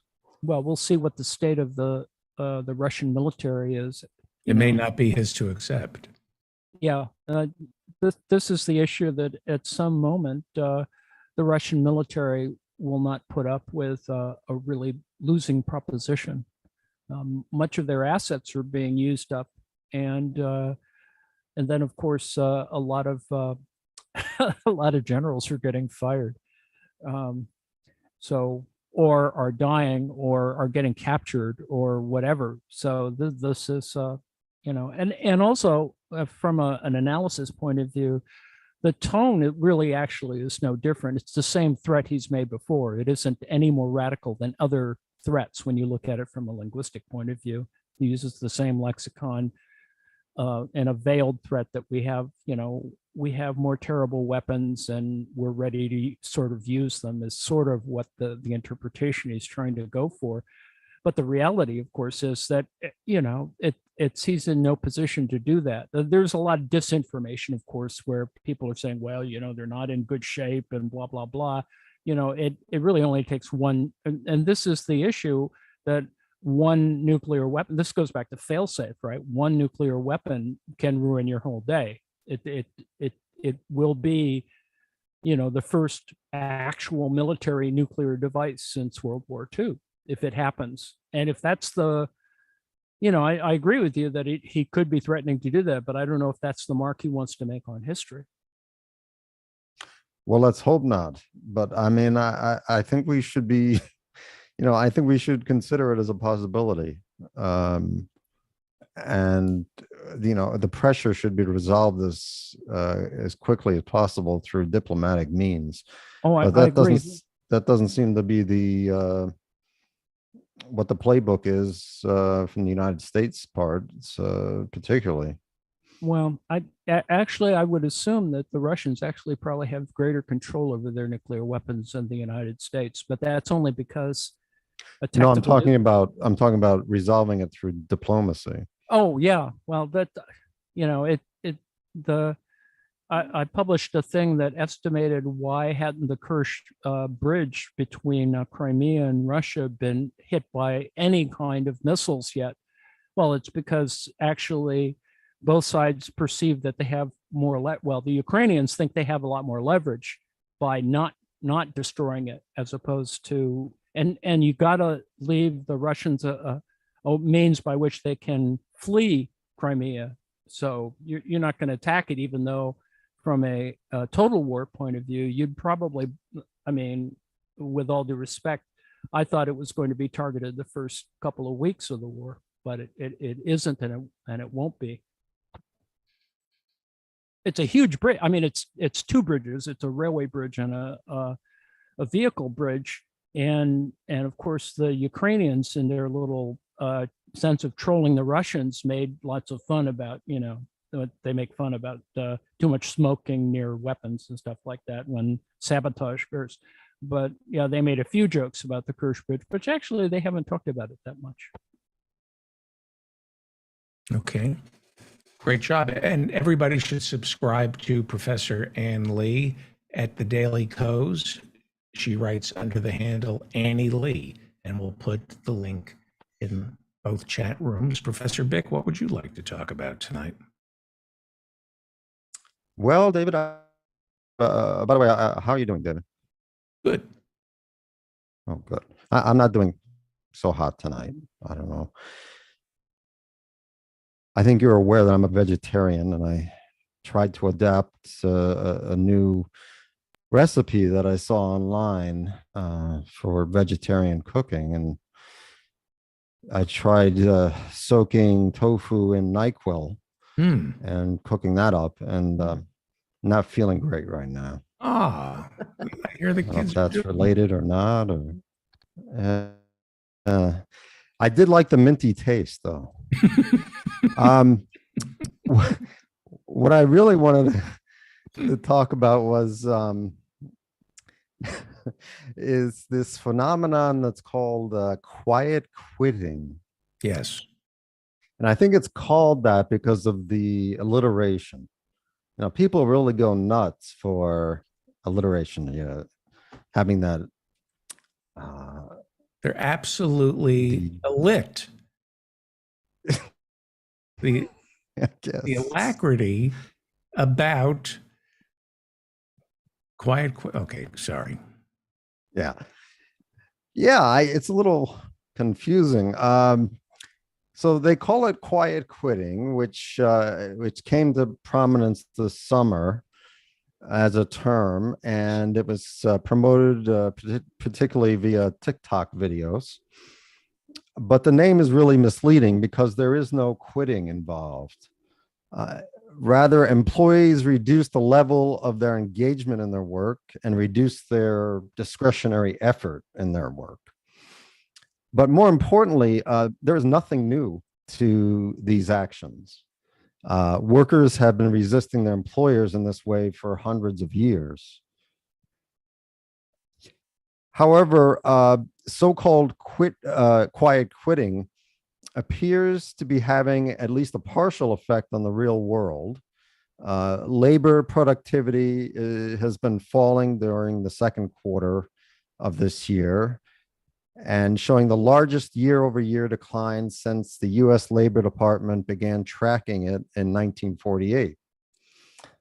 And unit labor costs are experiencing their largest four-quarter increase since 1982, due in part to an undersupply of workers. Now, one reason there's an undersupply of workers, and I don't think this is being covered a lot in the news. I was thinking the same thing yesterday. I think I know where you're going on this. Go ahead. All right. According to a study by Catherine Bach, who's a senior fellow at the Brookings Institution, as many as 4 million people are out of work because of symptoms of long COVID. Oh, okay. I wasn't going there. Go ahead. Okay. All right. And again, this is only a partial explanation for this, but 8% of working age Americans fall into this long COVID category. So that's about 16.3 million potential workers.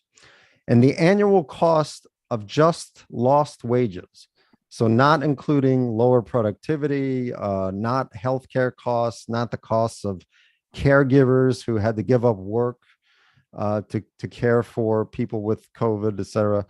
Just the lost wages would be about $170 billion a year.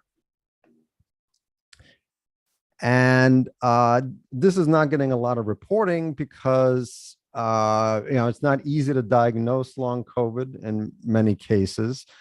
And people are not going to their doctor and saying, oh, I have long COVID. They may say, I have these symptoms. And, physicians, when you're seeing them for a 15-minute appointment, may not have the time to put all of this together and to really do a workup that's necessary to come to this conclusion. But anyway, definitions associated with quiet quitting vary. Most focus on whether realistic boundaries that prevent burnout are being set by the employee and not going that extra mile at work. So these definitions contain important differences. So on the one hand, you can have employees and employers working together to kind of come up with boundaries, limiting the number of hours of work or being allowed to work from home or whatever. On the other hand, you have sort of foot dragging or not going the extra mile for your workplace, and that's seen as a negative. So I was reading an article in Forbes by John M. Bremen, who describes himself as, quote, Chief Innovation and Acceleration Officer for WTW.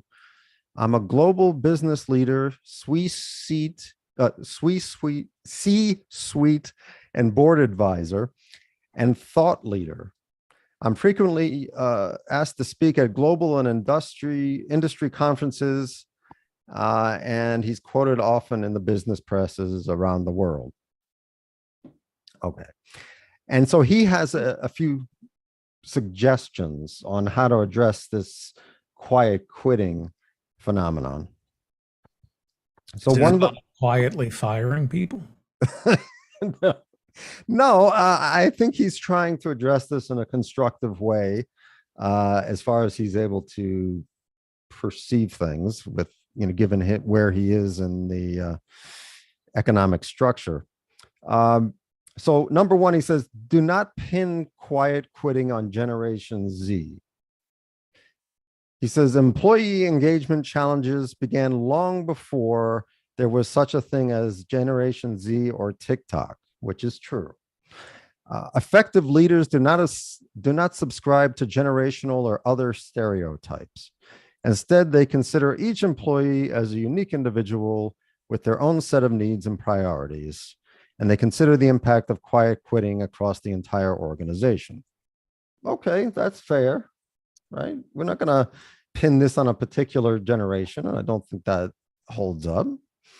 Then he says, number two, double down on the employee experience, which is the sum of moments that matter in an employee's daily life in an organization. Employee experience is being inspired by the purpose of the organization, making connections with colleagues and leaders, doing meaningful work, feeling valued and fairly rewarded. Effective leaders use these key elements to re-energize workers, especially as their organizations undergo change.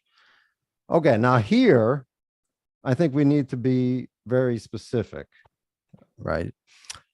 So given that about 90% of American workers who work in the private sector work for for-profit companies. It's about 10, 11% that work in nonprofits, right? So the purpose of a for-profit corporation is to make a profit. It is the overriding purpose of a for-profit organization to maximize profit. That is why they exist.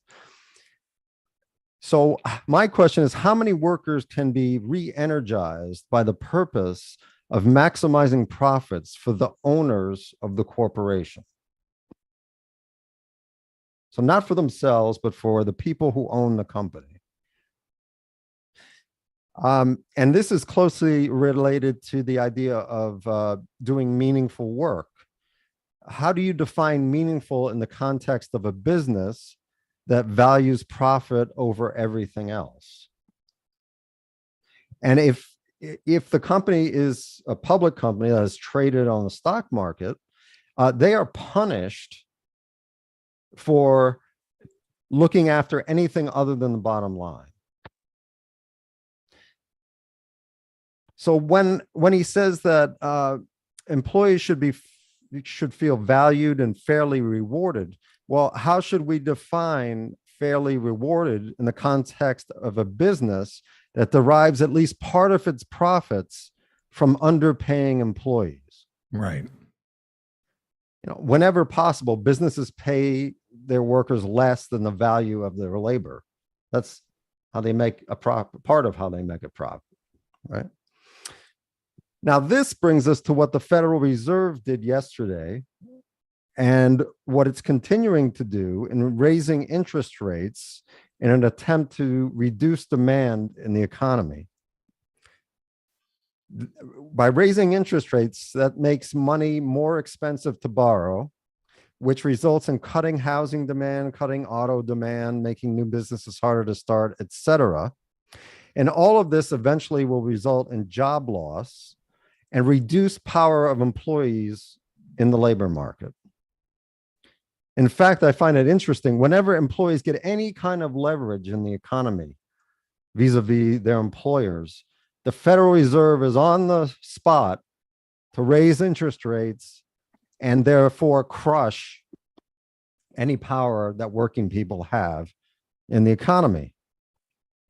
Even when the actual causes of inflation could be addressed in other ways that do not harm working people. So the Federal Reserve could say, since it is by law obligated not only to look after prices, but also to minimize unemployment, what they should say is to the government, the Congress, and the president, it's your job to address this inflation by raising taxes on businesses, on the wealthy, of actually enforcing antitrust laws, of imposing taxes on windfall profits because of the pandemic and the sudden resurgence of the economy. That's what they should be doing. But instead, what are they going to do? They're going to raise interest rates, which will wipe out the most vulnerable workers in the country, but because they'll lose their jobs. And yes, eventually that's going to reduce inflation, but at a cost that doesn't need to happen. Well, it'll bring down the price of food because people who are out of work, the demand for food will go down. So the price will go down. The demand for everything will go down, right? That's kind of the idea. Yeah. It was a Malthusian joke. Oh, yes. So I have a little problem with his, or I'd like him to be a little more specific when he's talking about, that inspiring workers by the purpose of the organization and make sure they're fairly rewarded. We need to be a little more specific there. And he raises a number of other points, but I'll just say one more, and that is, he says, address flexible work challenges. Effective leaders balance remote and in-person work and help employees find a new equilibrium, making any return to workplaces positive. They know that they cannot expect workers to be available 24/7. Gee, that's nice, isn't it? And that they cannot simply throw more assignments on already overwhelmed employees when they are shorthanded and experiencing stress. They also need to respect boundaries.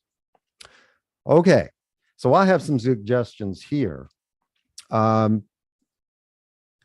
workday should be clearly demarcated. After work is over, there should be no work emails or texts. There should be no expectation on the employer that the employees should be working after the workday is over.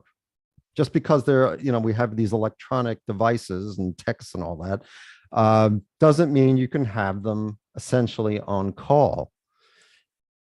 And for environmental reasons, as well as that most employees prefer it, if you can't make work entirely remote, then you should provide additional pay to employees who have to commute.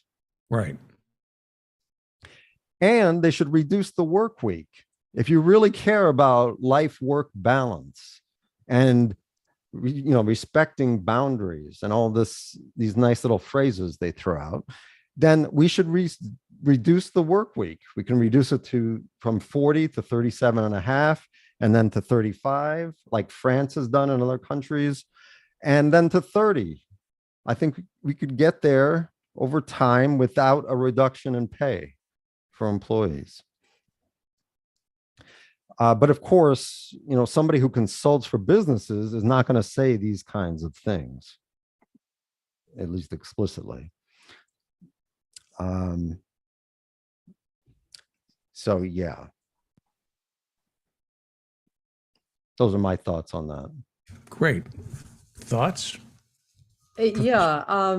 By the way, Professor John, thank you for introducing us to Jack Rasmus. You had him on the show about a year ago, and I've been corresponding with him fairly regularly now. And he's put a lot of his thoughts on Twitter, but particularly for this recent inflation, he says he has calculated roughly the inflation is maybe a third driven by demand, 1/3 global supply chain disruption because of mostly COVID and the US sanctions, but a third of it at least is simple price gouging by US corporations because they can. And in the statement, Powell even admits that rate hikes do absolutely nothing for those 2/3 that have nothing to do with demand, that it's structural. And even the demand is kind of, it's not welling up naturally. It's a reaction to the events of the last 2.5 years, which, a reasonable, robust economy, it would just absorb.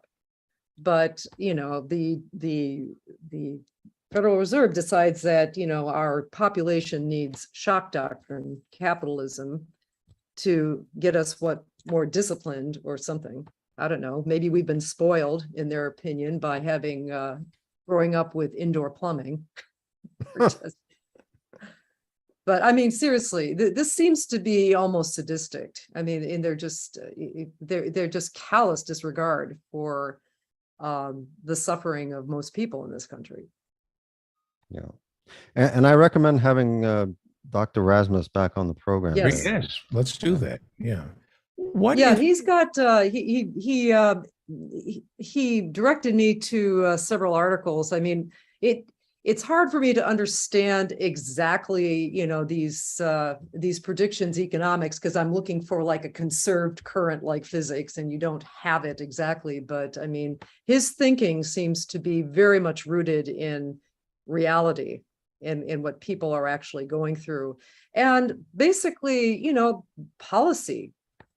He's one of the things that he's very I mean, people talk about industrialization versus finance in the economy. He says you can't disentangle this from it. It's all Wall Street now, because it's not just it's just not, for instance, energy. It's not just the fossil fuels. It's just Wall Street's investment into fossil fuels and the financial instruments built up. I mean, it's very frustrating. I was at a meeting this morning with the Nuclear Energy Innovation Council, and we were talking about the kind of technologies, particularly those that would deal with spent fuel. And they just got into a big conversation about, well, the stockholders and the investors need, to blah, blah, blah. And I had to interrupt everybody. I said, do we think this is a serious problem or not? Why are we talking about Wall Street firms? Maybe the money, because we're trying to parse out what we're actually going to get in this, in the Inflation Reduction Act that's going to nuclear.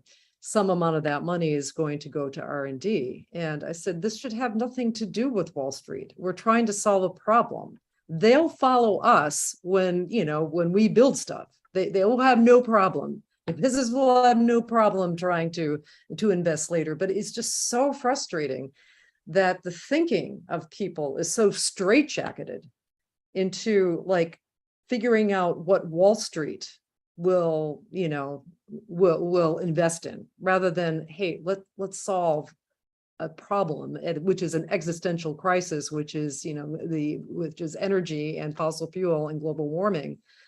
And the idea that we're straitjacketed by this thinking is just so frustrating to me. And I think people have just convinced themselves that this is some goddamn law of physics like gravity or something, and it isn't. It's all decisions. It's all policy. It's all a group of people that get their control because they have forced the ideas or gotten people to buy into their ideas. And that's it. A small group of people. So anyway, yes, please, let's get Dr. Rasmus on the show. Great. Professor Hussein? Well, just on this, I wanted to underscore that in addition to, I think Prof. John had it exactly right when he said that the economy, the decision makers who run and govern the economy or are influential in the economy seem to make all kinds of decisions that are designed to counter any situation where workers' bargaining conditions for wages, better conditions, benefits, and so on improves. And so first, the inflation itself was really targeting, targeted working class people. I mean, this just seemed to be a desire for other parts of the economy that may have suffered during the pandemic, where certain kinds of online marketers and other industries made incredible profits, is that now some of the other industries are just jacking up prices to make up for lost ground from, the last couple of years in the pandemic. And then this decision to raise interest rates is just, punitive on top of already a situation that was attacking working class people. So it seems like every decision that's being made, the priority is, how do you set back working class people? How do you make people more vulnerable, incapable of organizing and bargaining for their rights against the corporate, barons who are just exploiting the situation because they can, because they have monopolies, or because they can use these excuses just to jack up, cost and blame workers, for it, saying, oh, the wages have gone up, but they find every way to undercut those gains that are being made. So I think that's a very serious problem. In terms of topics, I was going to talk about the Ukraine situation as well. But I think we covered almost every one of the topics with Professor Ann Lee. The only thing I would say is You know, Turkey helped broker this prisoner swap. They helped broker an agreement to allow grain from Ukraine to be put back into the market. They tried to broker a peace agreement in March that was scuttled in April. They keep trying. It's very interesting. Why isn't our government trying? Obviously, we know why. There's a larger analysis of this, but I think we need, at this point now, with the escalation of the war, this call up by the Russian military, this is a response, that is dramatically escalating the war. The renewal, Professor Amley is correct that Russia always maintained that they could conceivably, if they felt their national interests were at risk in a existential sort of way. They said, all options are on the table. There could be, tactical nuclear. But I feel like this reassertion of it in the context of a major mobilization, in the context of suffering some losses of territory in areas that they had managed to gain, is ratcheting up the tension. And everything that we were worried about at the outset of this war, of escalation, that if NATO and the US use this as a proxy war and try to trap Russia into long and extended conflict to sap their strength, to undermine the regime and so on, that it just was going to raise the specter of escalation that could get out of control and be incredibly dangerous. And I feel on a day like today that we're getting closer to that, and we can foresee that these measures that Russia is taking are definitely going to ensure that the war goes on for many, many months. I mean, if you call up 300,000, some reports say that the authorization may be for as many as 1 million troops. It's going to take months to train them. If you're going to go through all of that, it's going to take months to train and deploy them. The winter is coming. Okay.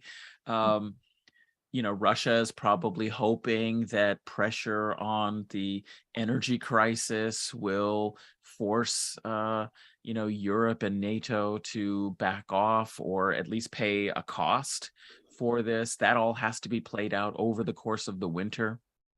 It means there's no end in sight here, in a military sense, until, the earliest next summer, perhaps, for this set of scenarios, the decisions that are being taken now for those to play out, we're talking 7 to 10 months, maybe as much as a year. This is devastating for the world, for Ukraine, for Russia, it's devastating for everybody except some groups that are going to make an awful lot of money on weapons, on spiked energy costs. Some people are going to profit from all of this, but it's going to be devastating and terrible for the whole world. Why are we not pushing our government to get serious about negotiations? I think it's going to end up taking, some kind of concerted effort in the UN from what used to be called the non-aligned, movement. I mean, at least whatever the new configuration of non-aligned. So I'm quite worried about. Who makes up the non-aligned?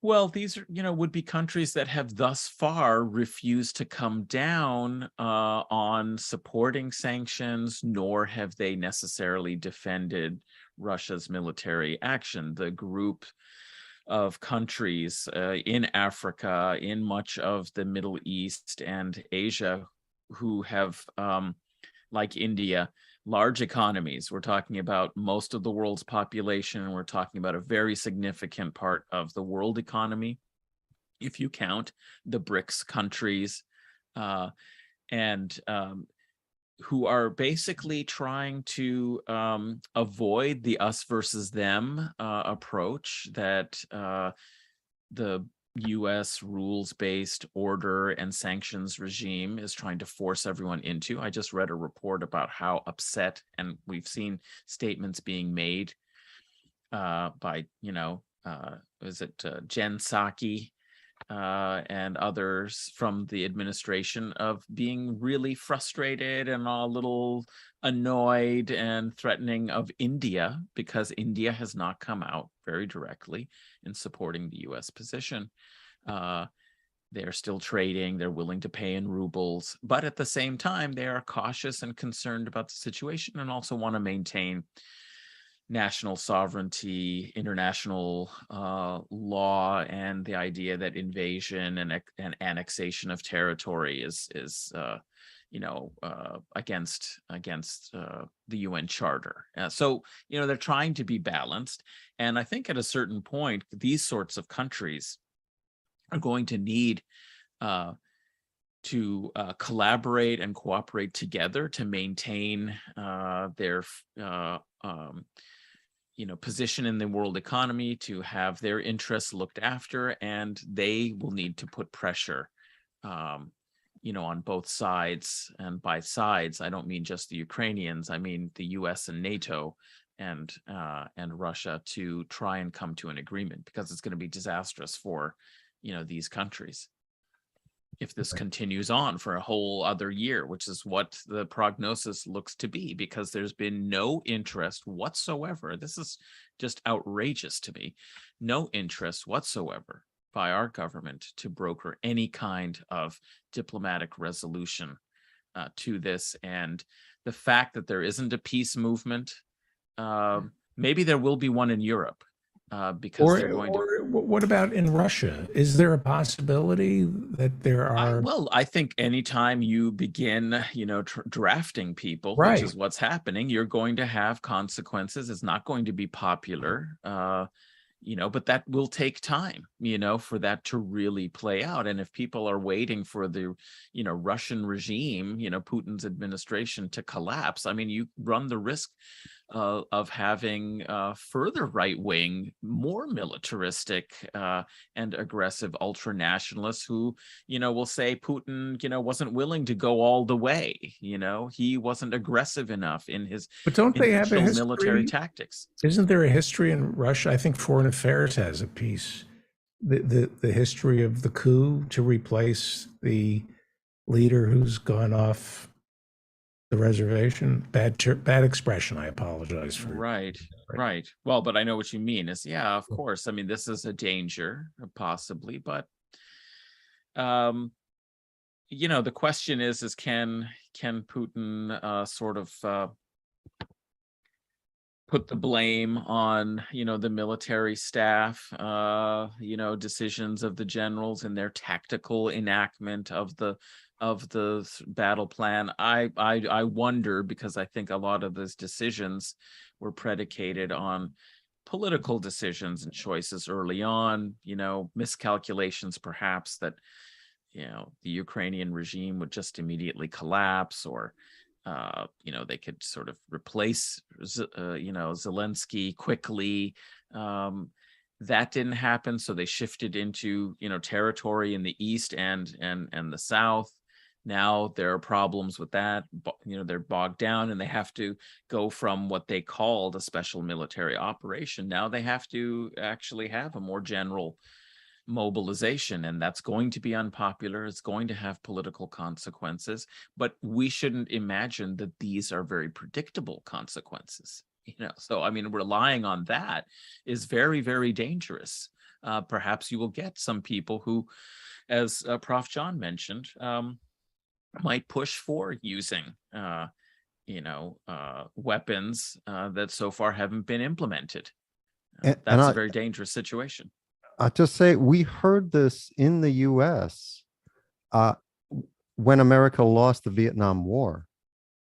One arm tied, but we're never going to fight another war with one arm tied behind our backs. That's We dropped right. More bombs on Vietnam than all the bombs we dropped combined on all the other wars, plus Laos Cambodia, and yes, Cambodia. exactly. And they came back and said, the problem was we didn't have the Powell Doctrine, we didn't have a clear mission, and we fought it with our arms tied around our back. Next time we're going to give it, we did give it our all. We sent 500,000 troops into Yeah. Vietnam. Exactly. I mean, we had free fire zones. We had napalm. We had, kill anything that moves. We did everything, unfortunately, that we could.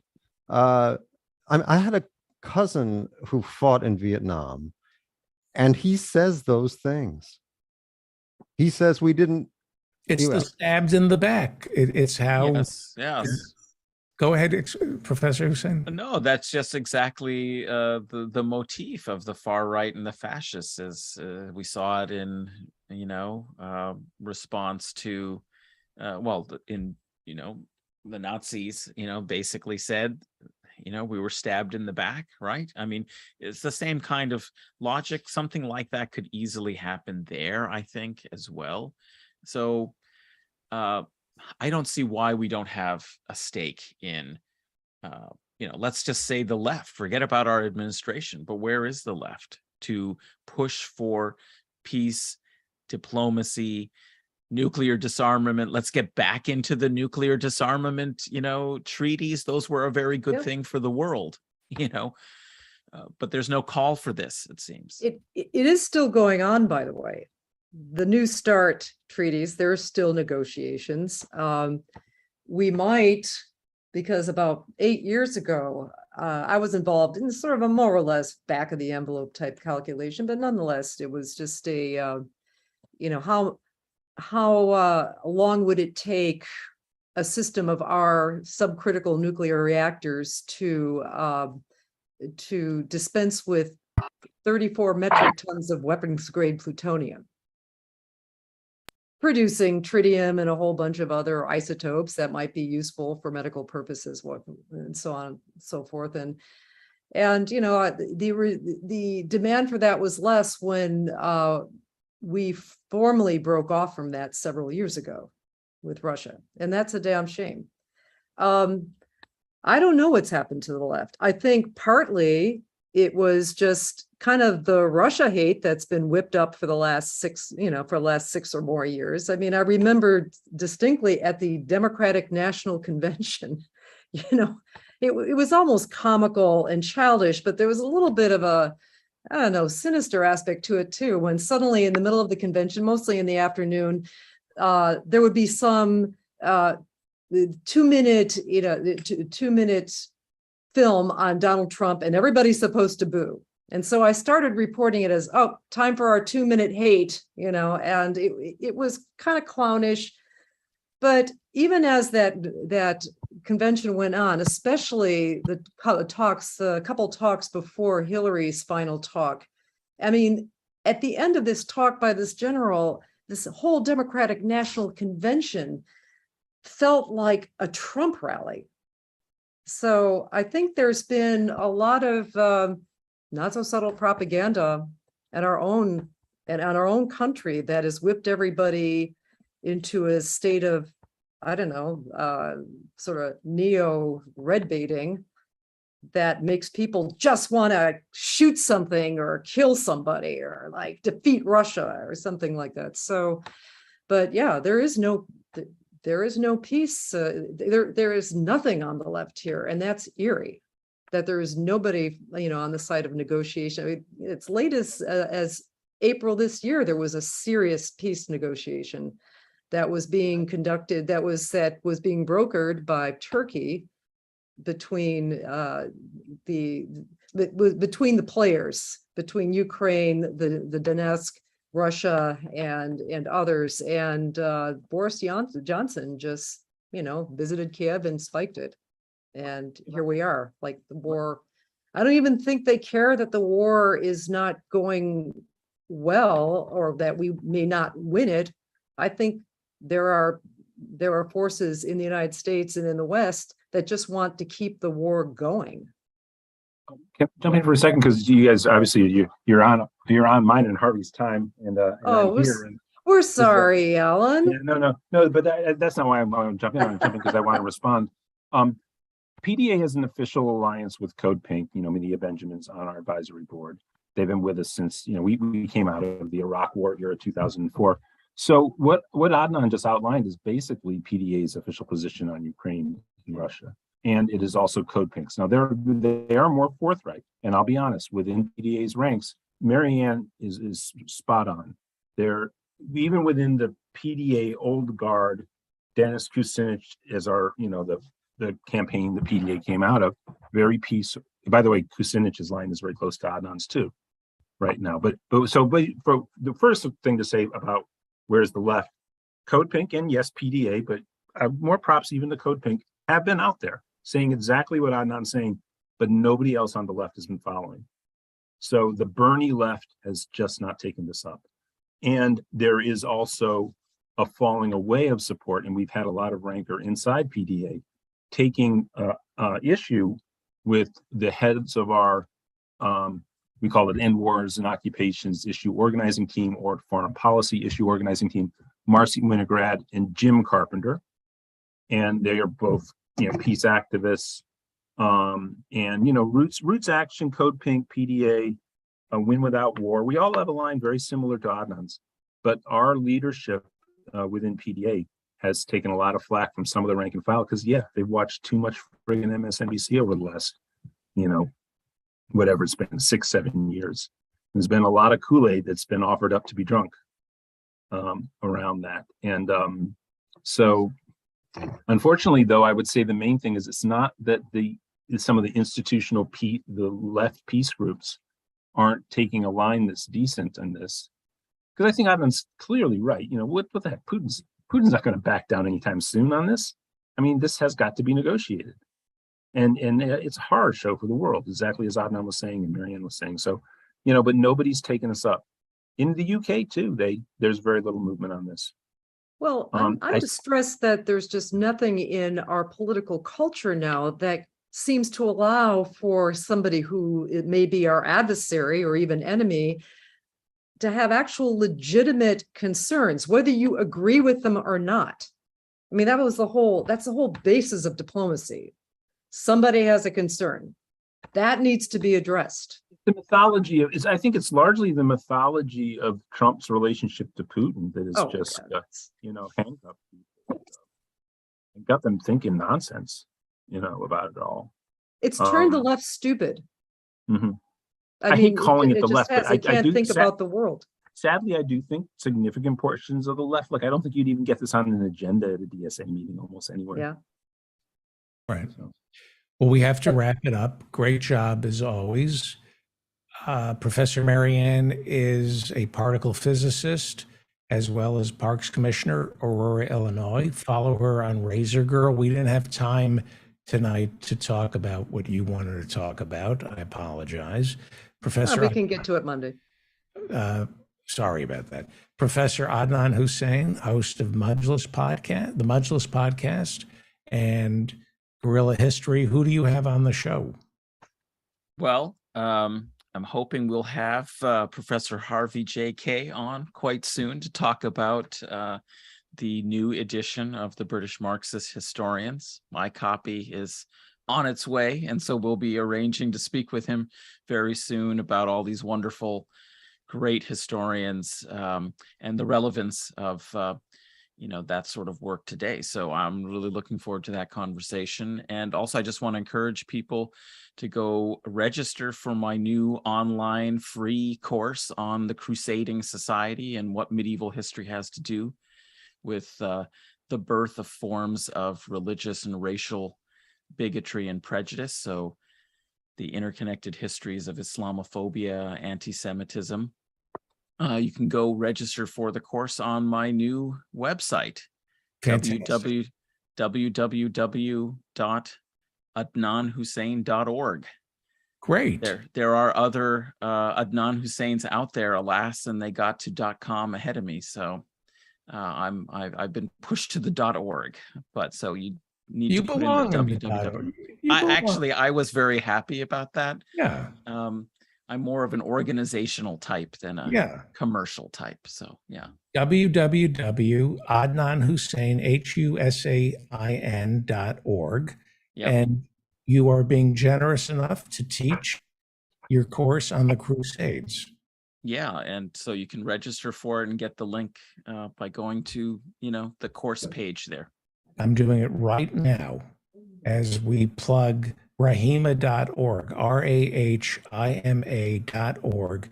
Give money to rahima.org. It supports refugees. We don't do enough to create refugees. The ones who make it to America deserve all our help. And Professor Hussein's parents have set up a food pantry in the Bay Area that supports refugees. Please go to rahima.org, RAHIMA, and it is a great cause. They provide healthy, nutritious food that everyone here approves of. It's borderline vegan. I know it's got some yogurt. It's as pretty close to vegan as you can get. So fantastic. Thank you so much. Professor Ann Lee, everybody read her every day at the Daily Kos. She writes under the handle Annie Lee, and we'll put her links in the chat room. Thank you. Great job. And Professor Jonathan Bick, we'll see you at office hours teaching Star Trek and the Twilight Zone tomorrow and Saturday. Joe in Norway, look at what you did. The microwave oven. What did you do? Professor K, look at this. This is a microwave. That's disgusting. I can't look at that. It can be done. It can In be Belgium. done. He's in Belgium. What I We did we was, have a lot of Belgians in Green Bay. Do you really? Yeah, it actually was a settlement area for Belgians. Yeah, Little Walloon, I believe it's called. they. Let's get some Walloon cuisine, I believe, and we go to Little Walloon. late harvest meal here. I made a puree of 3 different greens: amaranth, mangold or chard, and sorrel, which is very sour. I steamed in a mushroom broth, cabbage, overgrown zucchini, potatoes, and sunchokes. And then I blistered the tomatoes, set them all around. I made a green tomato, a red onion, and horseradish. We had horseradish from everything's from Falco's garden. And we've got nasturtiums here for garnish and the drizzle of olive oil. And who's going to eat that? So looks like this will be Falco's breakfast. Wow. What a great guest. What a perfect guest. So, give Falco our love. God, that looks great. you give me a sofa, I'll make dinner for you. That's beautiful. In Belgium. That's amazing. Now, when do you leave Belgium?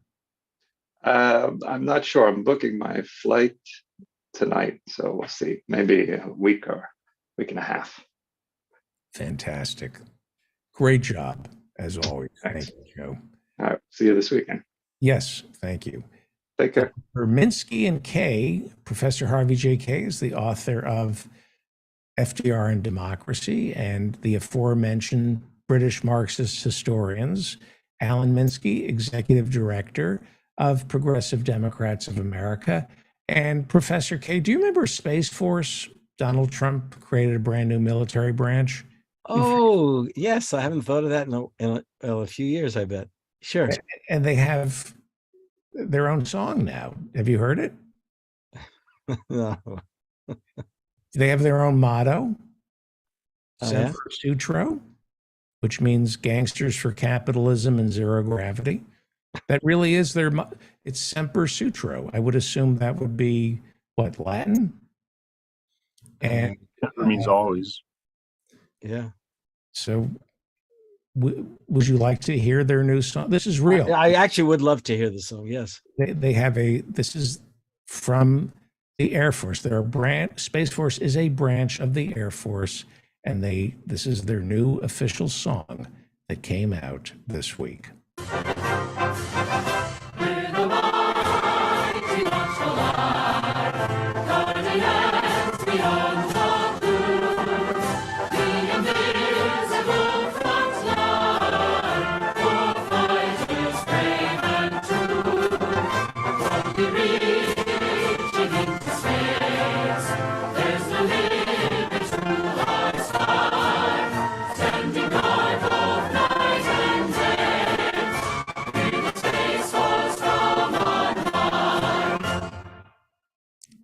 That's not a put on. Holy fuck. Yeah, that's not like from the Cultural Revolution. That's not Stalin. That is America. Space You know, Force. if you play it backwards, it's the Minsky K theme song. This is the Trump legacy that will live on for decades to come to protect. You know, wait a minute. So the wall is the wall still being built? I think so. Yeah. And the Space Force now exists? Yes. God. You know, I saw him with Hannity last night, and I thought, I wish I had like 1% of his gall. Like, just it's amazing. Yeah. Nothing. He's in literally the definition of indefatigable. Yeah, you're right. It's astounding. Like I would be curled up in a ball. I'm going to prison. They're going to get me. They found out about me. I'm an imposter. He's just out there going, I just, waved my hands over the files and declassified them. And there's a disclaimer. Well, wait, you heard, was it really the case that he said the reason they had invaded Mar-a-Lago was to look for Hillary's emails? Yes. This guy's... Oh God. Oh my God. But wait a second. It's interesting. Apparently the polls in certain places show DeSantis now leads him in popularity among the Republicans. And then DeSantis is clearly as wild as he is. Yep. Is Dan working your show? Dan Frankenberger? Yeah. Yes. Okay, because I thought I sent him the video of DeSantis explaining the human trafficking from Texas. Oh, have you seen that video? No. What is it? Can you? I can't give it. I can't do it justice. It's short. When he was asked to explain what he was doing using Florida tax dollars in Texas to recruit Venezuelan refugees, immigrants onto flights that then took them to Martha's Vineyard. But Dan doesn't have it, huh? We don't have the clip. No. That's too bad. Is it possible it's being paid for by Republican donors? Or do we know for a fact it's coming? No, out? he didn't deny that it was state dollars. I mean, I'll give you the... We've fallen so far because in the 1980s, if that had been the narrative, there would have been a good load of cocaine dropped on the vineyard, is all I can say. Now, none of that's being delivered. So. Nothing, just political. No, but seriously, then I should, since we're not going to get the video, which is unfortunate. Hang on, Rodrigo might have it. Keep talking. So basically what he says is that I can't possibly explain I can't accord any veracity. Here, we've got it. Thank you, Rodrigo. Here we go. Yeah. Is a CRT version of history. For example, the 1619 project is a. This is the other. This is not the same video. This is not the supported by same the New one. York. Sorry. This is another one. Okay. That's another one that would have been worth. No, so he says that when these folks are asked in Texas, when they've come across what state they're looking to go to, Florida is the response 30% of the time. And but they're not coming in ways that they can be easily stopped. They're coming in cars. He said in onesies and twosies. That's his words. Sweet. So the idea was to basically head it off, you might say. I mean, the whole thing is utterly, it's like throw crap at the wall and see if it sticks. All right, you're a history. Well, I think one of the things too about this DeSantis. Sorry, David, we'll be back in a second. Is don't forget a component part of Trump's ascent was being absurd enough to be entertaining enough to constantly get coverage. Right. That seems like something that's going on with DeSantis right now in his playbook. Yeah, and that's a good point. Excellent point. You're right. Right. Well, you're a historian, and apparently Donald Trump is a historian. Here he is on Hannity. I'll play the clip of him talking about the virus. The vaccines were supposed to take anywhere from 5 to 12 years. And if you look at throughout the world, I would be willing to bet we saved 75 million people, because in 1917, where you had a very serious virus, flu, as you know, 100 million people died. Probably ended World War I. A lot of people don't know all the soldiers got sick. I mean, it probably ended World War I. I don't know if you've ever heard that. It sort of put an end to the war because all the soldiers from both sides got sick. But so when they were stabbed in the back, it was a needle, a vaccine. So is that true, Professor Hussein? Well, I thought it was 19. I thought it was, if he's here, I thought it was 1918. Of course. Not 1917 for a start. Right. They came home with the virus. But in the vein of outstanding historians, Rodrigo's video may actually be worth now broadcasting. Okay, so I think that's wrong, because it mainly hit on the Allies side of the lines on the Western Front. The Eastern Front was shut down by then because of the Russian Revolution, right? And so I don't think it hit the Germans that badly. I could be mistaken. I can't address. Well, there is, he's wrong. There is a theory that it was going on during the end of the last year of the war. It did start. Well, 1918 was the last year of the war. 1917 was not. There is a rumor that it may have come from germ warfare. I think I'm not making this up. I think it was from Belgium. There's like some conspiracy theory. Is that any link to what was being? I don't know. I don't know what Falco, what he was doing during World I like Belgian ale, if that helps. The general theory is it came from Kansas, actually. Right, but they brought it from a military base in Kansas. A Chinese settlement in Kansas. Well, it was actually a military. No, that was a stupid remark. I'm sorry, but that's because remember, everything is sort of emanating. Right. But they say the military may have brought it back from Kansas. Here is, speaking of stupid remarks, Ron DeSantis. For example, the 1619 Project is the CRT version of history. It's supported by the New York Times. They want to teach our kids that the American Revolution was fought to protect slavery, and that's false. We know why the American Revolution was fought. They wrote pamphlets. We saw them dump tea into the Boston Harbor. We saw them meet in Philadelphia, and we have the records of why they revolted against King George III. And so it was the American Revolution that caused people to question slavery. No one had questioned it before we decided as Americans that we are endowed by our Creator with unalienable rights and that we are all created equal. Then that birthed abolition movements. So you can't teach history that's being used to pursue an ideological agenda. You can't teach that the foundations of our country were somehow evil. For example, the 16. Professor Kay? Well, let's put it this way. I do not subscribe to the 1619 rendition of American history. However, to claim that the American Revolution, which by the way did actually inspire and instigate abolitionist movements, to claim that nothing ill came out of the revolution. I mean, to portray it the way he's trying to portray it, it's like, it's not history either, basically. Slavery was written into our Constitution. Well, not the word slavery, but it's there. Yes. Well, I mean, I think in the Constitution, they said we're going to hold off.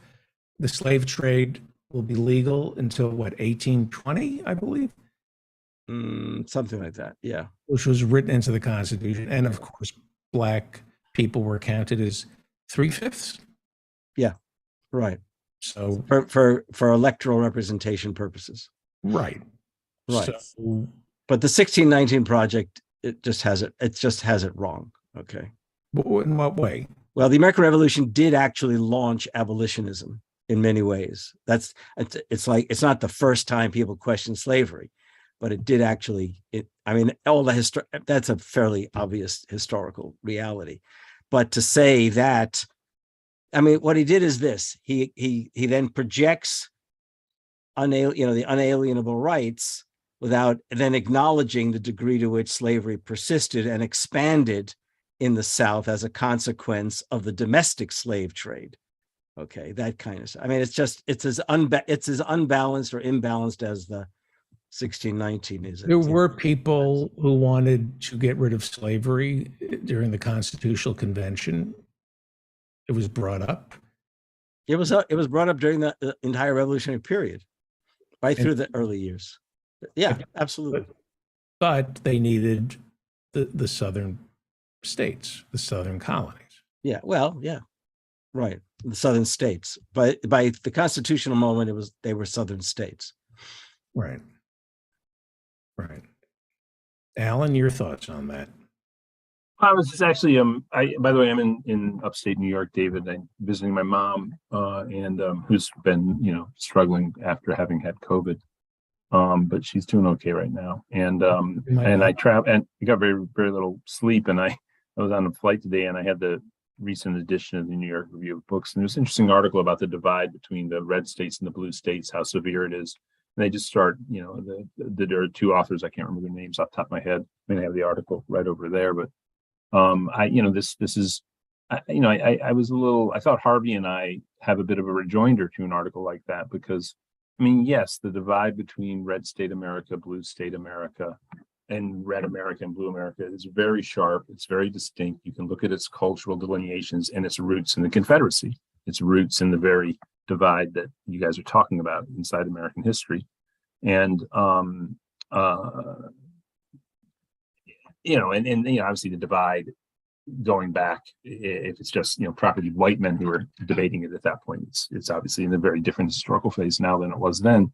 But I think the rejoinder to all of this is, all of that's true about the divide and the cultural differences and the grounding of it in a concept of a Christian nation and a Christian culture too, and conservative Christianity in red America. But if you don't address the economic decline of red America and red state America, when, obviously, for all the wealth inequality imbalances on the two coasts, these are absolutely booming economies in terms of wealth generation compared to the middle parts of the country.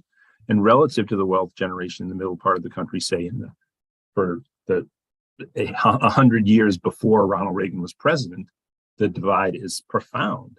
And so if you don't go about it and raise there, what other hope is there for resolving this and, actually building America into what it can be as the most diverse nation now in the history of humanity?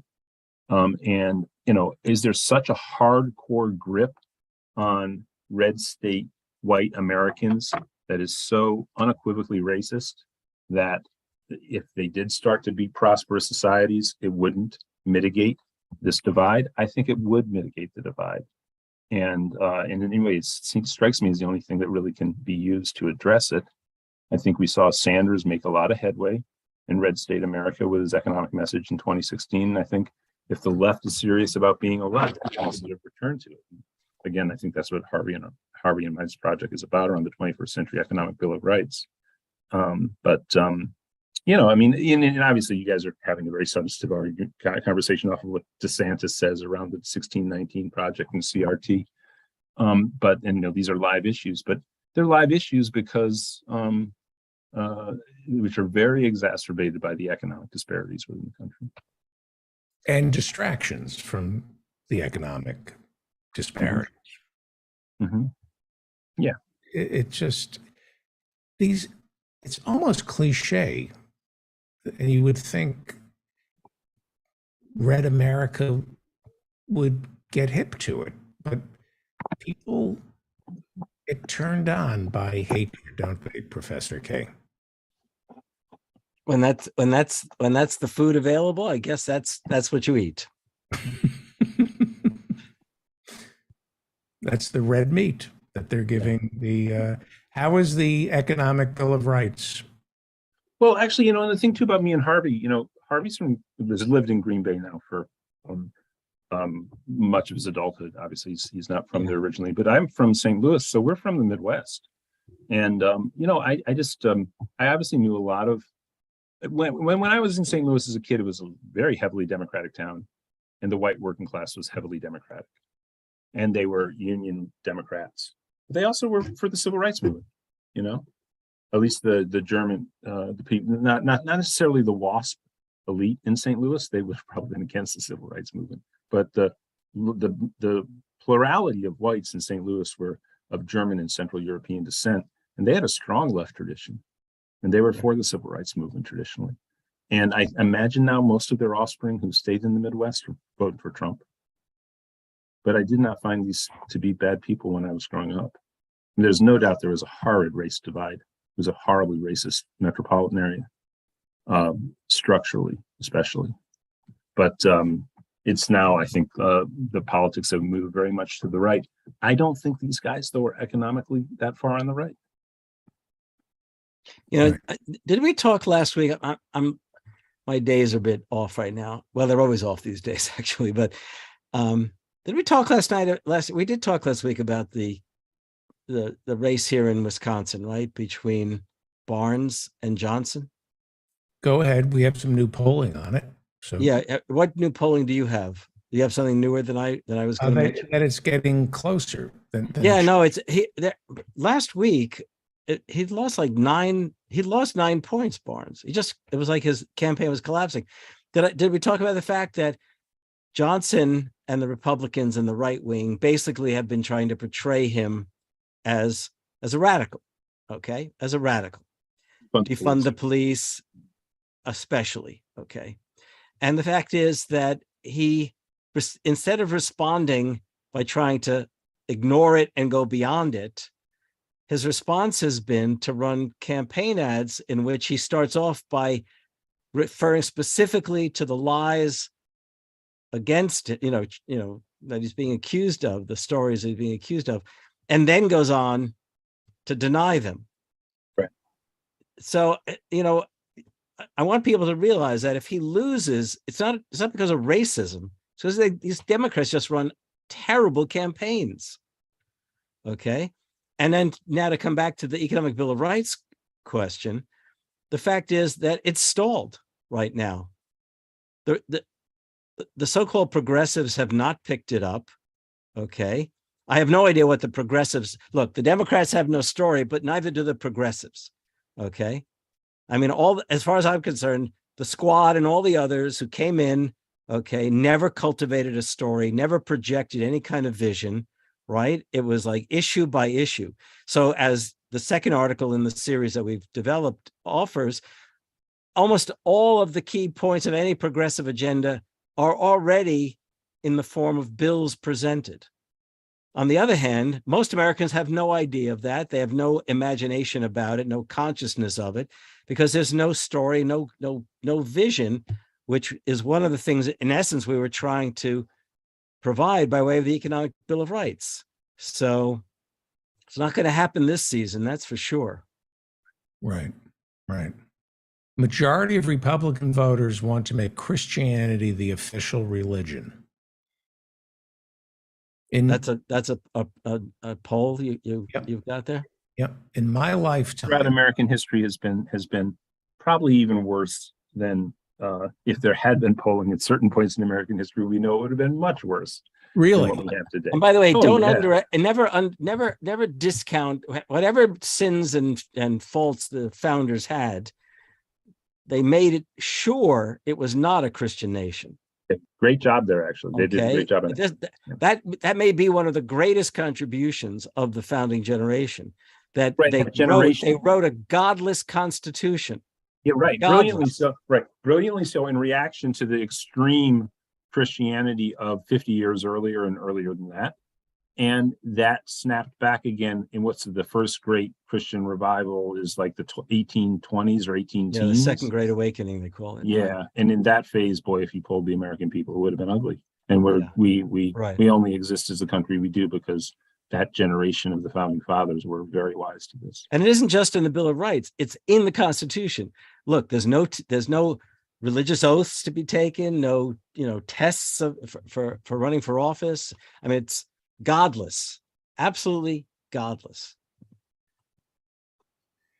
Speaking of godless, Mitch McConnell is all in on shipping the migrants to blue states, and he's given up on Blake Masters in Arizona, but he's all in on Herschel Walker. Jesus. And Herschel Walker is going to debate Raphael Warnock, the current senator from Georgia, in October. This race is tightening in Georgia. This should be a blowout. How do you explain that? I cannot. I mean, I've tried to avoid the word idiocy as much as I can. Right. But these Republican candidates, he's a prime example, are just idiots. And I think that a lot of this has to do with the fact that most Americans for too many years have just literally turned off. They just literally turned off. Okay. And they've turned off because there was nothing offered for all of these years. I mean, decade upon decade, nothing was offered and nothing was pursued and nothing was developed. And when it was developed, look at the mess it became. Obamacare is a mess. Okay. I mean, so Americans now, I think Alan hit the nail on the head when he talked about entertainment. They're like Punch and Judy shows. Yeah, I mean, I think right now in Georgia, the divide between the two parties is about as pronounced as it can be anywhere in the country. And Herschel Walker was the most celebrated college football player in the history of the state. So it's really hard to imagine, a la Donald Trump, what he could do to not get 45% of the vote in a midterm election year. And that's a pretty strong base to get to. And by the way, there are other candidates on the general election ballot there that make a runoff not unlikely. So there's some libertarian, I think, that's going to pull some votes. And I forget who else is on the ballot. But remember, they had runoffs, and they had runoffs because you don't have a runoff in Georgia if you get to 50%. So there are these third and fourth party candidates who are on the ballot that will pull some votes. We're about 5.5 hours into the show. We have not talked about Donald Trump that much. This is the first segment where we talked about him. Your thoughts on Letitia James, the Attorney General, suing Donald Trump for fraud, and the family, the three kids sued for fraud? Well, we all know the fraud. Okay. But so finally, Letitia James put together the evidence very effectively from a whole variety of sources and states.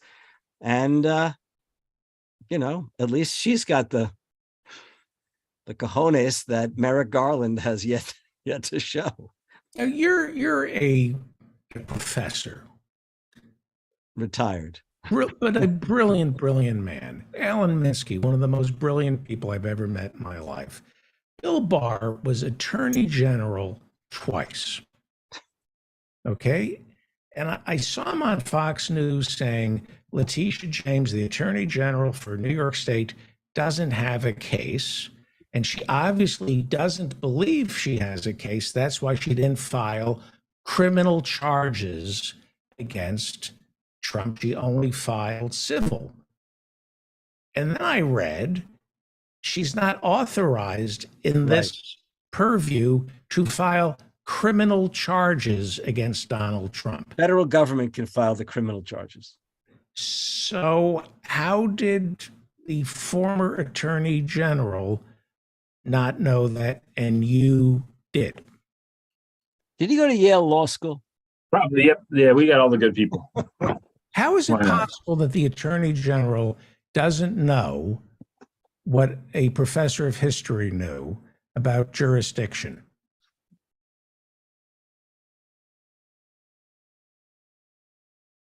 I don't know. Nancy Matheson, who I don't know Nancy Matheson, but she wrote in the chat just now something. This goes back to Herschel Walker. We'll go back to Trump in a second. She wrote, Herschel Walker doesn't need to be intelligent for Republicans and their voters because he's a reliable vote, and they aren't interested in governance. Unfortunately, on that last phrase that Nancy says, that's the opposite of what's true. They are interested in governance, and they govern. They govern actually rather effectively for the Chamber of Commerce in seeking the ends they achieve, and Mitch McConnell has achieved for them. And that's the thing. They get reliable votes. They're in lockstep, and that's how they govern. Yeah. So and they destroy democratic government as they do so. Right. And the fact is that the Democratic Party has refused, not failed, has refused for too long to make democracy the question and to make how you save democracy the possibility. Okay. I mean, it's everybody knows how to save democracy, and the Democrats could care less. Okay. All you have to do is look at Schumer's deals on the side and Schumer's family connections. And, you know, it's just like all these folks, they have too much at stake in the status quo. Yeah, by the way, the side deal thing, the way it's playing out, it's the lead article on The Guardian right now, on the US version of The Guardian, not getting a lot of coverage elsewhere, but it's The Guardian's doing some decent reporting on it, and it's pretty stunning to see what Chuck is doing. I mean, this is a lot like what happened in the Clinton administrations with Glass-Steagall and NAFTA and the Communications Act and even the crime bill, because when the center left party capitulates to the agenda of the right wing, they can get anything passed that the right wing has not been able to pass. Explain the side deal. Is this the Manchin side deal? Yeah. So the fossil fuel industry has wanted nothing more than to have what's called permitting reform. That is how they stop the pipelines, which is not to be able to get permits because there's spills, there's leaks, there's environmental damage, and a whole bunch of regulations from the Clean Water Act, NEPA, I always forget the first word in that acronym, but also the Environmental Protection, the EPA, the Clean Water Act, and a few other elements of the way these things are reviewed has been how these things have been stopped. So it takes the Democrats to give them their wish list, not the Republicans. And that's what's happening right now. Every single one of those environmental measures, maybe one somewhere out there was passed by a Republican politician. No, these are all done through community activism, grassroots operations, and finally persuading Democratic politicians to codify these environmental regulations. And it takes the Democratic Party with Manchin and Schumer in the most cynical manner right now to undermine these environmental regulations. Lever News, you know, the David Sirota operation reported, Senate Democrats' new bill declares that a massive fossil fuel pipeline will reduce carbon emissions, and the bill could shield the project immunity from any judicial review. The company's execs are the #2 donor to Chuck Schumer. Wow. Wow. What a guy. What a guy. You got it. Hey. All right. Should we call it a night? On that note? On that note. Let's end on that. Wow. Just think, you and Alan are in the same time zone tonight. He We're too in the will same go to state. We're in Chuckie State. You know, Yeah. I'm in How long Chuckie are you State. in? How long are you in Chuck Schumer's neck of the woods? But actually, I have to tell you, I will almost certainly miss next week's show because I will be on an airplane at that point next week. I'm Thursday to Thursday on this trip. It's all just to be up with my mom. However, my sister is going to be going to Italy later. She lives near here. And when she goes, then I'll come back here for a longer stay and I'll come down and see you, David. Okay. Or maybe I'll come up and see you. Let me know anytime. You know, of course, love to see you. Yeah. How far away are you from New York City? Rhinebeck. So it is, I could have picked somebody up in Poughkeepsie, which is the end of the Metro And North then you line. could stop at the FDR Yes. Home and right. Library How far are you and from rent Hyde the New Park? Deal exhibit. I'm sorry, what? You could go up to get off at Poughkeepsie. He'll come down to Poughkeepsie to pick you up. You could then stop at the FDR Home and Library in Hyde Park, which is between Poughkeepsie and Rhinebeck. Okay. The one And, city between Poughkeepsie and Rhinebeck, the one town. Yeah. And what's the new exhibit? No, it's not new, but they refashioned the museum there as a real history of the New Deal. It's really well done. Well, you know that my parents, whenever there was a tragedy, whenever somebody died, we would go to Hyde Park. That this is since I was a baby. My parents would take us to Hyde Park, just if there was, for whatever reason, they loved Roosevelt. So I took my daughter to Hyde Park about 3 years ago, and I go, "What's going on?" I hadn't been there in decades. And they wouldn't let me. They had a big visitor center, and I said, "Why can't I just go into the house?" And they said, "Well, people were stealing things. People were, yep, people were They were going in. This was, I guess, 20 years ago. People were going into the house as tourists and reaching over and taking things off Roosevelt's desk." They must have. They've roped it off differently now, I would assume. Jeez. Yeah, you can't just wander around there without anybody. You have to go on a tour, a guided Oh tour. yeah, no, that's true. You have to go in the house. You go on a tour. That's all true. When I was a kid, you could just go around. Yeah, but you can go into the museum. There's a number of buildings there. There are lots of things you can do without that. Look, if I knew you were going to go, I'll call my friends at Hyde Park and get you a. Can I stay overnight there in the house? Franklin's bed. Always ask for more. Hey, I should say too, again, I remember I had that busy week last weekend, and we had Ralph Nader on. Huge turnout and a great response to Ralph. But this Sunday on the PDA town hall, we have Jamie McLeod Skinner, and she is the only real progressive candidate who is up to try to win a seat as a first-time congressperson in a swing district. There are two others, but she's by far the closest to the race. Where is she going to be? Where is she running? Oregon 5th. Oregon 6th. Oh yeah, right. Of course, Oregon right. 6th is favorable for the Democrats. It's sort of like swing state contingent. Jamie is right in the heart of the swing districts. And she's how got do a people tough sign up for this? You just got to go to sign up at pdamerica.org as a member, or email at info@pdamerica.org. Right. Rashida Tlaib, do you love her? Of course, yes, she's great. And Angelica Duane is somebody put in the chat, and I like Angelica a lot, and hopefully we can win that. Now that's not a swing district; it's a very close race, but that's two Democrats running against each other. She's challenging an incumbent, and Angelica is down in the neighborhood adjacent to where I live, very deep blue part of the country. Rashida Tlaib's the greatest. She's fantastic. She had a great week this week. She's fearless. She took on Jamie Dimon, and I don't want to get into the stuff on Israel tonight. I already discussed it earlier on in the show, but anyway. Well, Jamie Dimon, I always say about the Democratic Party that what we're looking to do is a friendly takeover with some hostile expulsions. And the first name that comes to mind of somebody I'd like to expel from the Democratic Party is Jamie Dimon, right? Robert Rubin, Larry Summers, all these guys got to get kicked out of the party, get a good working class base party going. And of course, Rashida's great for that. Yep. Professor Harvey J.K., the British Marxist historians, out in 1 week. 1 week. That's right. But I will tell people, I know it. All I can tell you is on Twitter, somebody had a picture and said they got their book already. And it wasn't one of the ones the publicist sent out.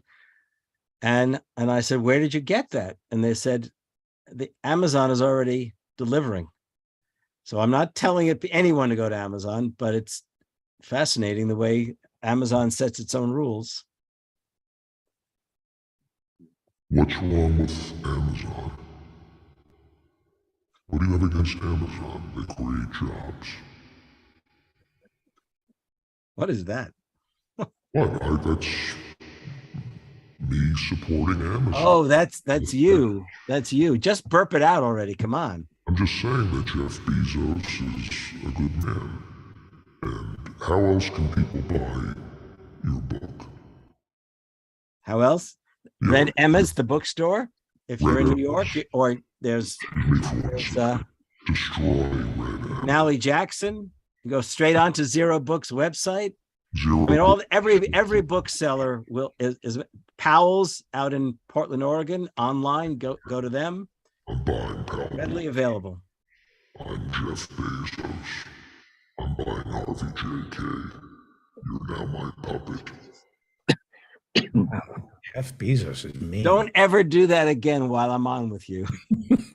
Why is that creepy? Very. I'm gonna not be able to fall asleep tonight. That's Jeff Bezos.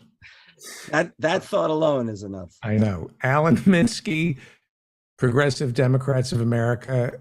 Maybe I'll see you Sunday for the church. Great job.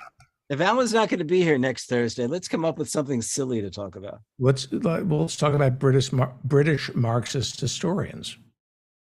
Let's do a chapter. Okay. Give me a chapter to read. Tell you what, read the prefaces, okay, and in the introduction, and just ask me how it is that I bothered to. I was a Latin Americanist. How did I end up writing the book that people know me for, from Australia to Johannesburg? Look at a jet-lagged Alan Minsky. Look at you. Now, when you're back in your mom's house, do you feel like a child? Do you feel a little bit? But I'm actually behind me. It's sort of funny that this is all from the year that they lived in England, like Wedgwood, China. And it's sort of funny because, they had a bunch of lefty friends and in fact, the person who would be like closest to the British Marxist historians who was in my dad's orbit would have been the economist Joan Robinson. Probably would have been Cambridge, yeah. Yeah, and he was a huge. My dad was she was one of the great economists. She is an economist that I actually referred to in my dissertation. There we go. Yeah. But the thing is all these lefties, and I imagine there's a pretty significant documentary on Hobbes. Hobsbawm, yeah. Yeah. It is actually quite good. Yeah, and it's online. You can find it. I think you can get it on YouTube even. I want to say it was done by the London Review of Books, right? Right. Yeah. Amazing. Right. Absolutely. Okay. But this kind of thing, this kind of display, no matter how left you were, there's a lot of British, intellectual class folks have these glass cases with Wedgwood China. Yeah. And so that's actually, it kind of reminds me of my mother-in-law's. She had, exactly. As I look at it now, yeah. There we go. So that's what I think about coming home right now, with in honor of the British Marxist historians and having lived in England in 69-70. So, were you hanging out on Carnaby Street? No, I was a little bit of a young kid. They were the defending. They had won the World Cup soccer tournament in '66. Yeah, 66. Now it was being played in Mexico in 1970. So the year that I was there was this incredible buildup of enthusiasm for 4 and 5-year-old boys about would they defend their World Cup championship? Of course, they've never won another World Cup since then. But Fantastic. I remember that hype. Yeah. Thank you both. I got to take Chuck Schumer off the screen. Let us now go to thank you all. Thank you, David. Thank you. It's an honor. It really is. Let's go to Mexico, where Rodrigo is standing by, and then we have another call after that. Hi, David. Sorry I couldn't get you that other video earlier. Can't find it. It's okay. The other one was good. Why do we not have an obsession with wearing masks? There is no big mask cartel. Not a single billionaire thinks, oh, I'm gonna make a killing when I convince everyone to wear masks. But we do have lots of billionaires who are happy to let us die to keep the economy open. Not only is that how capitalism works, but also every single billionaire can just outspend the US government in advertisements and propaganda whenever they want. The biggest military in the world by far can't afford to invest a proper amount on preventing health crisis. If that doesn't sound right to you, look up the Senate vote of Bernie Sanders trying to move 10% of the Pentagon budget for fighting the pandemic. Alec Karakatsanis, who everyone should follow on Twitter, wrote about a New York Times article by Annie Carney and Stephanie Lai about legislation to increase the size and power of the militarized police surveillance bureaucracy. The NYT told its millions of readers that, quote, civil rights groups, including the NAACP, end quote, were pressing for more police funding to pass Congress. The article does mention that with gas prices going down, the GOP is looking for other reasons to trick people into voting for them. But it mostly blames Pramila Jayapal and other progressives for blocking this legislation to give cops more money to fight with the ghost of, quote, the GOP is accusing us of being soft on crime, end quote. That's my quote, but anyway. It also mentions all the Democrats in vulnerable districts who are trying to give more money to the police so they can get re-elected. The article now says 2 days later, an earlier version of this article misstated the position of civil rights groups on the police funding legislation. The groups are not pressing for passage of the package in its current form. That's at the bottom of the page. Everyone who read the article 2 days ago, however, can be forgiven for thinking that they shouldn't oppose the legislation from that hero Gottheimer if civil groups are for it.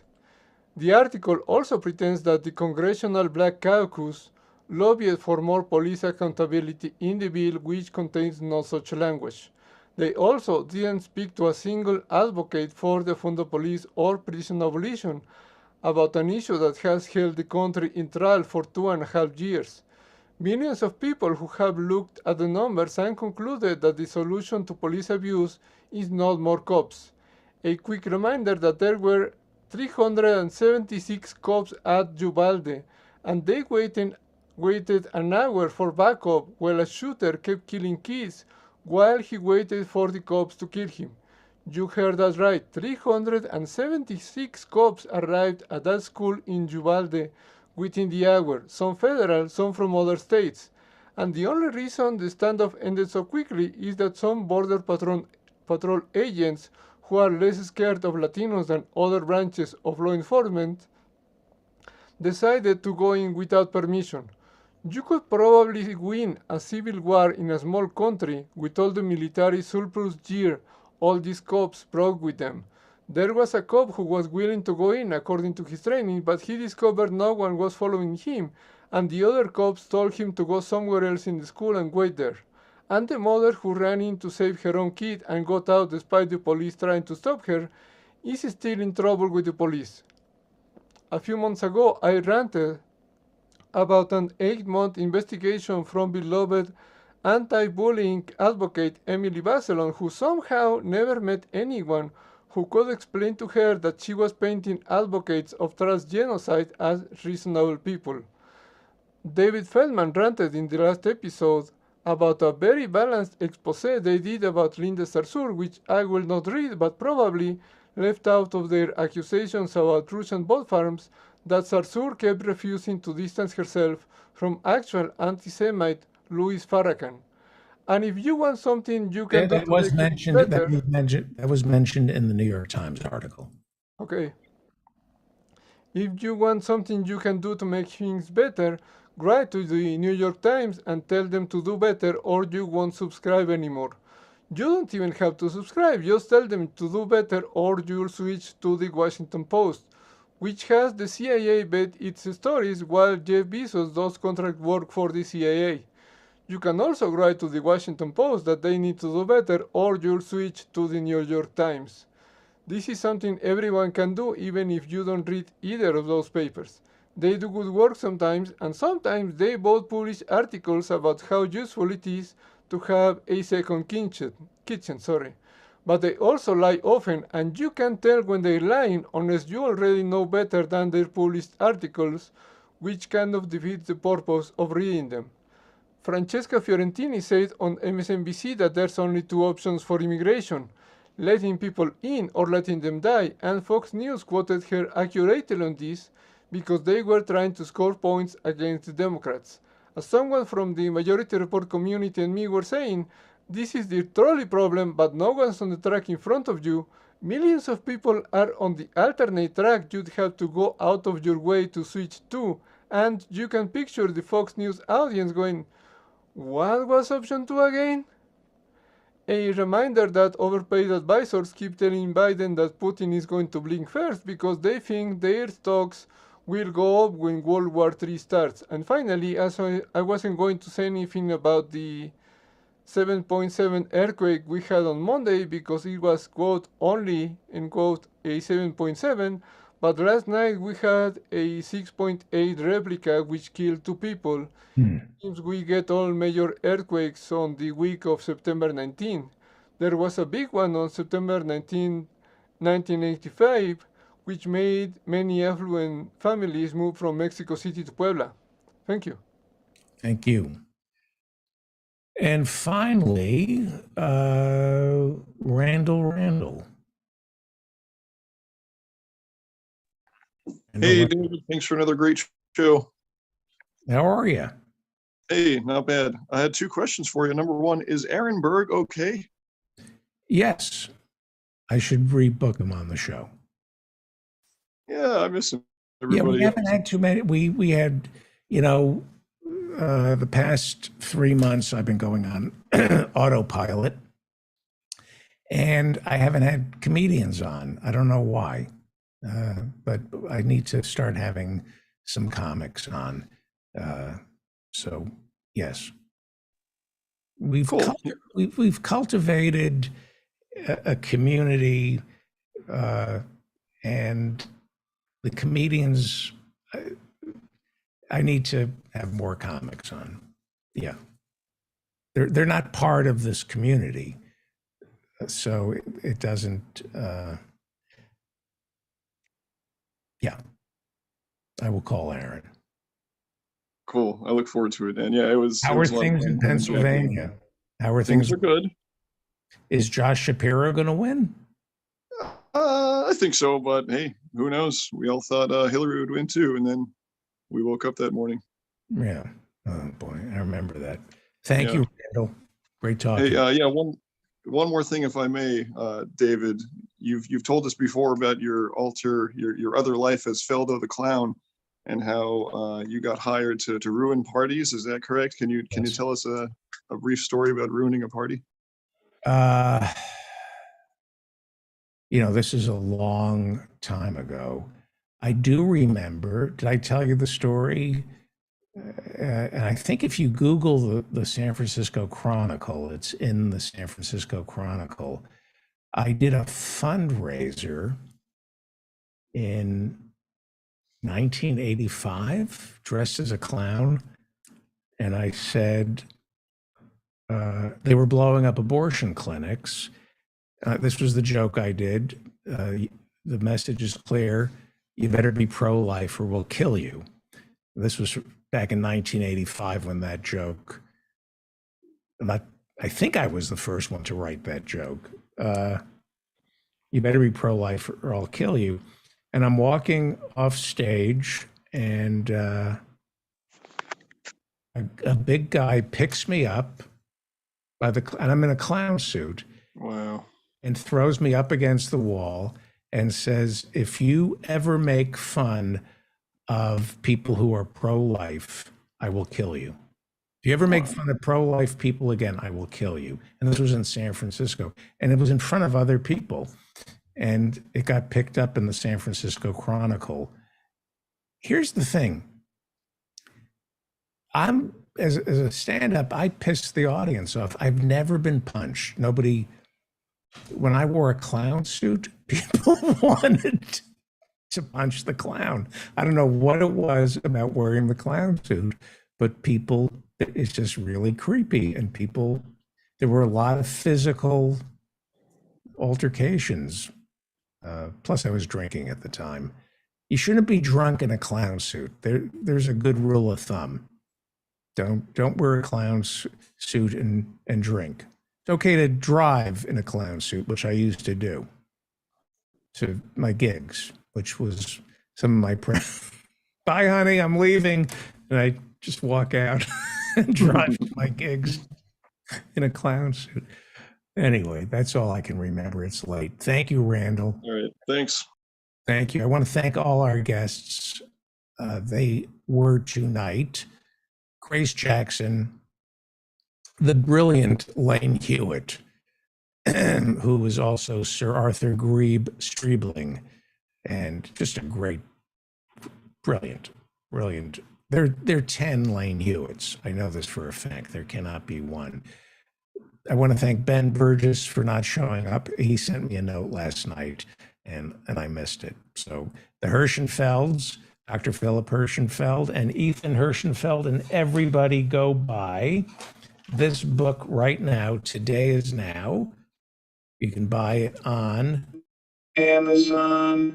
There's nothing wrong with shopping on Amazon if you don't mind losing your soul. Anyway, today is now. I also recommend this beautiful book, Saving Charlie Parker, written by Mike Steinell. Go buy Saving Charlie Parker, written by Mike Steinell, and pick up this book. Thomas Paine and the Promise of America, written by who? Oh, Harvey J. Kaye. I want to thank the Hirschenfelds, Emil Guillermo, the Reverend Barry W. Lynn, the professors in Marianne, Professor Marianne Cummings, Professor Jonathan Bick, Professor Ann Lee. Read Professor Ann Lee every day over at the Daily Kos. She writes under the name Annie Lee. I want to thank Joe in Norway for just making it impossible to think straight, delicious. And thank you, Falco, for providing the industrial kitchen. Thank you to Alan Minsky and, of course, Professor Harvey J. Kaye Rodrigo. This show is produced by Dan Frankenberger, along with Professor Jonathan Bick, Grace Jackson, Andy Brown, Sarah Bush, Joe in Norway, the Invisible Ninja. They do such a great job. And we're meeting again, and we're getting back into the groove. The summer's over. I had my mother died, and I was on autopilot. But it's time to get to work. So thank you all. Thank you to the listeners. Thank you to the people who show up in both chat rooms, and thank you to the mods. And I had their names in front of me, and oh no, I don't have them. I read the names of the mods at the top of the show. All right, I'm going to put this show to bed. Anything else? Office hours every Friday starting at 8 o'clock. And sign up for my newsletter, please. I think that covers everything. Subscribe to us wherever you hear podcasts and share this show. It's the only way we can get the word out. I'm David Feldman, reminding you to stay strong and protect the weak.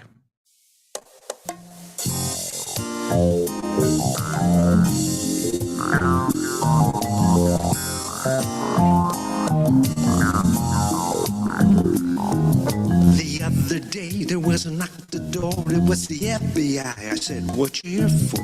We heard about your song. We think it's seditious. I said, can we talk later? I'm doing the dishes.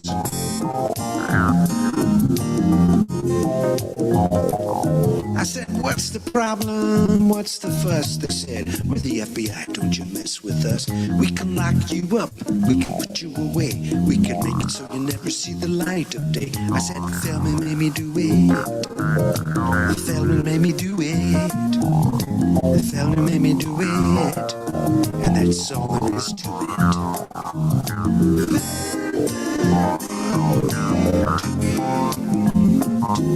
Gotta a text this morning from a former student. It said, we heard you on the show. You were not prudent.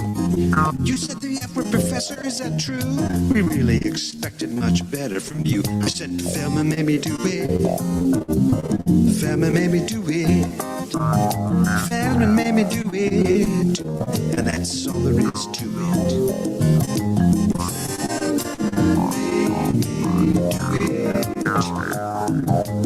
Amazon called, it was customer service. They said, we need to cut it out. You're beginning to hurt us. You made fun of our boss. You better stop now. If you don't, he'll ship you off to Mindanao. I said, Thelma made me do it.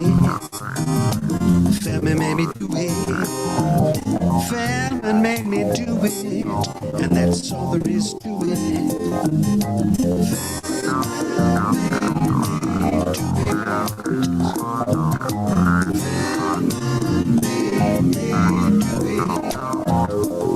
I got a letter from the lawyer from No Evil Food. Just said we don't like your song or your attitude. It's time now, Professor, to cease and desist. The folks I represent are really pissed. I said, Thelma made me do it.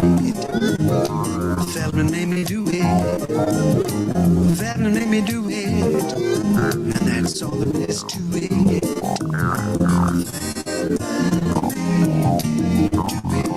That's right.